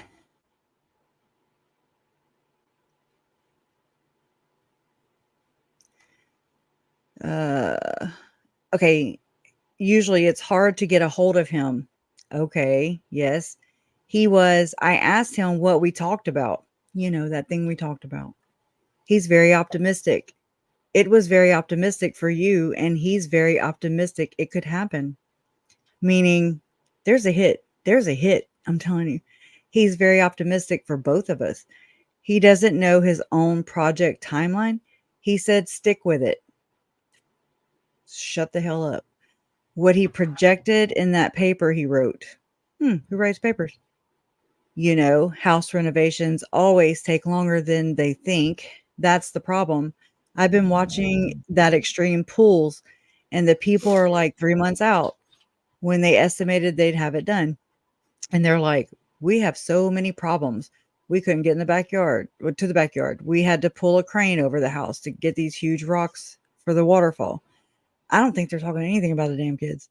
I can remember last summer, Taylor Hill, Mark's, whatever, parents moved into a trailer, like a camping trailer in their driveway, because they were going to build. He's trying to say, I don't know what he's trying to say.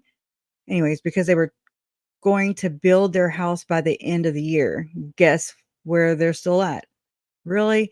They sold their house to their son. It's just a weird situation. But you're exactly right. Yeah, it takes forever. Yeah. There's always something that comes up. Well, we didn't know when we dug in your backyard, we were going to find whatever. That's pretty damning.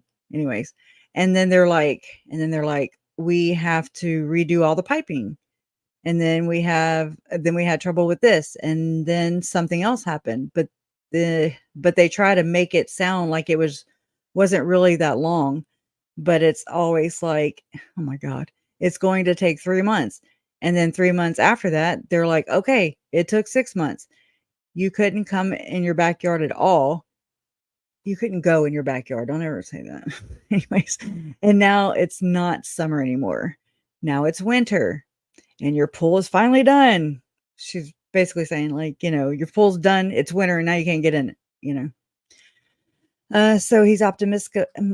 So he's optimistic about his construction problem. And she corrects herself, and she says, or construction, not problems, but plan. And he's like, yeah. And she's like, construction plan. Like, it's not a problem, Okay. The blueprints are still intact. Yes. And I kind of just said, I texted him, what you just said is you guys are always a little off, right? Exactly. We just want a real estimate, right? What did he say? He just laughed. He did not confirm nor deny that fact, that contractors are always later than they think they're going to be. That's Lori. He's like, it'll work out. You know how he is. I mean, they're talking about Alex under the guise. They're always doing something under the guise of something. He did want me to say he misses you, but he's not far from, contact. We can talk. We can we can text him whenever he wants. And then she's guilt tripping. She's like, yeah, I can't text anybody. Have a text for me. That's like me telling you I need you to tell this person, talk to this person. I'll text him back. He's optimistic. I mean, I want to go visit him and grab him by the throat and say, really? That's Chad saying that. I know he's optimistic, but can he just make us any guarantees? I mean, we did make our down payments. I'm telling you. There was that Edgar guy. We did make our down payments and everything else. Guaranteed. It was like a guarantee, just an end date of our project. Well, he knows you pretty well. He just laughs, and he's just trying to play it off. No. I asked you what he thought of the video project. They're, again, talking in code. He said it was really nice. He loved it. Good. And then detective through your investigation, blah, blah, blah, blah, blah. Okay. Yeah, that's good. Okay. Yeah, that's good. Although I've never heard that song. She's talking about, I don't know. They're so damn wishy-washy. She's talking about the song that was played on Alex's thing. And I mean, she's like, iMovie. Okay. I mean, they're really talking about that. I do believe. Okay. Okay. Right here it says, because I've never I've never even heard that one. Still talking about the song, or I've never seen the app, but I know people can do that. iMovie was always on my phone. I just didn't ever click on it. Yeah. Frustratingly optimistic, I guess. Chad gets back on the bandwagon here. Is true. Frustrating for us. Yeah. That's what I need. Thanks for completing your project on time. Will they get a bonus?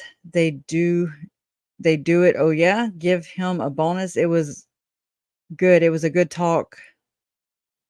You know, I hadn't texted him in a while, so he would still answer all my questions in the same way. I think you ought to write down some questions for him, maybe even mail them off and see what happens. Can't do that to a dead guy. See if he'll respond to you.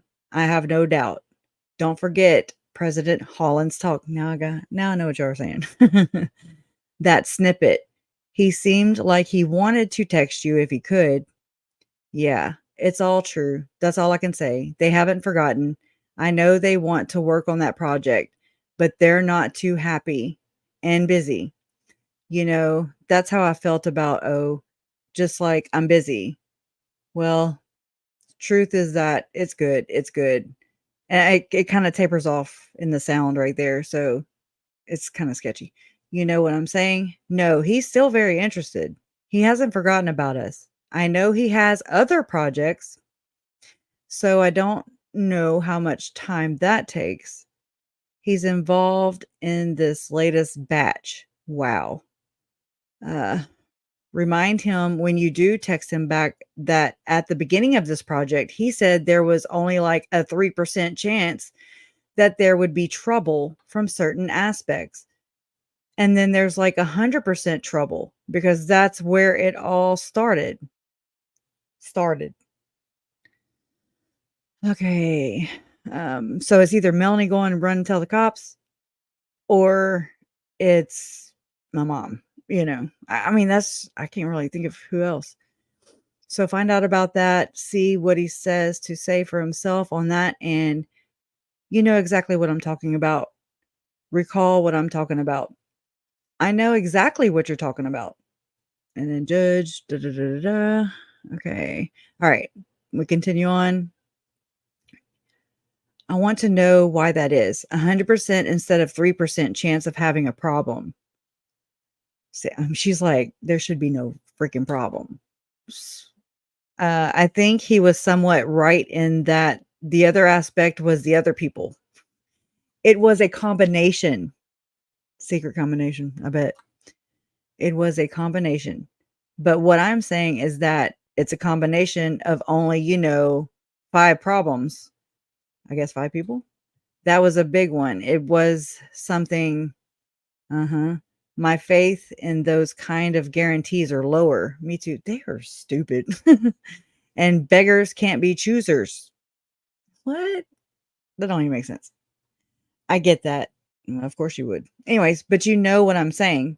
It's not like I get to pick the colors of everything that I want. That's Lori. Who's just going to have to figure it out, right? Since I'm here and I can't be in charge of the project. So yeah, that's Lori. I've thought back on the entire scenario when we went over the plan. There is a plan and the blueprint. Yeah. He said that wouldn't be a problem, right? Why was that? It really was, right? No, I don't doubt that. This probably sounds stupid, but me just saying it like this. It's just strange how it blossomed. That's Chad. So you go ahead. No, I'm just going to say, they were trying to cut each other off on accident. Do you think it was meant to have complications and meant to go that direction? Lori asked. At some point, yeah. Well, then you should have said, hey, this is a 99% chance that we're going to have trouble with the soil. Talking code. Yeah, right? I mean, that's all we're asking. Could this potentially be good, or do we have to billow sand? Well, I think we sensed that we shouldn't take it lightly, and I don't think we did. I mean, we only discussed, this is crazy. more crazy. I mean, we only discussed the matter with the trouble once, and I thought we cut it off and did well.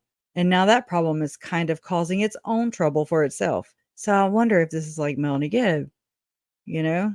I mean, we only discussed the matter with the trouble once, and I thought we cut it off and did well. And now that problem is kind of causing its own trouble for itself, right?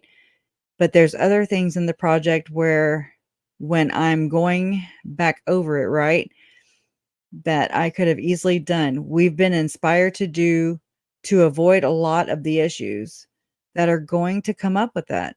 Yeah. That we weren't made aware of. So you see what I'm saying? Wink, wink. I do. It was meant to go this way. You think? That's what I'm saying. That's what Chad said. That's what he said. I do. It's terrible. Minor changes here and there, but overall, this was part of the blueprint. Oh, I just wish it hadn't been. But I'm thinking of previous group blueprints where the people weren't raising that contractor position for a reason. The only thing I can think of is David Warwick is a contractor, but whatever. And he's not going to drop us for another project unless they're talking about a hitman. I have no idea. Well, can't he like forcibly use a hand, punch some people in the face and get some things done? Lori, right? Some people in particular, like the 3%, like the 3%er person. So in the middle of that, I went and looked on my FOIA docs, right? And I looked at the trust levels because I was like, what? Who is at 3%? Thinking. And the only thing I got close to was Mel G was 97%, but this was like on 7/19/2019 at 12:53 hours. Chad sent Lori a similar message providing trust levels of those she needed to be aware of. The list was as follows. And so, you know how like Stacy, Talia, Audrey, Raphael, they were 100. And we're thinking that's good, but you know how they're opposite and everything. So I started thinking like, okay, what if Mel G is a 97 and that's bad and not good? What if 100, just like with Chad's pain levels for the kids and how it was backwards a little bit? So, I mean, I don't know. It's just, I know it's probably a far reach, but Mel G was a 97, Mel B 85, Zalema 96. But this was way back in July. If she was a 97, Mel G, that's 3% left. I'm just saying. So Mel G 97, Mel B 85, Zalema 96, Serena 18, Christina 8, Nicole 86, April 7. So does that make, you know what I'm saying? Like just flip that around. April, like Thor 94, meaning that wouldn't be good. Jason 31, Al 94, not good. Summer 40, Janice 15, Barry 8, Adam 0, and Stacy, Talia, Audrey, Raphael 100. I don't know. That was just something that kind of caught my eye. And then, woo, y'all are like, what? Yeah, could be Maryland. Oh, could be. I mean, I'm just saying. Yeah, my head's spinning. So, but I mean, and I don't think me reading it is doing any justice. Where is it? I'm editing that damn video. Oh, over here. No? Right here. Okay. Some people in particular, like the 3%er person, I don't think he wants to be violent. Well, I'm not saying be violent. I'm saying get their attention. Me too. What he did was kind of mute her effect. I need to listen to that because I don't even know what context.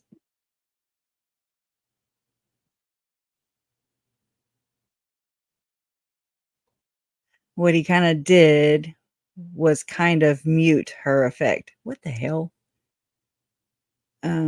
Oh, maybe they're talking about David Warwick muting Melanie Gibbs' effect. I don't know. I just kind of kept her in her place for, wait, let's listen. Well, I know y'all aren't listening. Mute.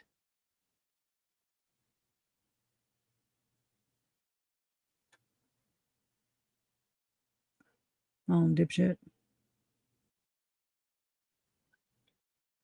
Okay, so he's saying, well, I'm not okay. What he did was kind of mute her effect. He just kind of kept her in her place for quite a while, to the point it almost diffused any value of her. I do think it's Mona given day forward. In the beginning, going back over the whole blueprint and all the things that we've been, I don't know what the word is, when you go through it. Anyway, a lot of that stuff could have been avoided. Yeah, just minor tweaks, Lori says.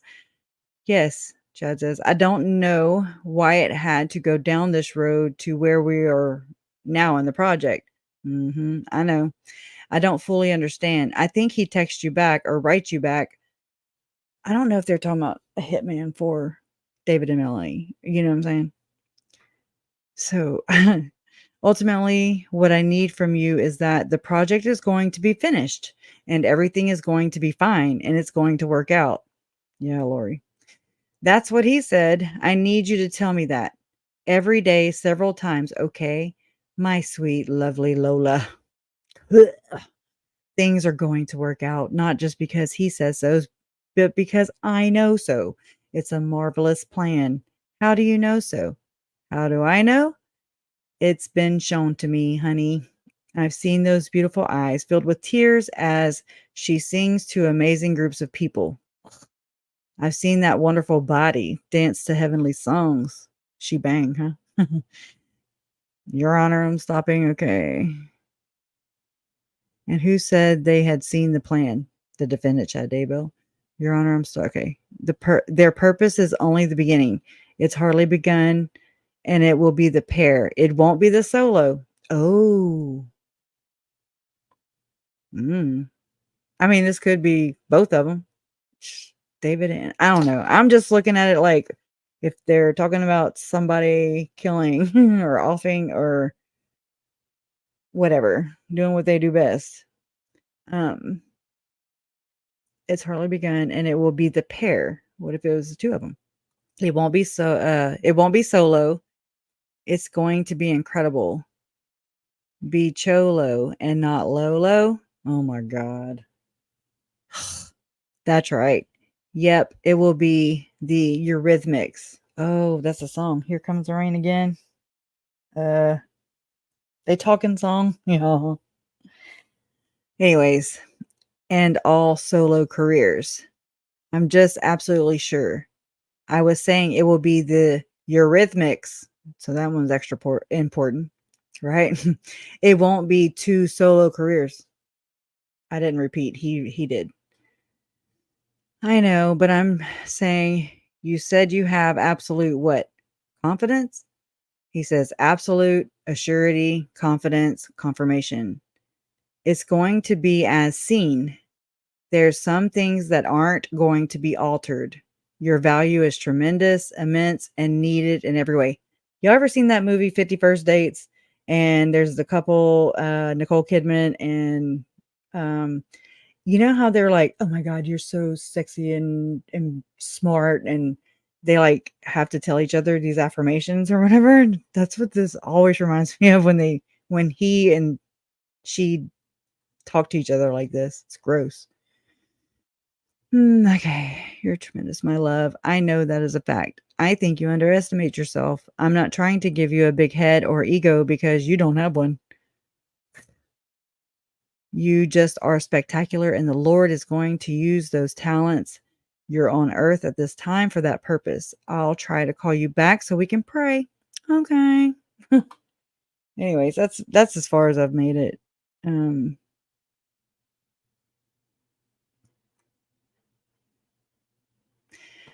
Yeah. All right, please. The court will be back in session. Shit. Okay. Bye. Oh shit. Thank you. I believe the jurors are lined up or close to lined up, so we can just remain standing until they return, please.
Jurors present and accounted.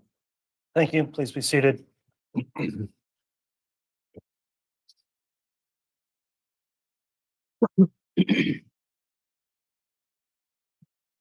Okay, we are back on the record. CR 2221-1623, State of Idaho versus Chad Guy Daybell. Concluded the lunch recess. The jurors are all returned and accounted for, and Investigator Edwards is on the stand on direct examination. Exhibit 398 had previously been admitted and was being published as part of direct. Ms. Blake, if you'd like to continue with the witness, you may. Thank you, Your Honor. And may I be handed Exhibit 398 again? You may.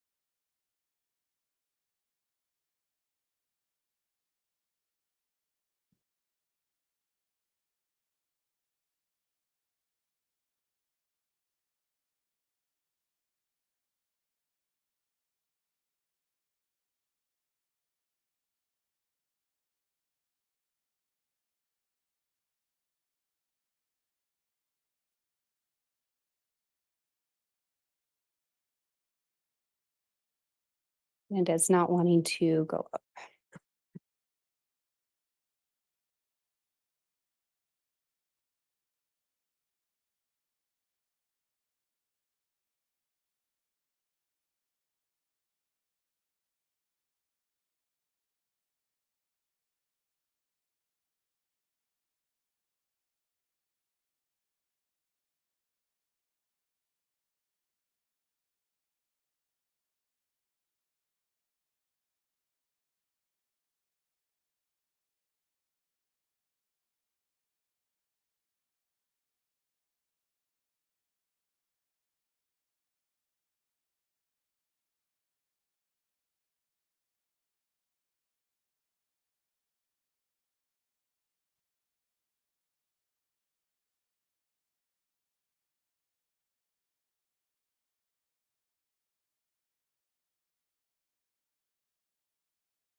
Thank you for that assistance.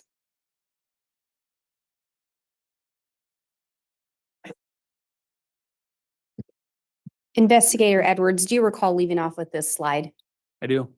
And again, these were messages sent in the days before the attempted shooting of Tammy Daybell. Correct.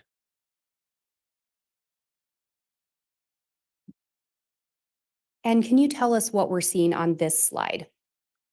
So the timeline again moves right up for October 9th. On October 7th, 2019, you know that Alex signs into the St. Anthony gun range.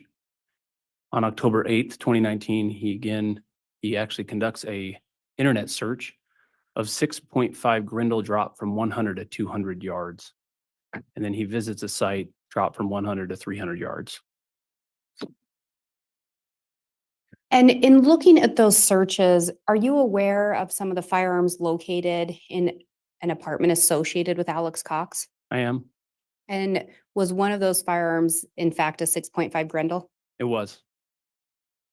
And can you explain a little bit about what the drop means? I can. Yeah. So the image on the right is kind of I'll give you a visual idea of what we're talking about, but drop is actually what that bullet does is it comes out of the weapon, and what the searcher is looking for right here is what that distance is and what effect that will have on the bullet. So the farther out the shot, that bullet naturally just drops, right? And you can compensate for that with your scope. You can make an adjustment on your scope so that you can shoot and hit targets that are further out past 100, 200, 300,000 yards, whatever it is. And then it looks like there is also a visit to the gun range on October 8th. There on October 8th, he again signs into the St. Anthony gun range, and then he conducts a Google search for a Rhode Island area code, which is 401. And did you learn a significance with that 401? I did. What was that? So we can go to the next slide. There's a 401 number that is used by Chad Daybell. To date, this phone has not been located, but two burner phones are used for the first time on October 9th at about 9:15. A burner phone is an an inexpensive cell phone rather, designed for temporary or sometimes anonymous use, and then it can be discarded. And I think you indicated there were two burner phones. There were Do you know who those phones were associated with? Alex and Chad. And then there's an indication here as well of some real phone numbers. Can Yeah. you explain what those are? Yep. The 208-690-9374 number was Chad's real phone.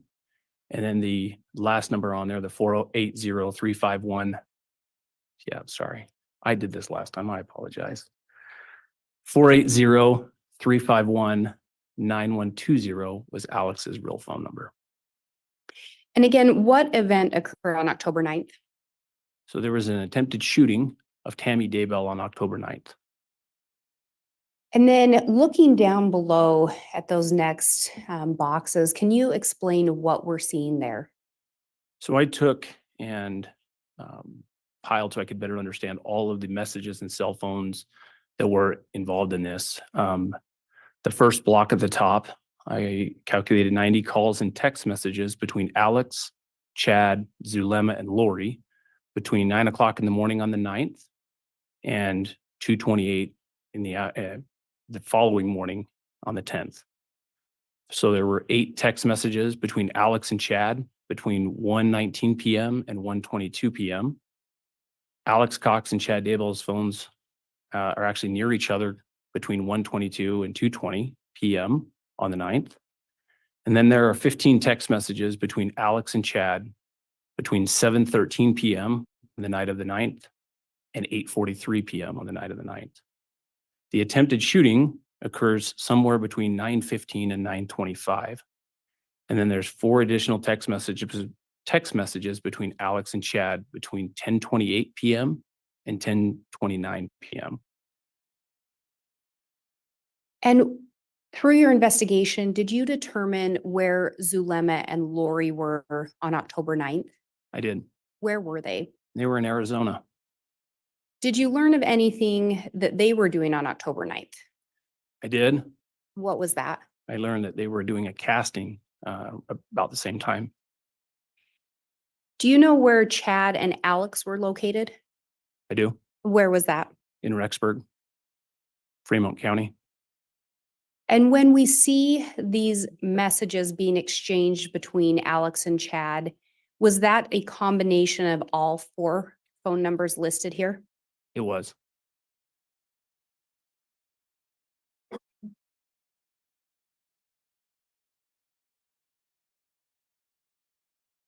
And can you tell us what we're seeing on this slide? So this slide and the next 3 are all kind of describing where specifically that phone was located. So the first phone that we talked about, Chad's burner phone, what I call the 401 number, there are text messages between Alex and Chad between 1:19 and 1:22. And those phones, Chad and Alex's electronic devices, are at Alex's apartment, at or near Alex's apartment between 1:22 and 2:20 p.m. And when you were going through this, did you use data, location data collected by other officers or agents? I did. You did not plot the data points yourself. Correct. And what are we seeing on this slide?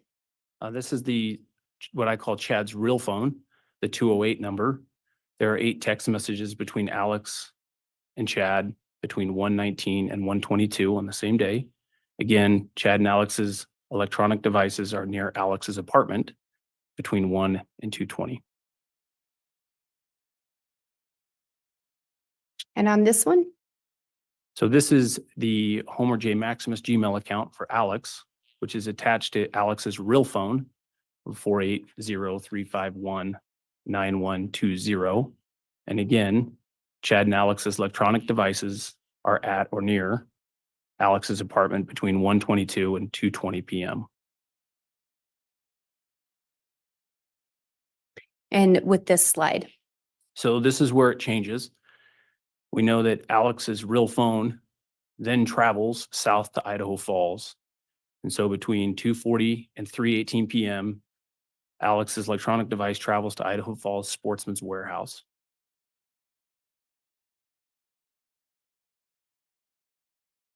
And on this slide?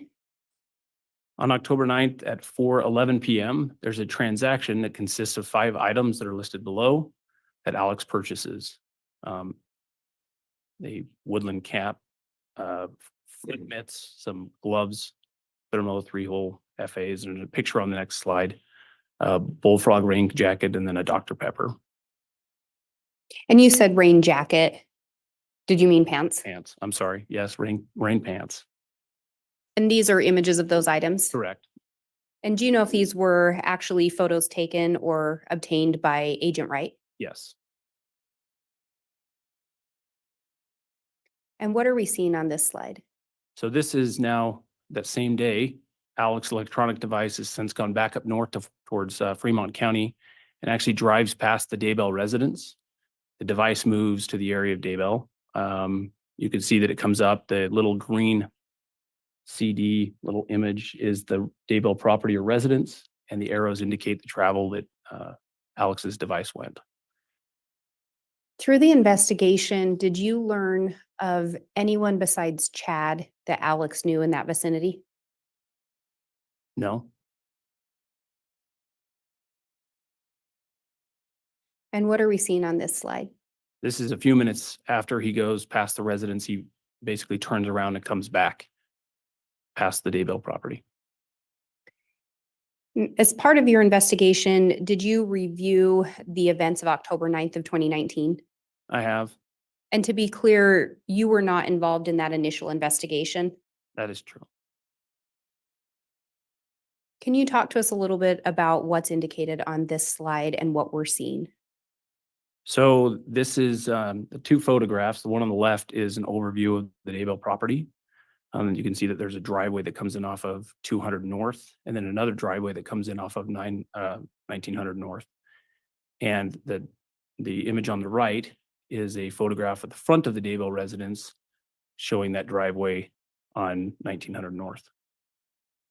On October 9th at approximately 9:15, the first 911 call to Fremont County Sheriff's Office is made by Joseph Murray, who is Tammy's son-in-law. And I think you said at 9:15, is that the time? Sorry, I read 9:41, sorry. Not a problem. And with 9:15, are you aware that that's when Tammy indicated the event had occurred? Correct.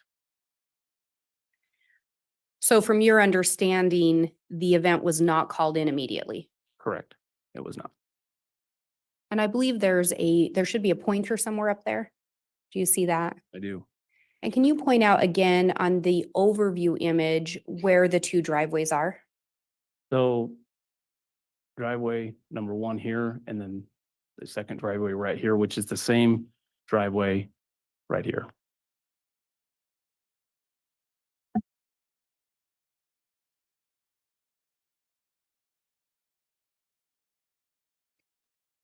And can you, as part of the investigation, did you review some of the contents of a device associated with Tammy I did.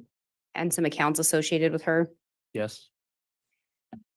Do you recall looking at this particular message? I do. And can you read it into the record? Again, on October 13th, 2019, Tammy sent her son, Mark, an email, who was serving an LDS mission at the time. And it says, quote, "I was coming home from clogging. It was about 9:15 and I backed into the front driveway. I was getting some items out of the back seat. We had made freezer meals for enrichment that night and my clogging shoes. I realized someone was by the back of the car. I looked up thinking it was Dad or Garth to help me carry stuff in. Nope. It was a guy dressed in all black with a ski mask on, pointing a rifle at me. I think I was a bit in shock because I just said, 'What do you think you're doing?' Then I noticed the rifle was actually a paintball gun. It had a hopper on top. The guy started pulling the trigger and I could just hear the clicking and a whooshing sound of an empty paintball gun. He stayed standing by the back of the car, just pulling the trigger while pointing the gun at me. For some reason, I kept asking him what he thought he was doing. At that point, I was actually more annoyed than scared because he was standing between me and the door, and he didn't step toward me or even say anything. The scared part came after, when my brain thought of the other things that could have happened. The thought crossed my mind to hit him with my clogging shoes. But first, I looked toward the house and yelled, 'Chad.' Then the guy ran off around the north side of the house. I ran in the house and got Dad and Garth."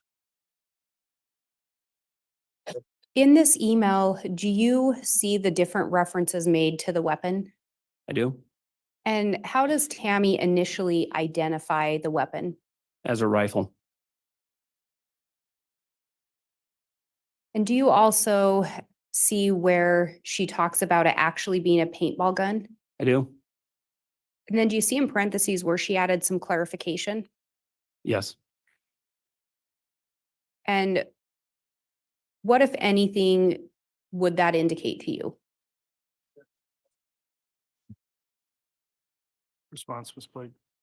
Your Honor, I think in his investigative capacity, I'm asking if that indicated anything to him as an investigator. Judge, it doesn't allow him to speculate about what was the purpose of this comment in an email. That's speculative. I'll sustain that. Tammy provided clarification with relation to that paintball gun. Is that correct? She did. Are you aware of anything that can resemble a hopper on a rifle? Yes. What would that be?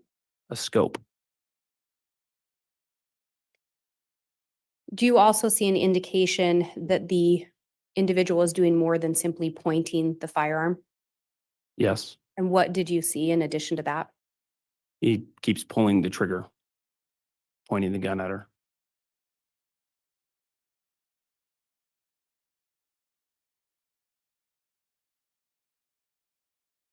And do you recall what color the items were that were purchased from Sportsman's Warehouse earlier in the day?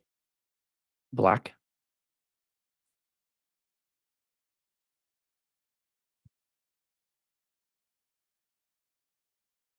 And I'd previously asked you what on a rifle could resemble a hopper. Can you tell us what we're seeing in that first image, the top one? So the top image is the 6.5 millimeter Grendel AR that was recovered. It belonged to Alex Cox. And can you tell us what that bottom image is? The bottom image is an example of a Tippmann paintball gun that was pulled. And with that pointer, can you show us where the hopper is on the paintball gun? On this particular paintball gun, this is the hopper right here. And in relation to that firearm, can you tell us where the scope is? This is the scope right here. And again, we talked previously about your experience with using both assault rifles and paintball guns. Do these appear to be accurate representations of some that you've seen before? They do. And in Tammy's description, the gun is being pointed at her. Yes, Would that indicate she's looking at the front of the gun? that's how I would interpret it. Yes. Did you notice anything else in relation to that Grendel 6.5 in relation to the end of that firearm, like the front of it? Yeah. So I noticed that the front of this has been grooved out or has the capacity of having something attached to the front of it. And in your experience, what types of things can be attached to the front of an assault rifle? A suppressor.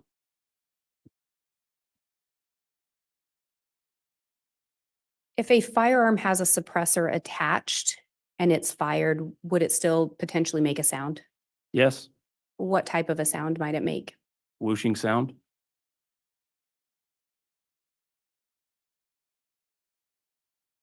Did you notice anything? Let me back up. Did you personally observe this 6.5 Grendel? I did. Did you make any additional observations in relation to this firearm? I did. And what were those? It's kind of difficult to see on this picture, but you'll notice there's a gap right here.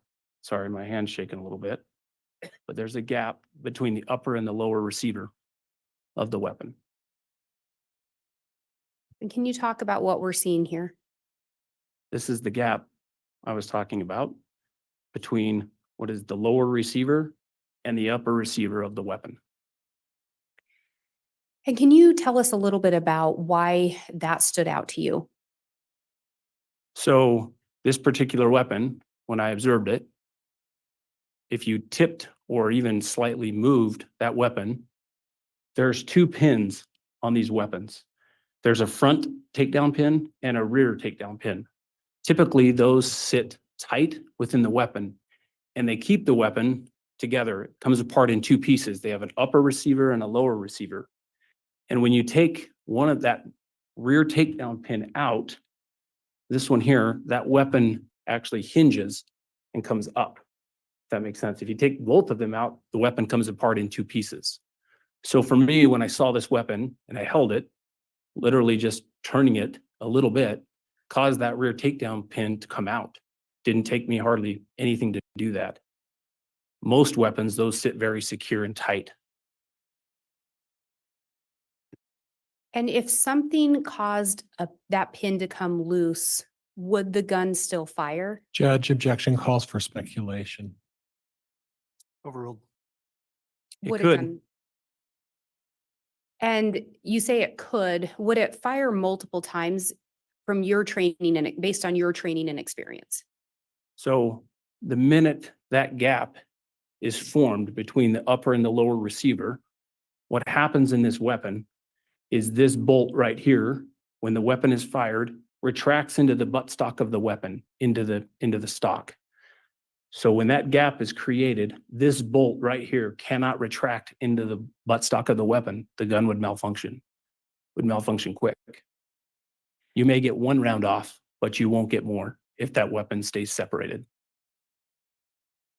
And would that be regardless of if someone kept pulling the trigger? Yes. And again, this is an image of the firearm recovered that was associated with Alex Cox. Yes.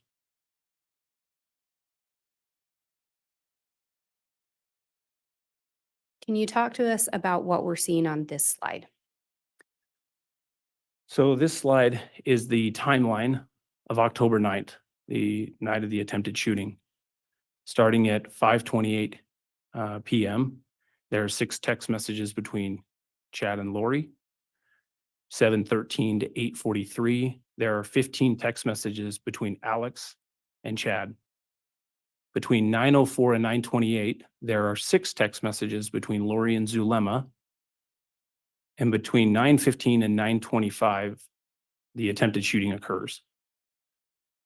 Shortly after the attempted shooting, Chad and Lori are texting at 9:30. We know that Emma, Joseph's wife, calls Tammy at 9:37. 9:41 is that 911 call that Joseph Murray makes. At 9:45, the first Fremont County Sheriff deputy arrives or is dispatched. Tammy then calls Fremont County Sheriff's Office at 9:49. And the first Fremont County Sheriff deputy arrives on scene at 9:52. While the Fremont County Sheriff deputy is on scene, there are 2 text messages between Alex and Lori. There are 4 text messages between Chad and Alex. And there are 2 text messages between Chad and Lori at 10:31. And then the Fremont County Sheriff deputy clears the scene at 10:42. We know that Alex calls Zulema and has a 38-minute plus phone conversation with her at 11:28. And then there are 3 text messages between Zulema and Alex between 12 and 12:28 the following day at that point. And from your review of the phone records, did you ever observe the content of those text messages? No.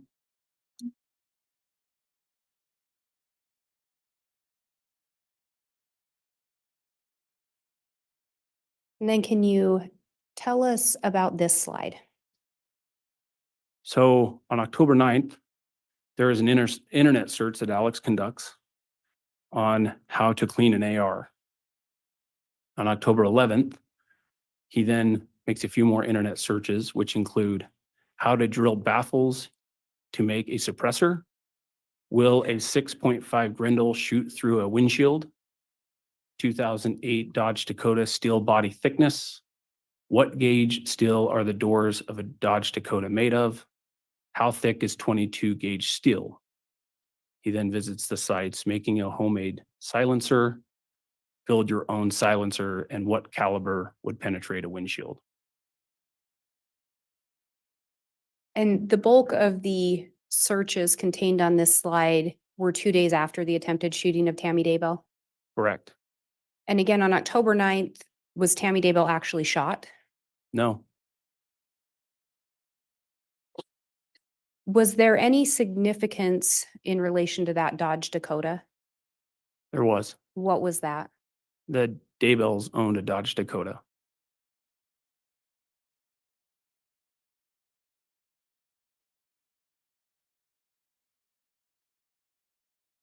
And can you tell us what we're seeing on this slide? Yeah, you may click through those. Okay. Just continuing with the timeline. October 12th, we know that Alex goes to the shooting range again on the 13th of October, again on the 15th of October. But on the 16th of October, he actually goes to the storage unit and puts the 2 rifle scabbards, 2 totes, and 2 boxes into his storage unit. Yep.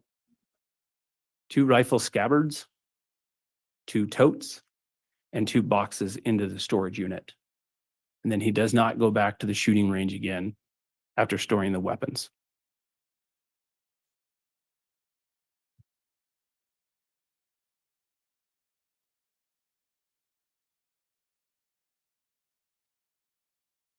As part of the investigation, did you also focus in on October 18th? I did, And why was that? because on October 19th, Tammy Daybell was killed. Objection, Judge. Sustain. Argumentative. Sustain. Judge, I'd like, I will strike that response. Do you know if Tammy Daybell was pronounced dead on October 19th? She was. And what are we seeing on this slide? On October 18th, this is Chad's 401 number that is utilizing the towers that are provide coverage to his residents. at 9:54 a.m. when it receives a text message from Alex's 334 number, and Chad returns that text message at 10:40 a.m.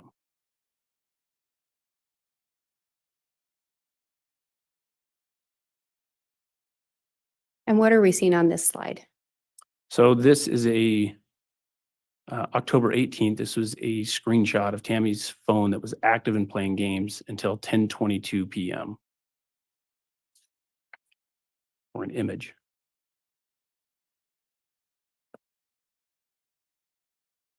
And can you tell us what we're seeing on this slide? So again, this is a cast report that I reviewed on October 18th from 10 to 11:46 p.m. We know that Alex Cox's phone is near the Daybell residence from 10:07 to 10:45 p.m. at the LDS church, which is just south of the Daybell property, about 2.6 miles away. Alex's phone does not provide any data from 10:45 until 11:53 when it's actually driving away from the LDS church on Highway 20. We know that Alex's phone then goes to Idaho Falls and where it stays at a hotel.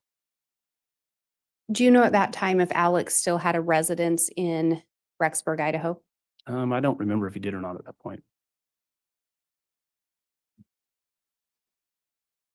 And again, through the investigation, did you learn of anyone besides Chad Daybell that Alex knew in that vicinity? No. And can you tell us what we're seeing on this slide? So this timeline is similar to the one from the 9th, but this covers the 18th to the 19th of October between 6:13 and 12:35 a.m. Between 6:13 to 8:24 p.m., there are 6 text messages between Chad and Lori. Between 6:56 and 8:24, 6 text messages between Lori and Alex.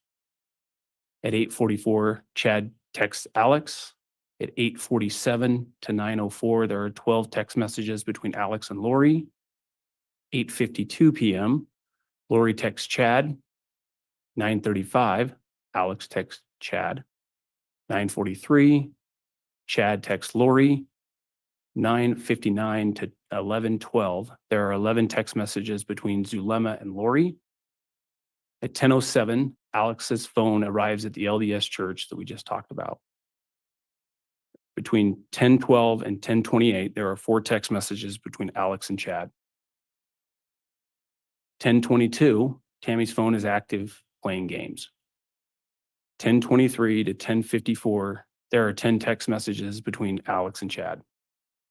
And at 11:28, there's a single image that is deleted from Tammy's phone. Chad then sends 2 text messages to Lori between 11:34 and 11:35.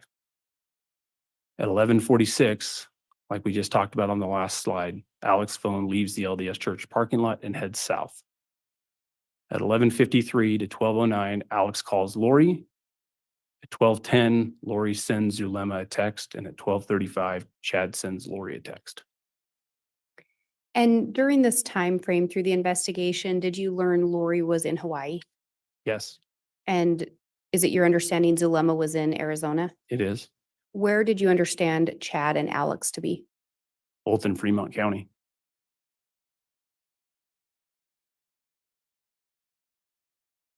Can you tell us what we're seeing? Actually, I'll back up here. Are you aware of where Tammy was ultimately buried? I am And where was that? in Utah. Do you know when her funeral was held? I do. When was that? So her funeral was held on October 22nd in Springville, Utah. So 3 days after she was pronounced dead? Correct.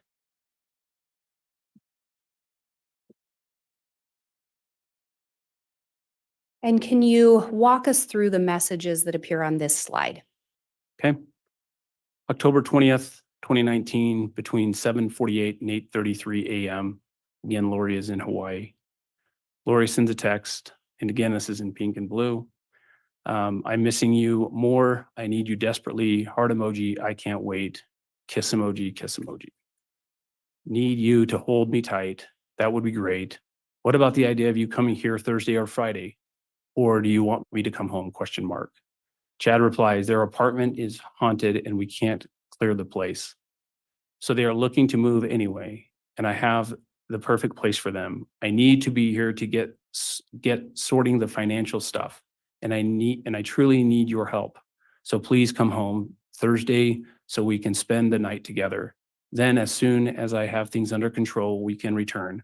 I seriously want you to look for a condo for us while you are there that we could return to at the first of the month. Lori replies, I know exactly where we should be. I don't really care where we are as long as you are holding me forever. Heart emoji. Chad, I want to get going full steam ahead on Lily workout plan.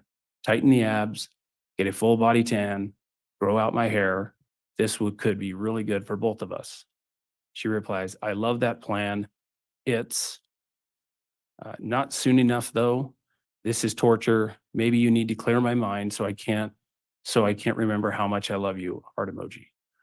I will try, but it feels like Raphael and Lily are together about 100%. Not sure it will ever be lower again. That's true. I do feel you. Heart emoji. I feel lovesick. I can't sleep. I don't want to eat.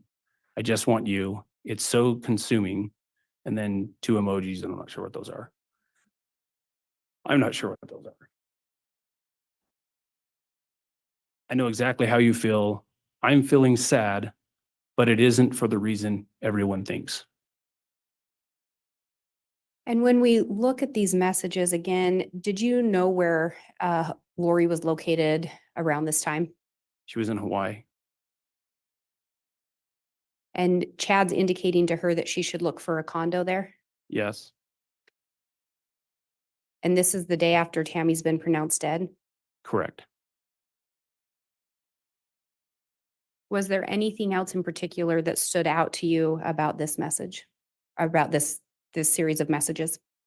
The last text message from Chad. I know exactly how you feel.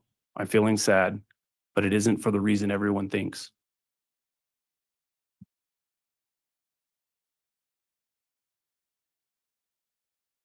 And then if we can go through the messages on this slide as well.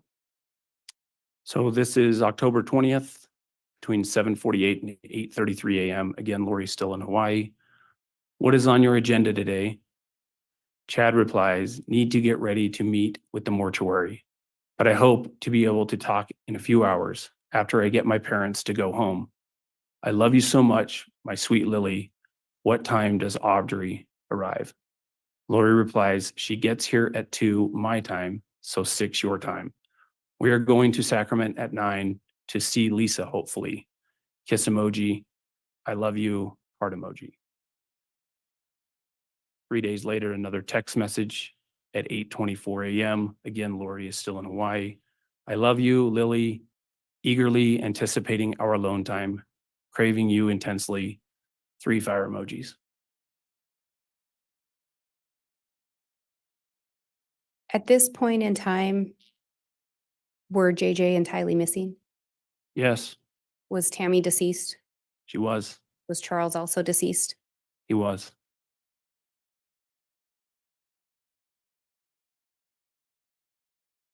Through your investigation, did you learn when Chad and Lori were married?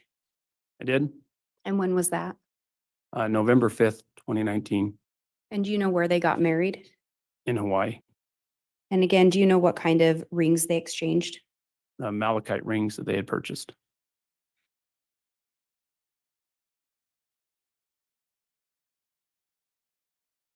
And can you talk through what we're seeing on this slide? So this is a slide on the insurance policies. Chad and Tammy both had life insurance policies for $300,000. They were established on 3/19 of 02, the policy number up there. On September 8th, Tammy's life insurance through Ballard Insurance from the school that she worked at was $50,000. She raised her individual amount of $10,000 to the max of $80,000 for a total of $130,000. On October 21st, 2019, Chad submitted a claim for Tamara Michelle Douglas Daybell as deceased as of on October 19th, 2019. The place of the death was at Rexford, Idaho at the home, and the cause of death was died in sleep. On October 31st, Chad received a deposit of $300,000 in life insurance. On October 8th, he received an additional $130,000 life insurance proceeds. And I think on that last one, you said October. Did you mean November? I did. I apologize.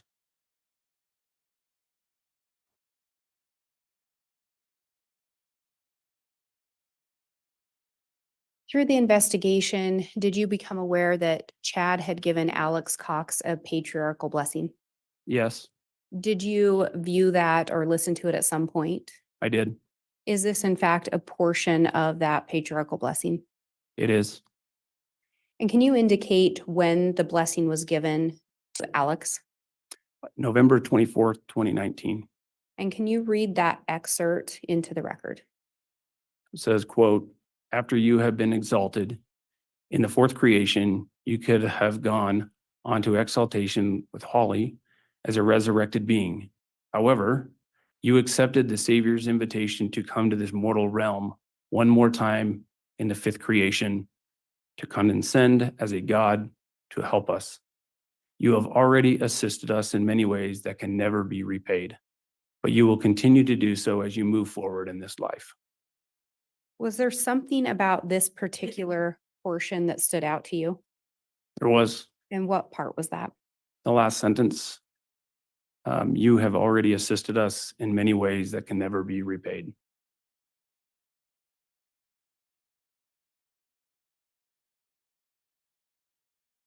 And then can you talk through what we're seeing on this slide? So these are internet searches between October 1st and October 16th. And I think you said October. Oh, God, I'm sorry, December. I'm looking right at it too. December 1st, 2019, Chad Daybell internet search, Rexford Police Department. December 5th, 2019, internet search, Tammy Daybell obituary. December 11th, 2019 is the day that the body of Tammy Daybell was exhumed. October 12th, 2019, Alex Cox is found dead in his apartment in Chandler, Arizona. And December 16th, 2019, Chad Daybell internet searches, authorization to discern a body in Utah, Utah Administrative Code, Utah Administrative Rules, Springfield City Cemetery, Tamara Daybell autopsy, our law firm, Utah 4th District Court, Utah State Court Directory for the contact information. And Alex Cox was found dead on December 12th of 2019. He was.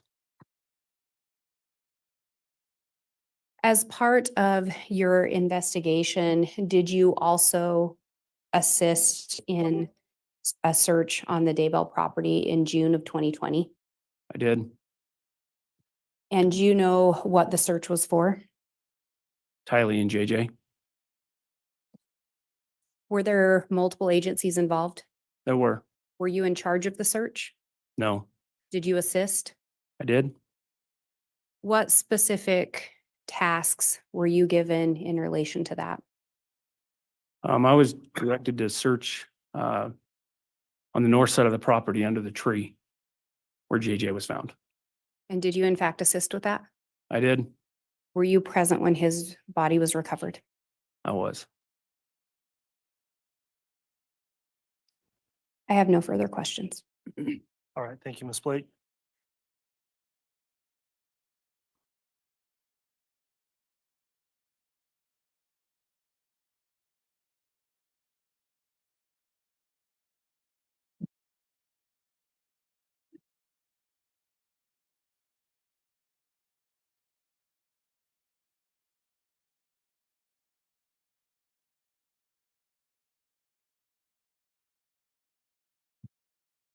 All right, Mr. Pryor, cross-examination.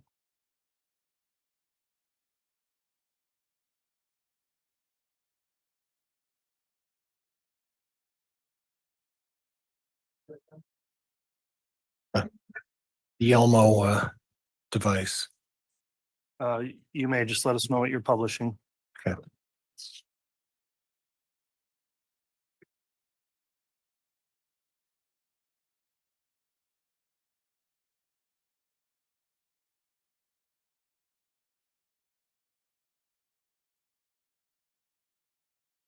Judge, we're going to start out with Exhibit 398, the officers. And is it investigator or officer? I'm sorry. Investigator's fine. Okay, investigator. And Your Honor, may we approach just briefly? Yes.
All right, at this time, we are going to take the mid-afternoon recess to work out an exhibit here. We'll come back on the record. We'll try to do that about quarter after. And so we'll be on break till then. All rise, please.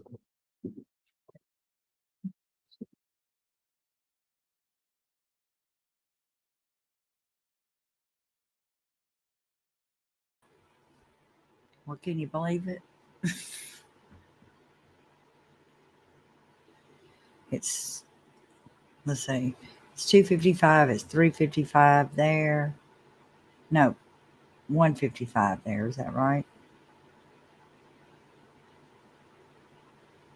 I was thinking we'd get through the afternoon without the break.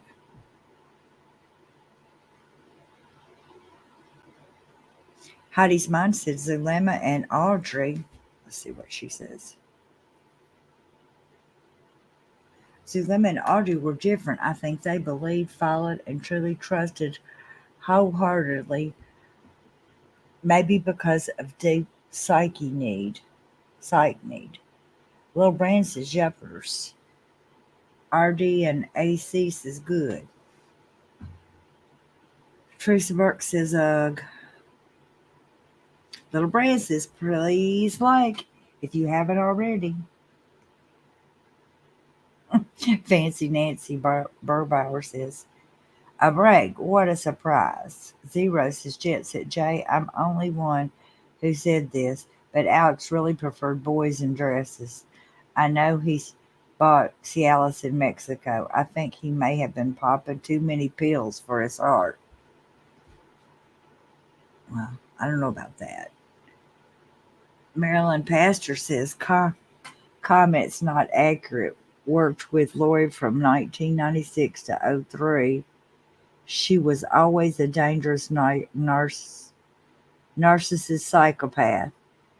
I know she was involved with her sister's death. Her family enabled her. I knew them too.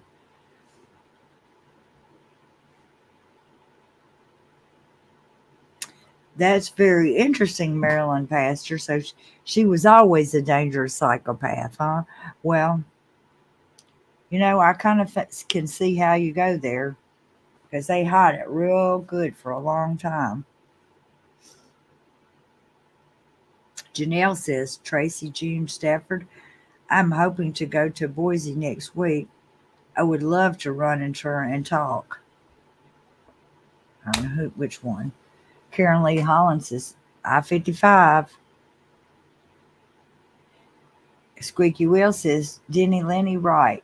But I also understand that he took out $20K loan shortly before his death. So the math ain't matching. Yeah, what in the world did Chad do with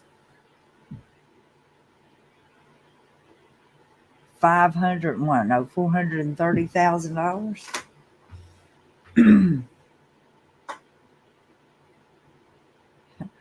RD and AC says the investigator needs a break. He does. I noticed he was forgetting a few things. But I guess after 5 years, you might.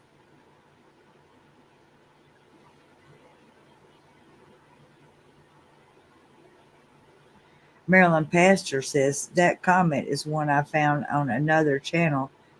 There were several interesting ones. Huh. Shell Bell, yuck. Little Brand says it's a lot to unpack, an abundance of players and timelines. Sure enough. Lee Shell says, Zero, I sure remember something about him. Young boys dressed up and Lori screaming at him in front. How he brought shame. Freakazoid. Yeah, well, she's a freakazoid. Lamacia says, I do not think Alex saw any money. Lori had everyone's damn passcodes. They were walking with over $10,000 cash in Hawaii alone. Lori and Alex were banking together by the time they were in Idaho. Yep. Just kidding, sis. Lee Shell, Lord, yes. She was Lord, yes, she was against Lori. Her testifying to scary Lori threatened her was powerful, made Lori drop the mask in court even. Too bad they're all such liars. You can't know which one to believe and which one not to believe. Tracy June Stafford says, Janelle Murphy, that would be awesome. Get the tea, sister. Janelle Murphy says, I think Audrey really believed in Chad because of his spiritual gifts that she thought he had. I guess. Jet Set J says, that is plausible. However, I think it was said that it was not an overdose. But everything is so sketchy about his demise that he completely confused. And I'm just drawing straws here. Squeaky Will says, oh, wait a minute. I just answered my own question. If Alex dies, then Chad and Lori don't have to pay him anything. Alex gets pissy and calls himself a fall guy. No payout is required.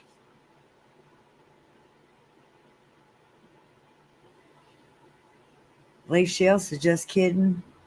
I was still underwhelmed.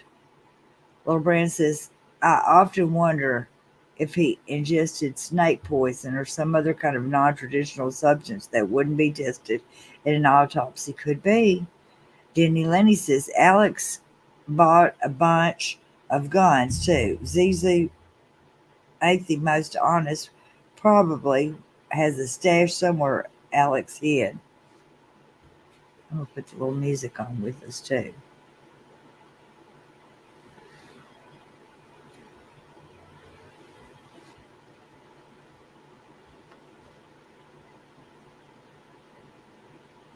We'll feed the ducks.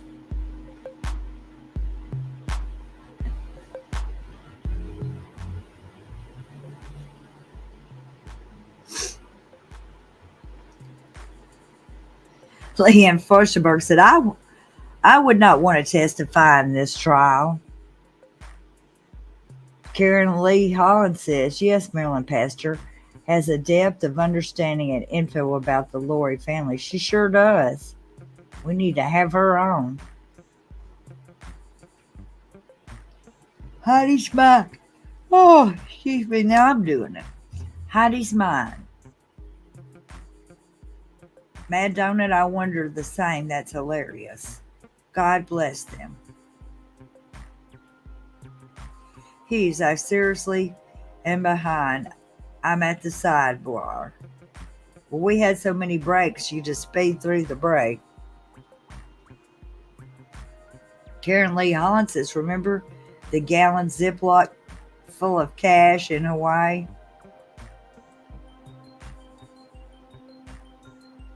Oh, excuse me. Denise Grace says, Chad will get the death penalty. He's pure evil. Heartless to Tammy and the children. I agree. Mad Donut says, Heidi put Alex's ashes on trial. I don't see why the hell not at this point.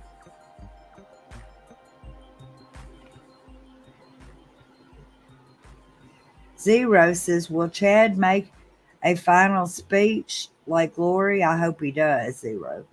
Karen Lee Holland says, Denise, I believe. Oh, God, dang it. Cheyenne Penna says, where can you find Marilyn Pastor? She's in our chat. Karen Lee Holland says, Alex left a bag of money for Zalema, like $5K. Just kidding, says, was it 30K he gave each kid? No, I think it was 8. I think he gave each one of his kids 8,000. Lee Shell says, Zero, he will be given an opportunity to address the court, then often do try and impact sentencing. Done I in this case.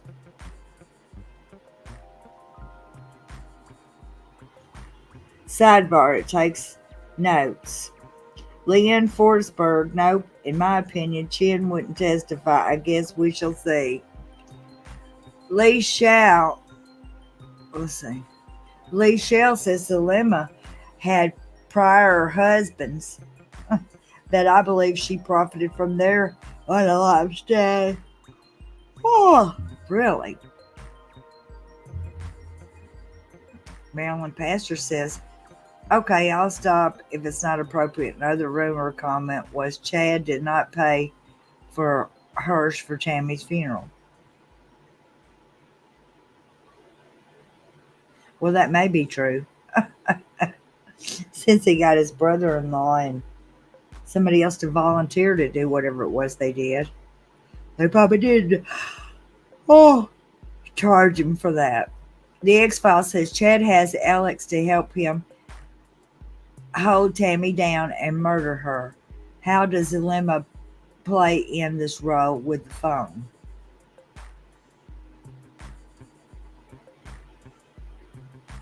Not sure, X-Files. Mad Donut says, I just want to see all the evidence that they have on Alex. Me too. Little Brand says, oh, excuse me, Little Brand. Little Brand says, they put a dead Pope on trial once, dug him up and made someone speak on behalf of him. Marilyn Pastor says, just kidding. I think it was 8,000 to 3 if the children on 6 to 9. Jojo, Marilyn, I never had to lay for that. It's in the package for the ceremony. Excuse me, I don't know what that means, but that's okay. Lamecia says, Chad will cry once he gets the death penalty, gets found guilty of all. He will sob and say they got it all wrong, but that Jesus, Morona, Cora Horse, Sky Daddy, and the unicorns know he's innocent and Lori's to blame. I think you're right, Lamecia.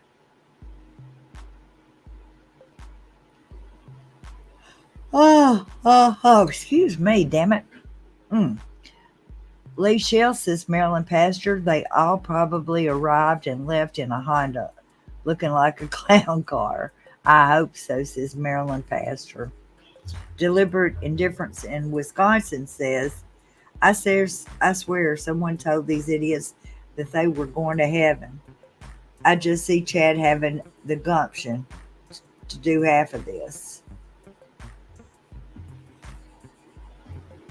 Soul-Size Jewel says hearses are usually included in the funeral home charges. I paid for my parents.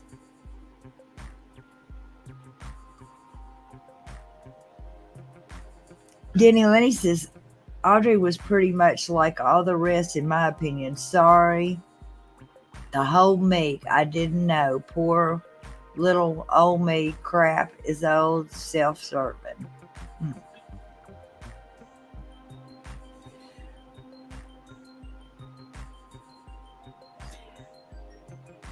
Maryland. JoJo says, Maryland, perhaps you mean the transport from Idaho to Utah. Clancy says, we should have to speculate about what meds Alex brought back from Mexico. Miseries, I've got immunity. Dilemma ought to tell us exactly what he brought back. Maryland Pastor says, they backed a truck up per comment and just not enough space to write everything. Hey, I'm going to see.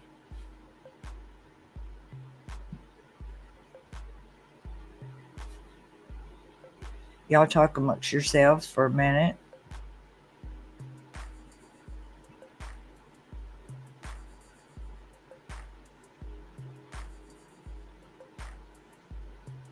Back at 2:15, and it's okay. So we got about 5 more minutes. I swear. Okay.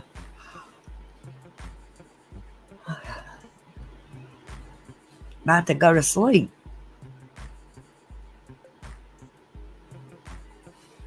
Come on up. I hear you yawning. Oh, well. It should be shortly. So I'll let you talk a minute. Alrighty. What y'all doing? Just kidding. Sorry, my throat's sticking to my other side of my throat. Jason came and told me about 30 minutes ago. Well, not even. That the boys are coming home today, and I'm like, what? Because if y'all remember, I moved this room around, and so there was a dresser over there, and so now it's not in here, and I can't carry it by myself because I can't. So, anyways, finagling, Tetris. I just want to relax one day. I don't know if the chat's updating or not. I haven't seen anything fly through. Y'all aren't talking either. I don't blame you. Yeah. So I was paying. I mean, I don't know if he was paying him, but he was definitely using him. But also, in Emma and Chad, oh my God, sorry, been outside. Emma, Chad Daybell in the back of the cop car, right? And she's like, I talked to Mr. Pryor. So when did Chad find Mr. Pryor? Because I think that's interesting that Chad was using, and his wife, Laura Hoare there, were using Mark Means. But then why would Emma say that on June 9th, 2020? Right? It don't make sense.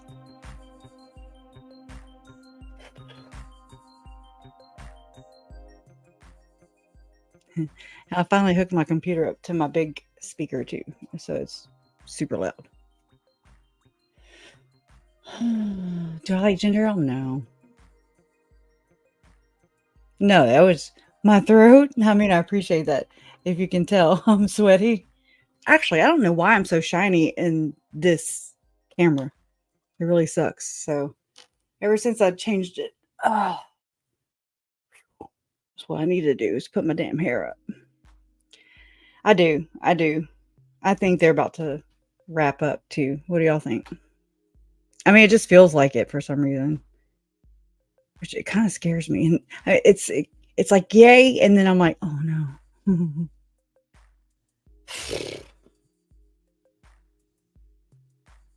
Yeah. Oh, the ginger ale thing. Throat. It's because it was dry because I was running around like a cave woman. So it was dry. But warm salt water. My grandparents used to be like, gargle this Dr. Tishner's. Dr. Tishner's cured every damn thing. Plus, my mama would have me during spring, when it's time to spring clean, not just in spring. Warm water with Dr. Tishner's that she wanted me to use on my throat and my bobos. Put that in a little hot water and clean the damn kitchen cabinets and stuff. I'm like, what? Just kidding. Oh man. According, to like John Pryor standards there. I mean, people who, do homeopathic and stuff, they didn't have damn doctors back then, or not like WebMD or anything. You know what I'm saying? Put some Windex on it. Oh man. I've heard WD-40. Oh, and I know. I would love to know what Mark Means is thinking about this. I had texted him last year, remember? When I was in Boise. Because it was killing me. What Dr. Tishner didn't cure, castor oil would. And it would throw you into labor. Check your humors.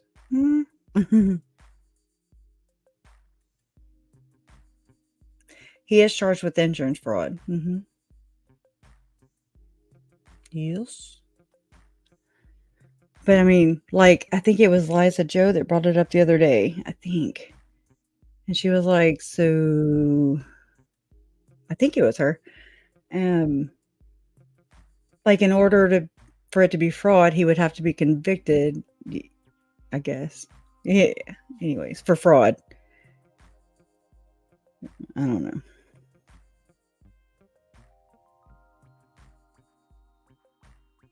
Honda. Lee Shell. Girl, don't be shy. Peach tea, jade mint tea, half lemonade, and honey. Extra peppermint if your throat hurts too. I'm a Taurus. My throat always hurts. What? I used to drink Windex? Still craving. My grandma believes Vicks Vapor Rub would cure anything. Oh, wow. Girl, stay away from the Windex. Oh my gosh. It reminds me of that show, and I know you know what I'm talking about. Like, pregnant women, just women or people crave like toilet paper and chalk.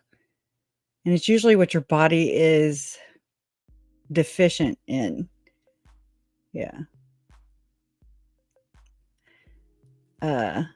Hello or how to the pot stir and the Tauruses and just all the people in here that rock. You guys really are awesome. Mark Means tweeted a little during Lori's trial. He's been silent on Chad's. Maybe he's not interested when Lori was convicted, but doesn't want to be associated with Chad for his own reputation. Well, So Chad knew you think before he went down? Okay. Maybe I'm cross-eyed right now. Are we back in session? Oh, shit. Thank you. We'll go ahead and remain standing if you'd like. I think the jurors are lined up and ready to be brought in. So, Mr. Bailiff, once they're ready, please have them come in. I won't ask to start now, Judge. All right.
jury is present and accounted for. All right, thank you. Please be seated.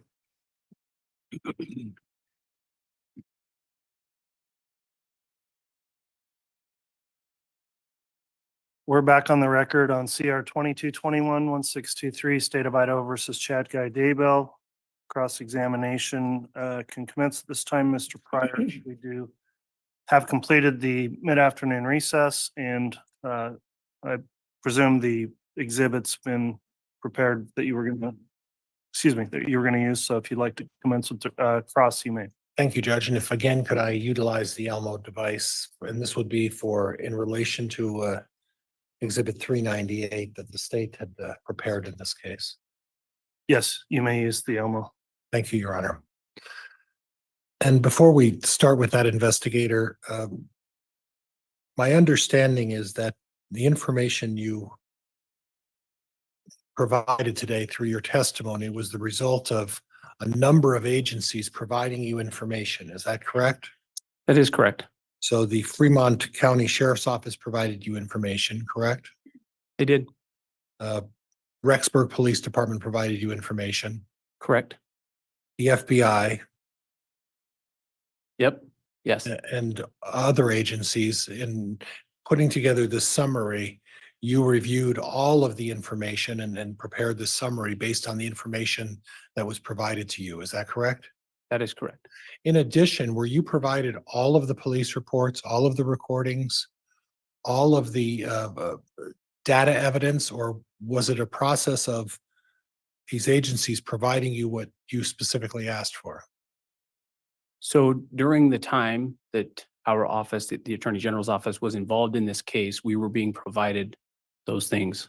Once we no longer on the case, when the case went back to Fremont County, we were no longer provided any other additional information.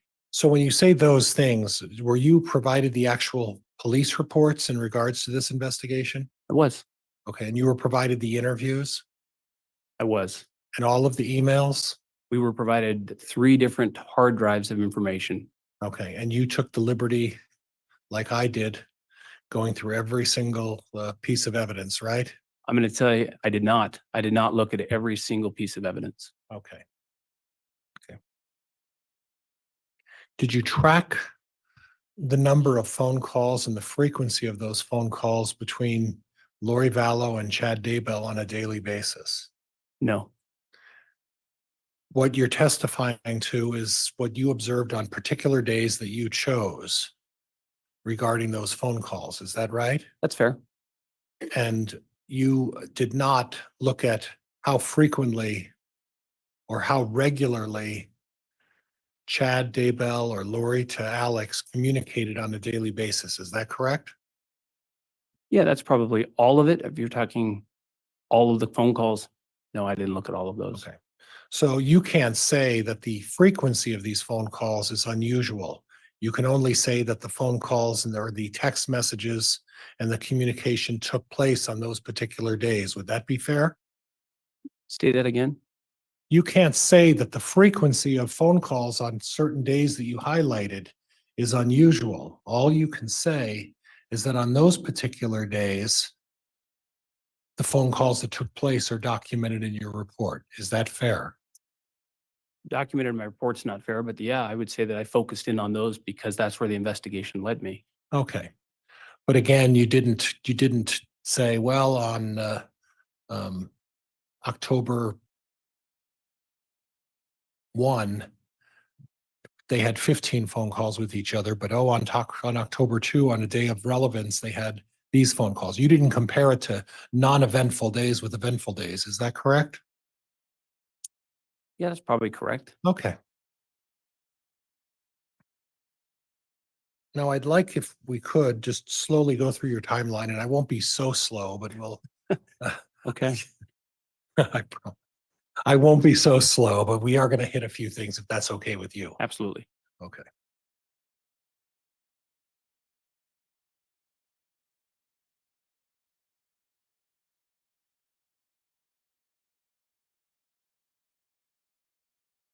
Oops.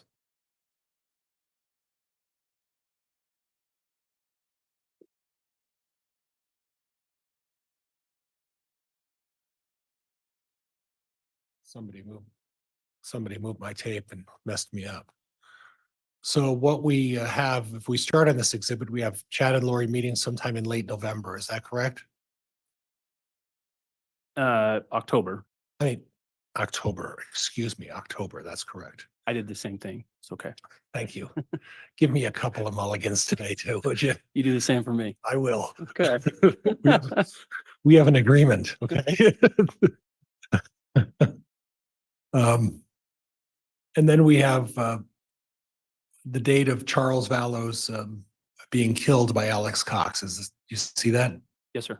And as part of the sharing of information, you are aware that Chad Daybell is not criminally implicated in the murder of Charles Vallow, correct?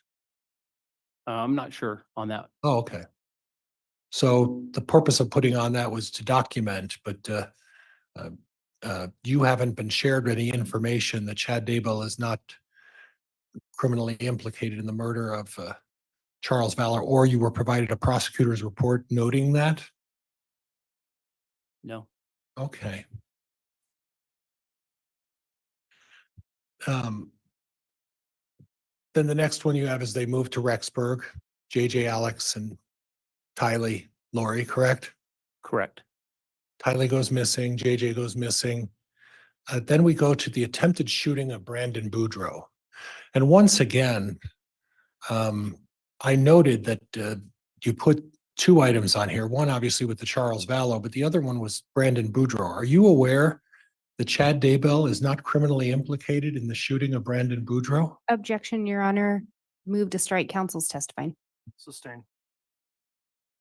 Are you aware as to whether or not Chad Daybell is implicated in the shooting of Brandon Boudreaux? I'm not. Okay. And then you have Tammy's passing, Chad married. And then as far as Alex Cox is concerned, do you have any information as to the cause of death of Alex Cox? No, not with me. Okay. Well, do you have any information as part of your investigation with all of these multiple agencies as to what caused Alex Cox to pass away? No, I would say that was probably not my scope on this one.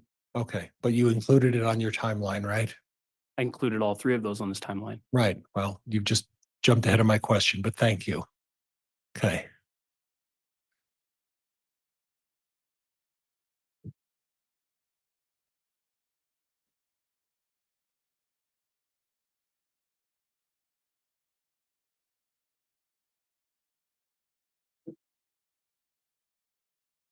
And just very quickly, you noted that, was that the date, the 26th of 2018, that Chad and Lori first met? That's what I believe. That's what I was given. So when you put down the 30th of 2018, Chad doing some searches, do you find it particularly unusual that two people who find themselves enamored with each other would Google search each other? No, I don't. Okay. All right. Thank you. Yeah.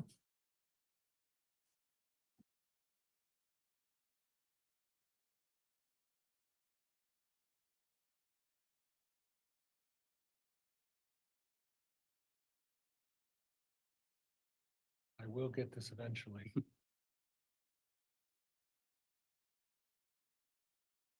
So on November 16th and 17th, there's been some previous testimony about Chad traveling to Mesa, Arizona for a Preparing the People conference. You noted that he stayed with Lori in her residence. Are you aware of who the other people that also stayed with Lori at the residence were? Not off the top of my head, I don't. But you're aware that Chad was not staying just exclusively with Lori at the residence that day, right? I don't think I can testify to that. Okay, so you don't have any knowledge, or as part of your many groups of who provided you information, they didn't happen to mention that Chad didn't stay there exclusively with Lori, right? I'm not sure. Okay.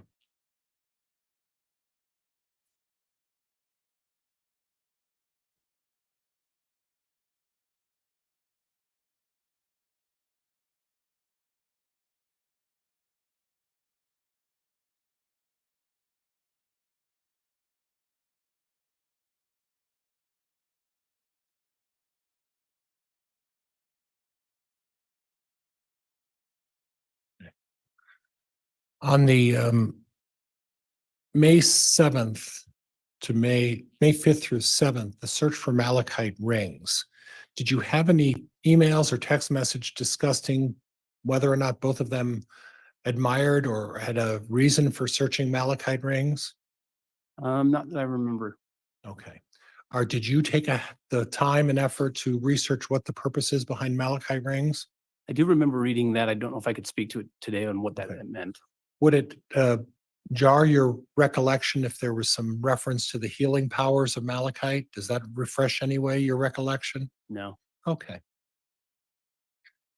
Now we see an email from Charles to Tammy. And this is June 29th of 2219, right? Yes. And at that point, we don't know particularly through your investigation when Lori and Chad began seriously this affair, do we? No, sir. We can't pin it to a specific day, can we? I cannot. But we know at this point something's up, right? I think that's fair. Okay. And at this point, it appears that by way of this text message, Charles has discovered something. Would you agree with that? Yeah. Now, do you have any information that shows that any evidence that you've been provided through these numerous agencies that Tammy Daybell blocked Charles's email to her? That Tammy Daybell blocked. Say that again. Did Tammy Daybell block Charles from emailing her anymore? Do you have any information to that effect? I do not. No. Okay. Did any law enforcement agency or otherwise through your network of officers helping you provide you information to that effect? No. Okay.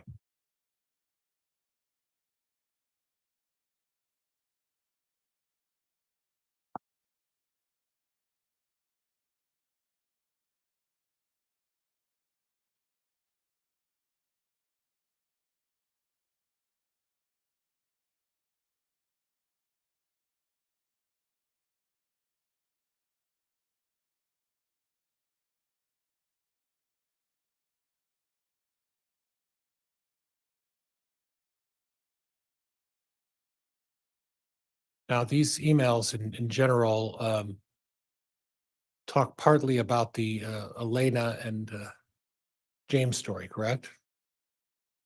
Yes. And at the very top where it says July 14th of 2019, and could you read what you wrote at the very top on the right hand, at the very top of that split screen? Where it says Chad writes a romantic sex / sexual story, James and Elena, and sends it to Lori. Okay. Chad writes romantic sexual story, James and Elena, and sends it to Lori. So the way you perceive this is Chad was writing a romantic sexual, and we can't deny that, right? To Lori, correct? I think that's fair. And in no way is this reflecting that because they're having an affair and he's writing her a romantic letter, that it has anything to do with the murder of 2 or 3 people, right? No, I don't agree with that. Okay. Where in this letter does it show, let's kill some kids? Yeah, you're not going to find that in there. Okay, and you're not going to find that in any emails, are you, sir? Probably not. Okay, thank you.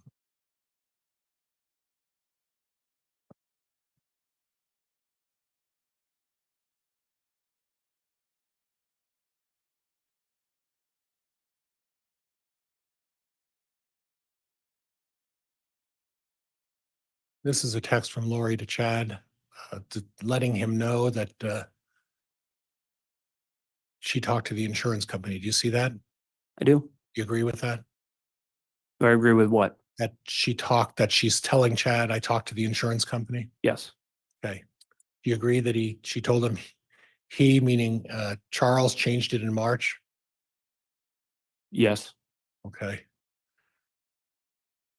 And then at the last sentence of her text, she says something. Would you read that for me? I'll still get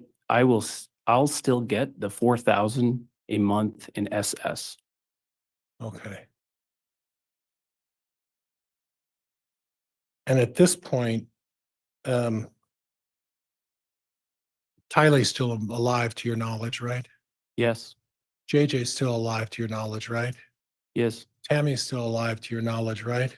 Yes, sir. Okay. And Lori Vallow is talking about the fact that with Charles dead, she's getting 4,000. And do you know what the 4,000 is from?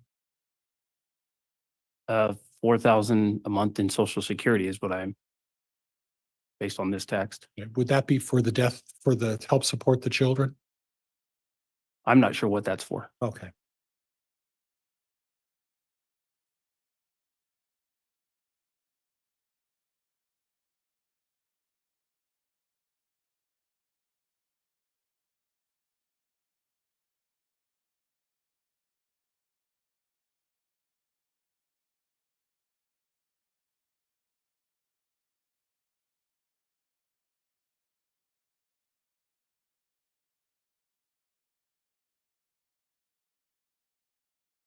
July 30th, 2019, Chad sent Lori a text. Something about releasing a little steam. Do you see that? Yes, sir. And then he talks, and would you read going from anyway Anyway, going this, through the first 2 or 3 sentences, please? okay. Anyway, this is a chart that checks what percentage mortals are still in their body. It worked for my friend's wife who died, my neighbor, George Bush, Stan Lee, etc. I kind of forgot about it because I've been dealing with zombies and demonic entities. Okay. So he's talking about some sort of a chart that other of his neighbors used. Do you see that? Yes. Did you ever find that chart? Specifically to the chart he's talking about, I'm not sure what that chart would look like, or I haven't seen that chart that he's talking to. Okay. So by term of this, apparently he makes reference to that there being some sort of a chart out there. Do you know if that chart is affiliated with any specific religion? Again, I don't know what chart you're talking about. Okay. Well, the one about percentage mortals are still in their body. That's the chart I'm talking about. I'm not going to speculate. I don't know which one you're talking about, sir. Okay, that's okay.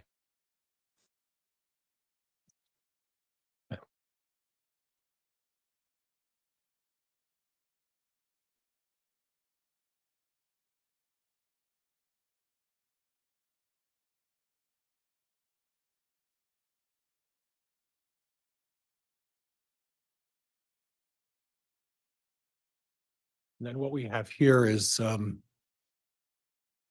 Lori to Zaluma, right? And Zaluma to Chad. Yes, sir. Guards of Lori, it appears, and Chad are using Zaluma to sort of give them an alibi to get together, right? Yes, sir. And is that something that's particularly unusual if 2 people are having an affair and they find a close patriot to set up a rendezvous that they know maybe shouldn't be going on? In this case, I'm not talking about this case. I'm talking about in general. in this case, Objection, Your Honor. I think that calls for speculation and is irrelevant. Sustained on relevance.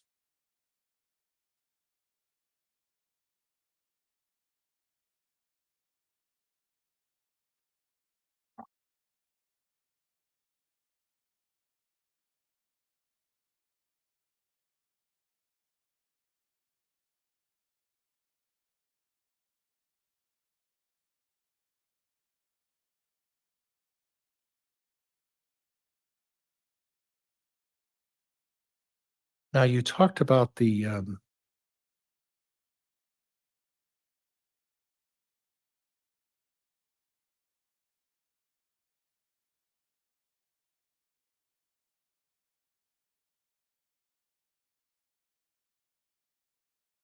Grendel gun, correct? yes, sir. And if we were talking in the context of a hunting rifle, it's not unusual to scope something out at 100, then go to 200, and then maybe out to 300, correct? Correct. Okay. And someone who's a gun aficionado, it would not be unusual to score your scope so that you know how accurate that gun is, correct? That is correct. Did you read or review all of the evidence as it relates to the paintball incident with Tammy Daybell? I believe so. Do you know how many times the word paintball was mentioned in all of the documentation related to Tammy Daybell? No, sir, I don't. Are you aware of the Google search that Tammy Daybell did on her computer identifying the gun that she thought was being held in the person's hand? No. Okay. So the issue with this Grendel is you are suggesting as a possibility that maybe it could have been a gun that someone was using with Tammy Daybell. Is that fair? Yes, Instead of a paintball gun? 100% fair. Okay, well, 100% fair, but you don't know whether it was a paintball gun or a rifle, do you? That day. I believe it was a Grendel. Okay, and you believe it was a Grendel, but you weren't there, were you? No, sir, I was not. And you didn't go through all of the evidence that you just testified to determine exactly what gun it was. You're going off of what you believe. You're invoking your personal opinion, aren't you? Objection, Your Honor. This is argumentative and it's asked and answered. Sustained.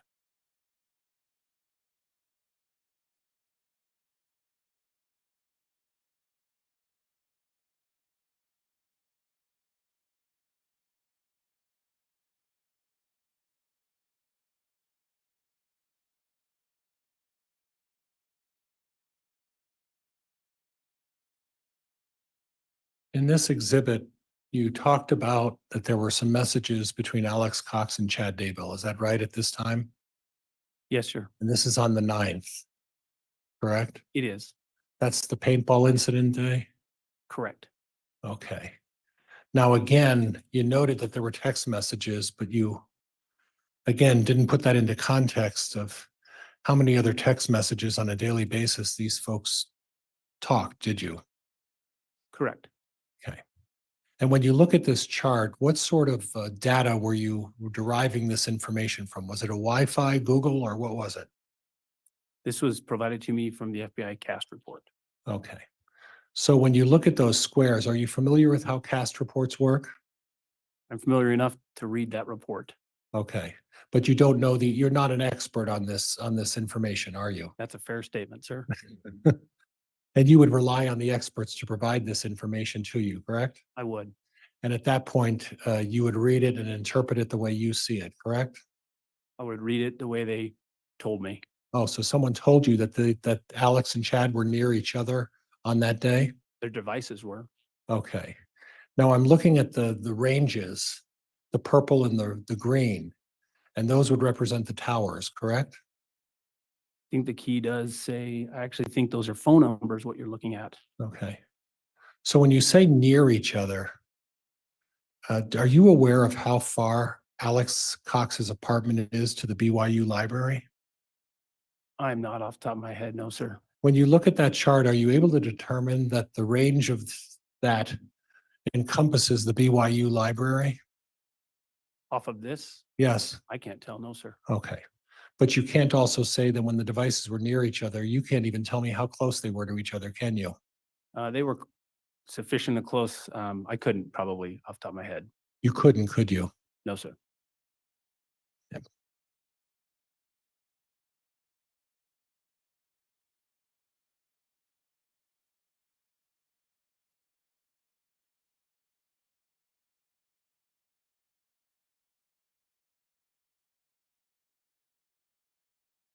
You talk about 8 text messages between Alex and Chad Daybell. And again, we'll go back to the fact that you didn't look at the ordinary course of how often they communicated, correct? Frequently on a daily basis. Objection, Your Honor. Asked and answered. Sustain. Did you check as to whether or not any of these messages were duplicates? I can't say that I did right away off the top of my head. I'd have to be refreshed. I don't know. Okay. Do you recall, did you check whether or not as part of the phone records that they were counting some of these phone messages twice? I can't answer that. Okay. You're not qualified or equipped to do that, correct? Right now, no.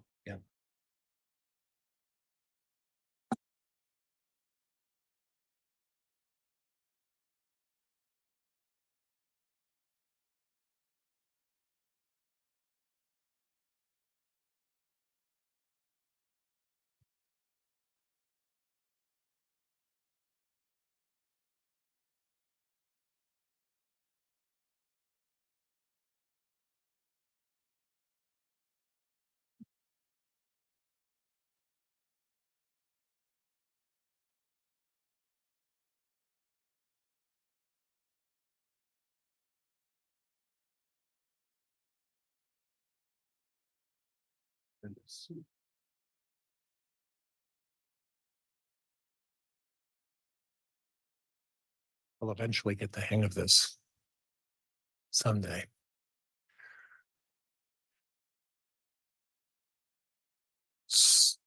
I think I may have put the wrong one up. This is October 9th.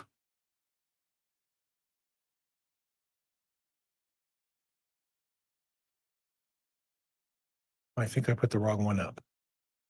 Judge, could I just have a moment? Yes.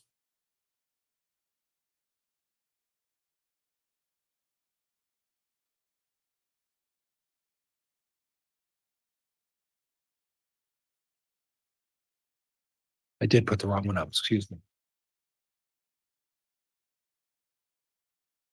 We're going to start at a different area first, okay? Okay.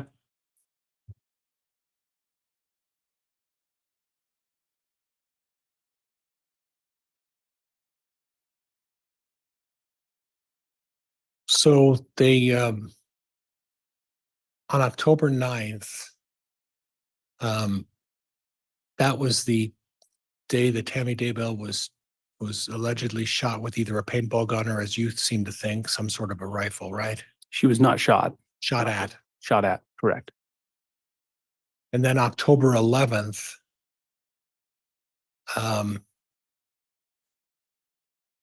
what's that first sentence say? How to what? How to drill baffles to make a suppressor. Okay.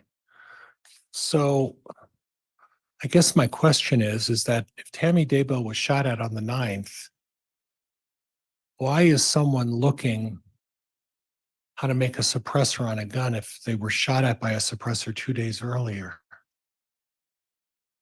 You asking that a question for me? Sure. If he discarded a suppressor, has a new one, needs to make a new one, there's a number of reasons why you'd look for a new suppressor. Yeah. Or there's also a reason that you didn't know how to use a suppressor and you were learning for the first time, right? I think that's evident that he didn't know how to use this weapon from the beginning. Okay. So he had to learn 2 days after Tammy Daybell's shooting how to use a suppressor, correct? Objection, Your Honor, argumentative. Sustained. Okay. And then 2 days after the alleged shooting of Tammy Daybell by the paintball gun, or as you suggest, a rifle, there's a reference to a Dodge Dakota steel body thickness, right? Yes, sir. And you mentioned that the Daybells have a Dodge Dakota? They did at that time, yes, sir. Okay, do you know what year they have? It is a different year. I believe it's a 2004. Okay. But still talking about the thickness of the steel body of a Dodge Dakota. Correct. Okay. And the doors on the Dodge Dakota, Yes, sir. the gauge steel are what gauge steel is what they're doing? And then how thick is 22 gauge? Do you see that? I do. Okay. And then further below on October 11th, there's the one in between, which is of interest to me, how to build your own silencer, right? Correct? And that's 2 days after Tammy was shot, right? Yes, sir. Okay.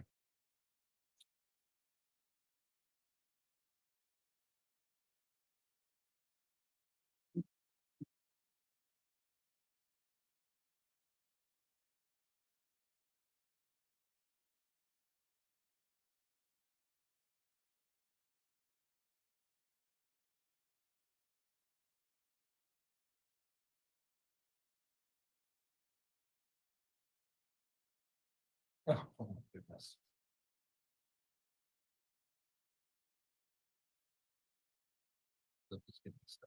There we go. Okay, not perfect. So then the second paragraph, Alex's phone does not provide data from 10:45 until 11:53 when it is 7 minutes from the LDS church on Highway 20. Is that correct? Yes, sir. Okay. But then up above, it says Alex is near the Daybell residence. And how far is he away? 2.6 miles away. And he's at that residence from, is that 10:07 to 10:45?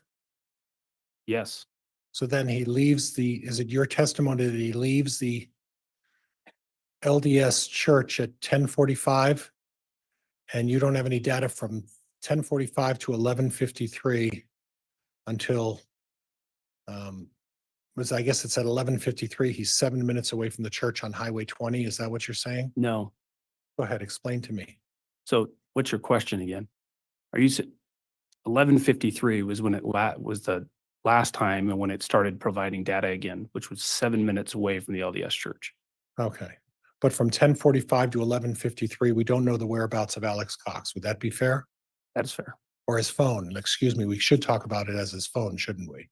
I don't think we know where Alex Cox is at that point. I think that was a fair question the first time. We know where is his phone, right? We don't know His where phone is at the church. up until what time? Well, it provides data from until 11:53. Well, 7 minutes prior to that. Well, and please forgive me, I'm reading that a little different, and that's where I'm having some confusion. The second paragraph, and if you would just read that entire paragraph for me. So Alex's phone does not provide data from 10:45 p.m. until 11:53, when it is 7 minutes away from the LDS church on Highway 20. So when reading that, we don't know where Alex Cox's data was from 10:45 to 11:53, correct? His phone? His phone. Correct. Okay, but we do know from 10:07 to 10:45, his phone was binging at the LDS church, 2.6 miles away, right? Correct. Okay, and I'm just trying to clarify that. Thank you. I think we didn't clarify it, but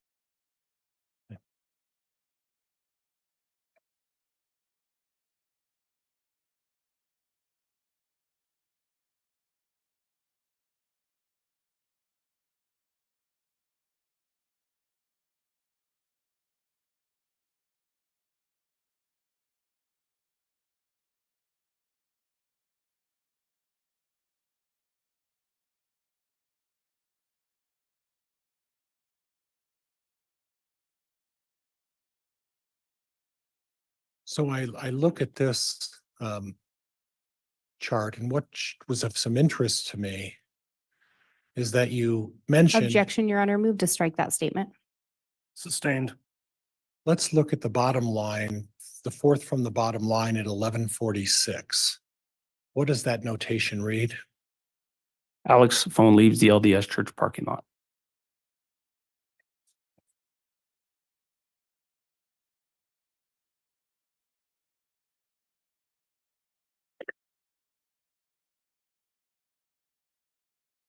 And then we'll go back to the original exhibit.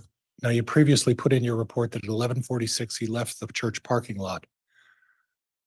On this notation, on the second paragraph, it seems to suggest that 11:53, he's 7 minutes away from the church. Which is it? Well, if you back 11:53 off of 7, Okay. 11:53 gets you to 11:46, right? 7 minutes off? yeah, But you're saying that there's no data of Alex's whereabouts from 10:45 to 11:53. So how do you know he's at the church if there's no data? his phone's not providing data. It's sitting. It's not moving. Well, you don't know that, do you? I was told that by the cast. Okay. So in other words, the story from which cast, the FBI? Correct. So the FBI told you that the phone is sitting there, correct? Correct. Okay.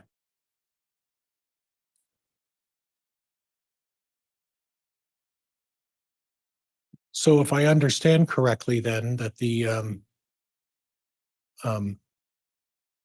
based on what you were told by the FBI, that from 10:45 until 11:53, well, 10:45 to 11:46, Alex Cox was non-mobile and was in the same location for an hour at the LDS church, correct? Objection, Your Honor. This has been asked and answered. No. It's overruled. Well, you said it was 11:46, right, in your report? The yellow report, do we need to see that one again? No. Ask your question again.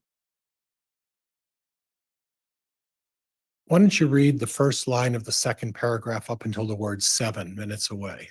Objection, Your Honor. This has been asked and answered and it's argumentative. I am going to sustain that, Mr. Pryor. It has been asked and answered. Okay. So is it your position that Alex Cox's phone was not at the LDS church from 10:45 to 11:53? His phone was not mobile at the LDS church. His phone was again, I'm sorry, what? Sorry, you said something too. Yeah. Say the question again. Is it your testimony that Alex Cox's phone was not mobile from 10:45 to 11:53 at the LDS church? Objection, Your Honor. Asked and answered. Overruled. You can answer. It's not providing data. Okay.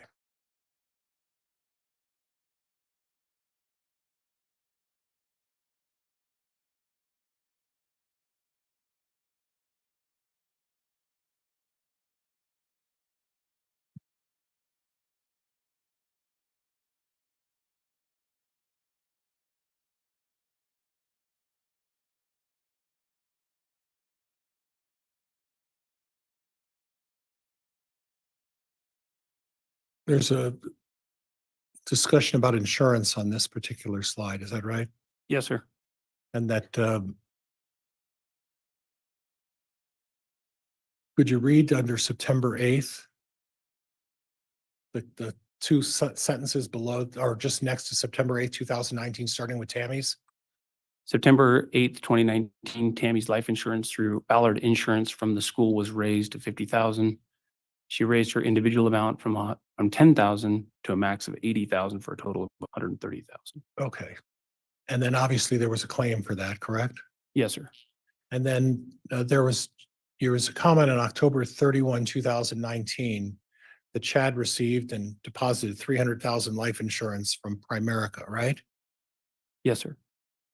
Do you have any knowledge as part of the number of agencies involved in this investigation when Chad and Tammy Daybell opened up that life insurance policy? It's on this slide, March 19th of 2002. Okay, I don't see that on the slide. I'm sorry. It's at the top. Okay, you're right. I'm sorry. I missed that. I'm sorry. It's okay.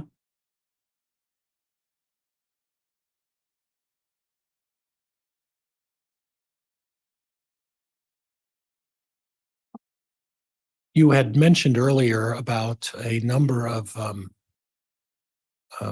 text messages. The prosecutor asked you about the content of a number of text messages. Do you recall that? Yes, sir. What was the range he was talking about in those text messages where there was no content? Specific. I'm not sure which one you're talking about. Say that again. There were a number of text messages where the prosecutor asked you about not having any content in some of those text messages. Correct? Okay. Yes, sir. And do you recall which device and what was the range that you were not provided content of text messages? There were a number of text messages that we didn't get the content for. Some we got, some we did not.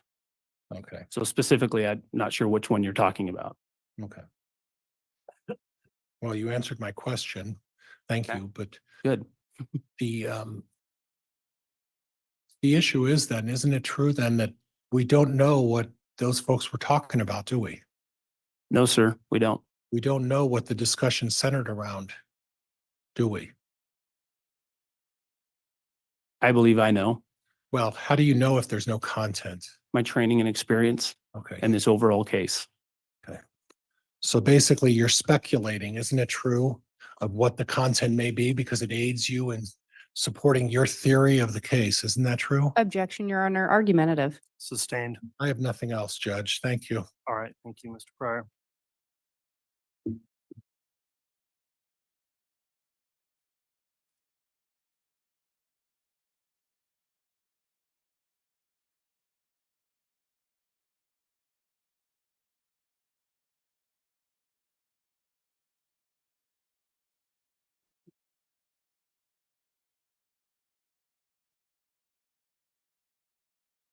All right, Ms. Blake, read back. Thank you, Your Honor.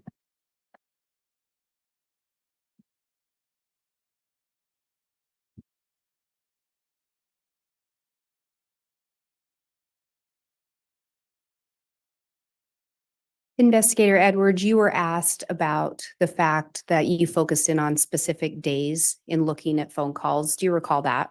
I do. Was there a reason that you focused in on the days you did? I did. And why was that? Because there were significant events that occurred around each of those days. And Your Honor, may I have the paper exhibit 398? I'm not sure. Mr. Pryor may still have it. It's Judge, just, I can, this is just the accurate copy. Very well. Mr. Bailiff, will have you retrieve that and submit that to the state, please? And if I may have permission to publish from the paper exhibit 398. You may.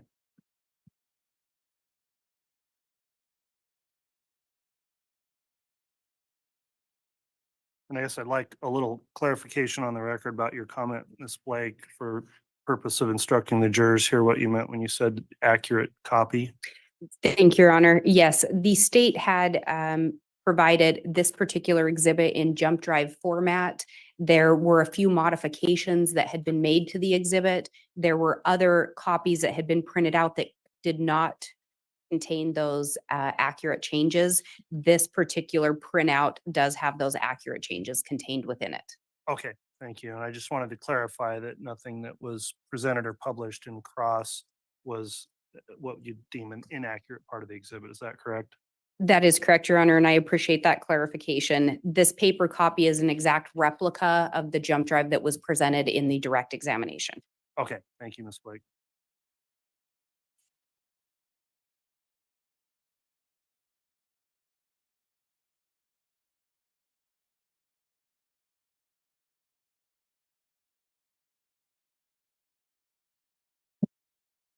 And that's still going to have a little bit of a glare, but was this one of the days that you had determined had significance to your investigation?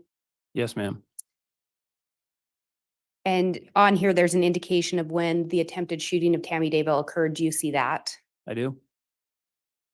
Before and after that, who was having contact by text message? Alex and Chad. Chad and Alex. And this is around the time that Chad Daybell's wife had been shot at. Correct.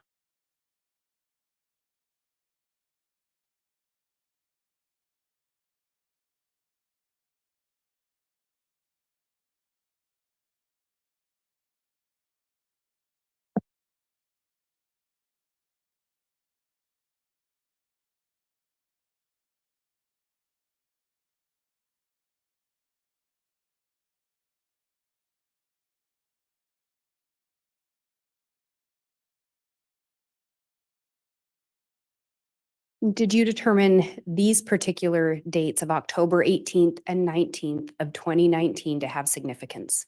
Yes. And on this, do you see an indication of Chad having contact with Lori? Yes. Do you see indications of Chad having contact with Alex? Yes.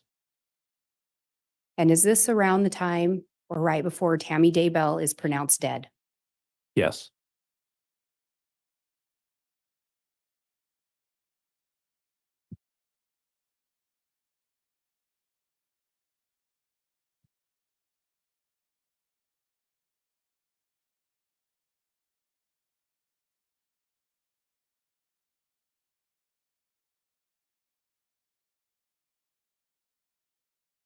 You were asked about a determination that Chad and Lori were engaged in an affair. Yes. Is that what the investigation led you to believe? Yes.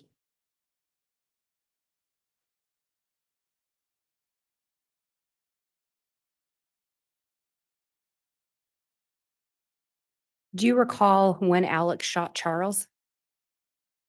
The July 19th, I believe, 2019. And could it have been July 11th of 2019? Yes. And Charles was married to Lori, is that correct? Correct. Is it your belief based on the investigation or your understanding that Chad and Lori were already engaged in an affair? Yes. And do you recall again the day Tammy was pronounced dead? I do.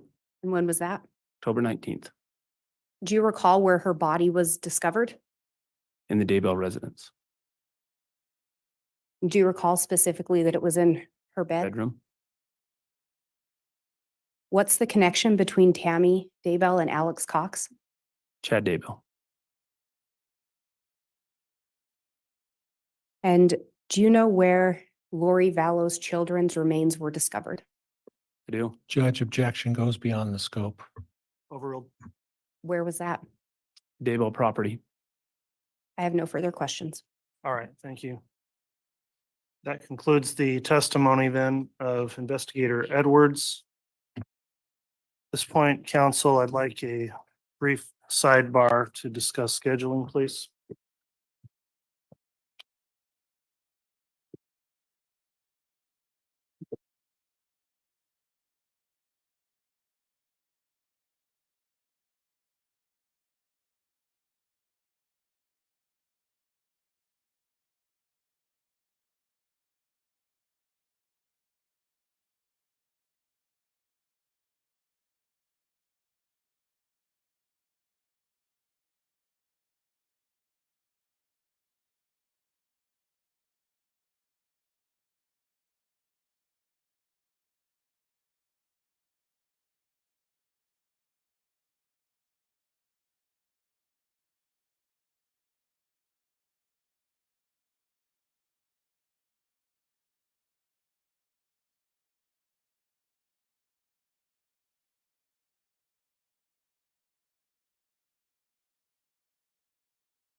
What's up?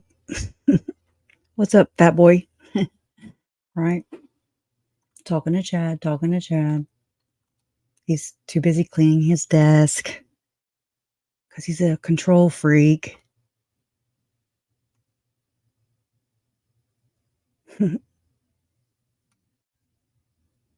John Pryor. Oh, look at that. He looks like he's beak. Oh, I think he passes gas, y'all. I'm serious. He, you know how babies do whenever they're newborn and they just grin at you and stuff when they pass gas. That's what Chad does. Straight up. He's like, yep, my life is over. Derpity doo. And we're like, A bullshit? A bullshit? A bullshit? A bullshit? well, we are. All right, I'll stop. Allegedly. Bored. I'm ready to move around. My behind is numb. Oh, geez. All right. Gotta go. Game on.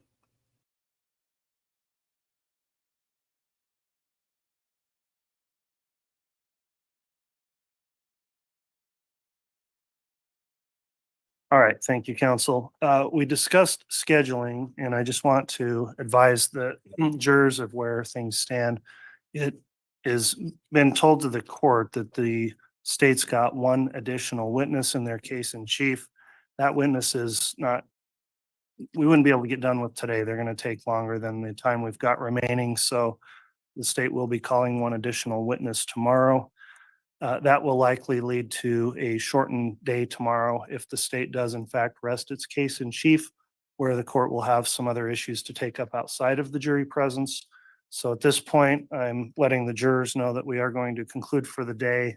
And in addition, tomorrow will likely be a shortened day, and then we'll have some additional specific detail to give the jurors tomorrow in terms of the proposed schedule of the trial moving forward at this point. Does that accurately represent where the state is on its case in chief?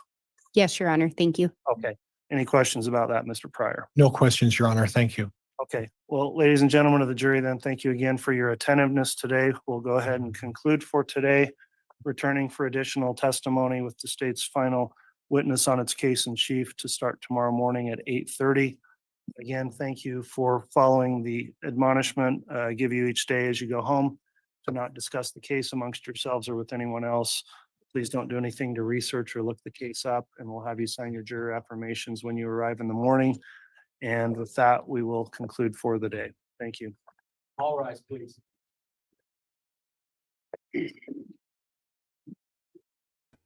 All rice, please. That's what he said. Audrey, maybe? I don't know. I don't know. Wouldn't it be Doug Hart? I would think, because they didn't let him go, right? Of course, y'all know me. I just duck in and duck out. So, oh, that's Chad. He was practicing dropping the soap. Oh my God. Did y'all see that? It was classic. Oh, yes. You saw it here first. You saw it here first. I swear. Not for the prosecution. It would be okay, so no kids if Chad being called, or is he just talking about the state calling witnesses? Like when the state rests, my understanding, my unprofessional, unexpert opinion here, I believe it's like they rest their case and then it goes to John Pryor and then he will call. I believe. I think that's how it goes. Not sure if somebody can help. Yeah, I think we did. And I say we. I do. I think we did good today. Damn it. You know? I really do. What y'all think?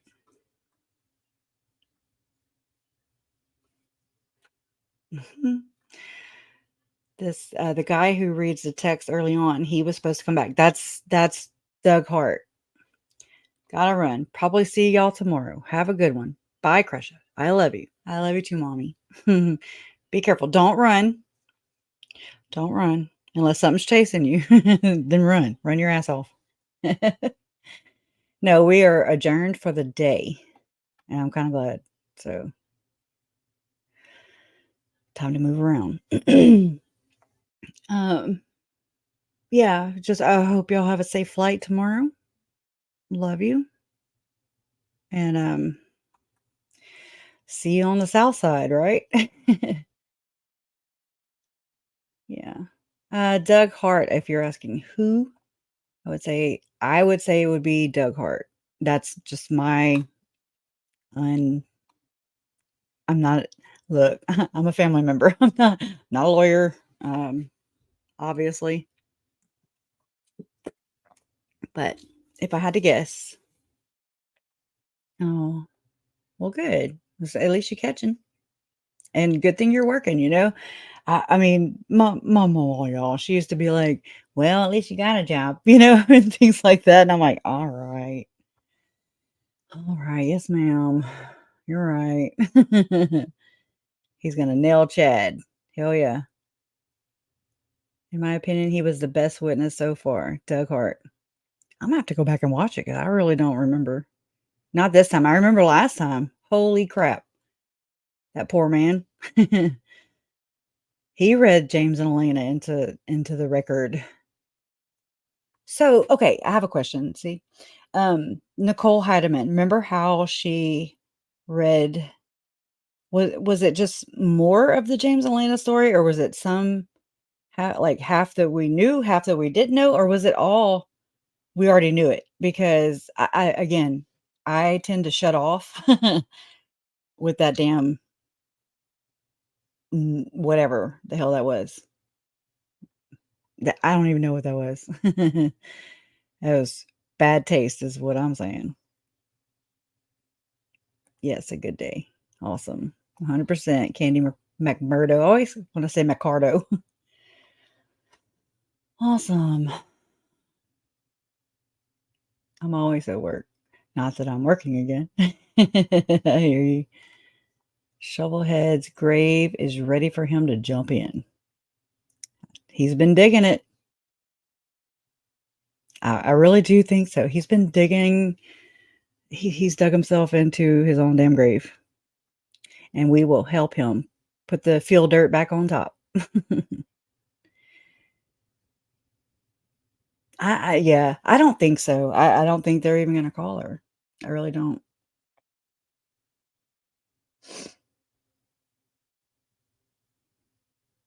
Oh, what is Shogun tonight? Or what is Shogun? I'm sorry. What is that? Yeah, okay, he's the one who has text of Lori asking the kids level. Oh yeah, turning up the pain, right? And he also told Lori JJ was raising, or he was raising pain levels. Yeah. Yeah. Yeah, they're so juvenile. I don't even know. They're just not right. No woman, no girl, no female should ever be like, "Oh, yeah. Oh my gosh. You're the one," you know? Oh, no. I wonder the same thing, Lisa. I'm like, "What the hell can be what is going through their minds right now?" You know? Can you even imagine? And this one to me was harder to follow, and that's already having been gone through one already, you know? Like, with Lori, like, it's like, okay, kinda know what to expect now. Uh, yeah, we did real good today. Crush of Jaws music. Done it. Done it, done it, done it, done it. Yep. Oh, he does? Damn. Does anybody think I mean, well, okay, so it would be when did Alec Murdaugh testify? It would be, with the defense, right? When the defense gets the case in chief? Crush, I'm a broken record, but we need a live oh, I know, I know, I know. I know, and I already forgot about it. Okay. Okay. We need a live to go over the whole cop cam video audio regarding Chad and Emma when he's detained. I did that already, but I mean, it was like my first reaction. I wanted to do a Melanie. I already have that thumbnail made to do a Melanie Pulowski. It's going to be you, me, and Pulowski, right? And just like I watched one of her and Ian's interviews the other night, and I was like, oh my God. Like basically every word, every sentence, every excuse, every word salad that she tries to shoot from her mouth, you know, is just like, oh, yeah, well, I bet that don't taste too good, you know? I bet it don't taste too good. It definitely don't sound good, it don't look good, and it never did. Now it really don't add up. But, I don't know. I could. I'm trying to think. But I mean, like, as far as a I'm so sorry. Let me mute. I need to take some more cough medicine. But I went down with Melanie Plosky to get her eye prescription filled. Huh? What little brands are you talking about? Oh, Soul's Eye says Alfred plea accepts sentencing without admitting guilt, but acknowledges there's enough. Oh yeah, evidence to convict. Thank you.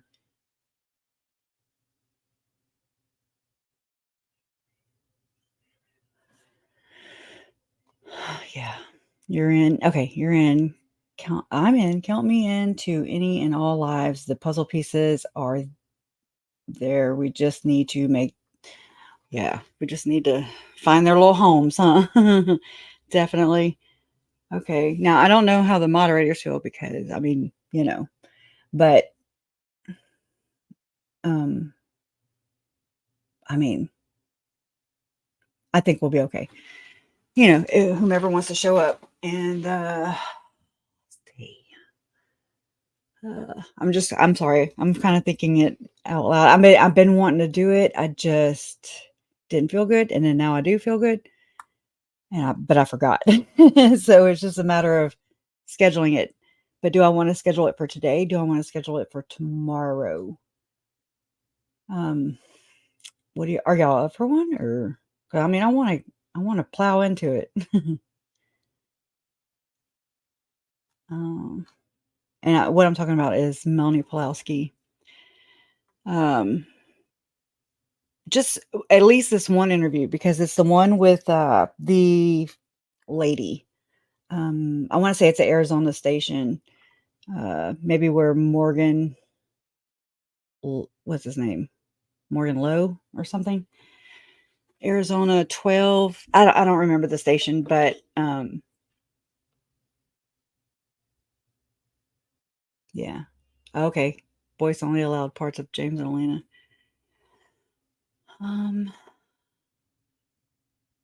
Oh. Girl, sing away. Sing like a pretty bird. My son there he's singing. If y'all hear a male voice, he is straight up singing loud enough where I can hear him. I don't think so either. I think I believe that too. I mean, I don't believe he'll be martyred. Oh my God, no. I believe that last little bit we saw of, hold on, let me see if it's still there. Hold please. This will be worth it. Oh, wait, that's Donna. Okay, let's see. All right, it will be.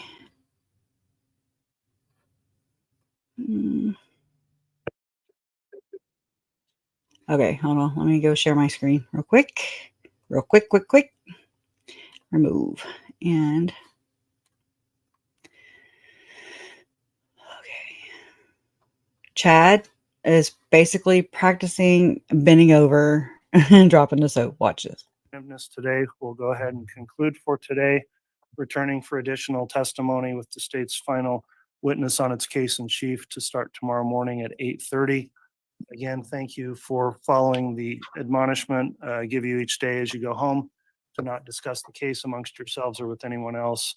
Please don't do anything to research or look the case up, and we'll have you sign your juror affirmations when you arrive in the morning. And with that, we will conclude for the day. Thank you. All rise, please. Watch. Oop. Oh. I'm digging up bones. I'm digging up. That's what I'm thinking right now. Watch. He's like he's practicing his bend and snap. Oh God. Oh my God, I didn't even see it that much in detail till just now. That's his ass. Oh, bend and snap. He's doing the bend and snap. Oh, I didn't make it in time. Damn it. He's doing the bend and snap. Y'all know I'm like a old plunger and I bring up old shit. That's what I do. Oh my gosh, come on now. Come on, Chud. Slug.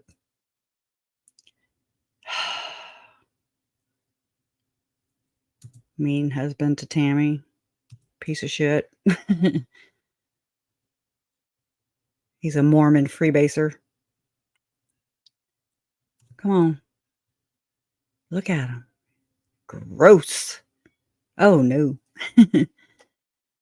He's ready to go eat his bologna sandwiches and his gherkins. I'm starting to sound like KJ. I miss her. Come on. Oh my God. Look at.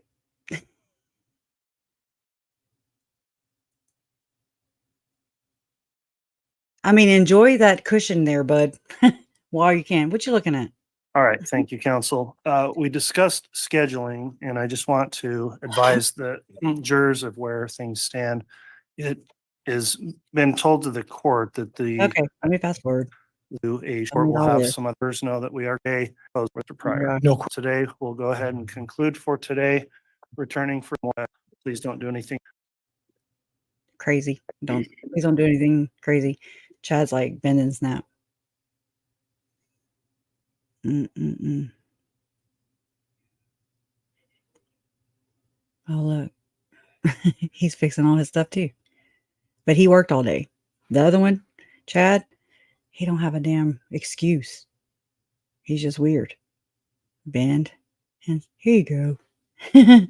Here's your soap. Anyways, all right. I just thought we would laugh a little bit because that's what I like to do. Oh my gosh. Oh, wow. Oh, Suzanne Morphew, no, that is terrible. Oh, I wouldn't be afraid. Damn. They better do it. It's with prejudice when they can rearrest you, right? And then without prejudice is when they can go and get you.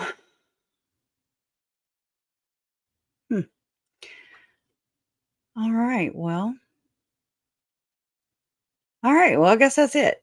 Boom.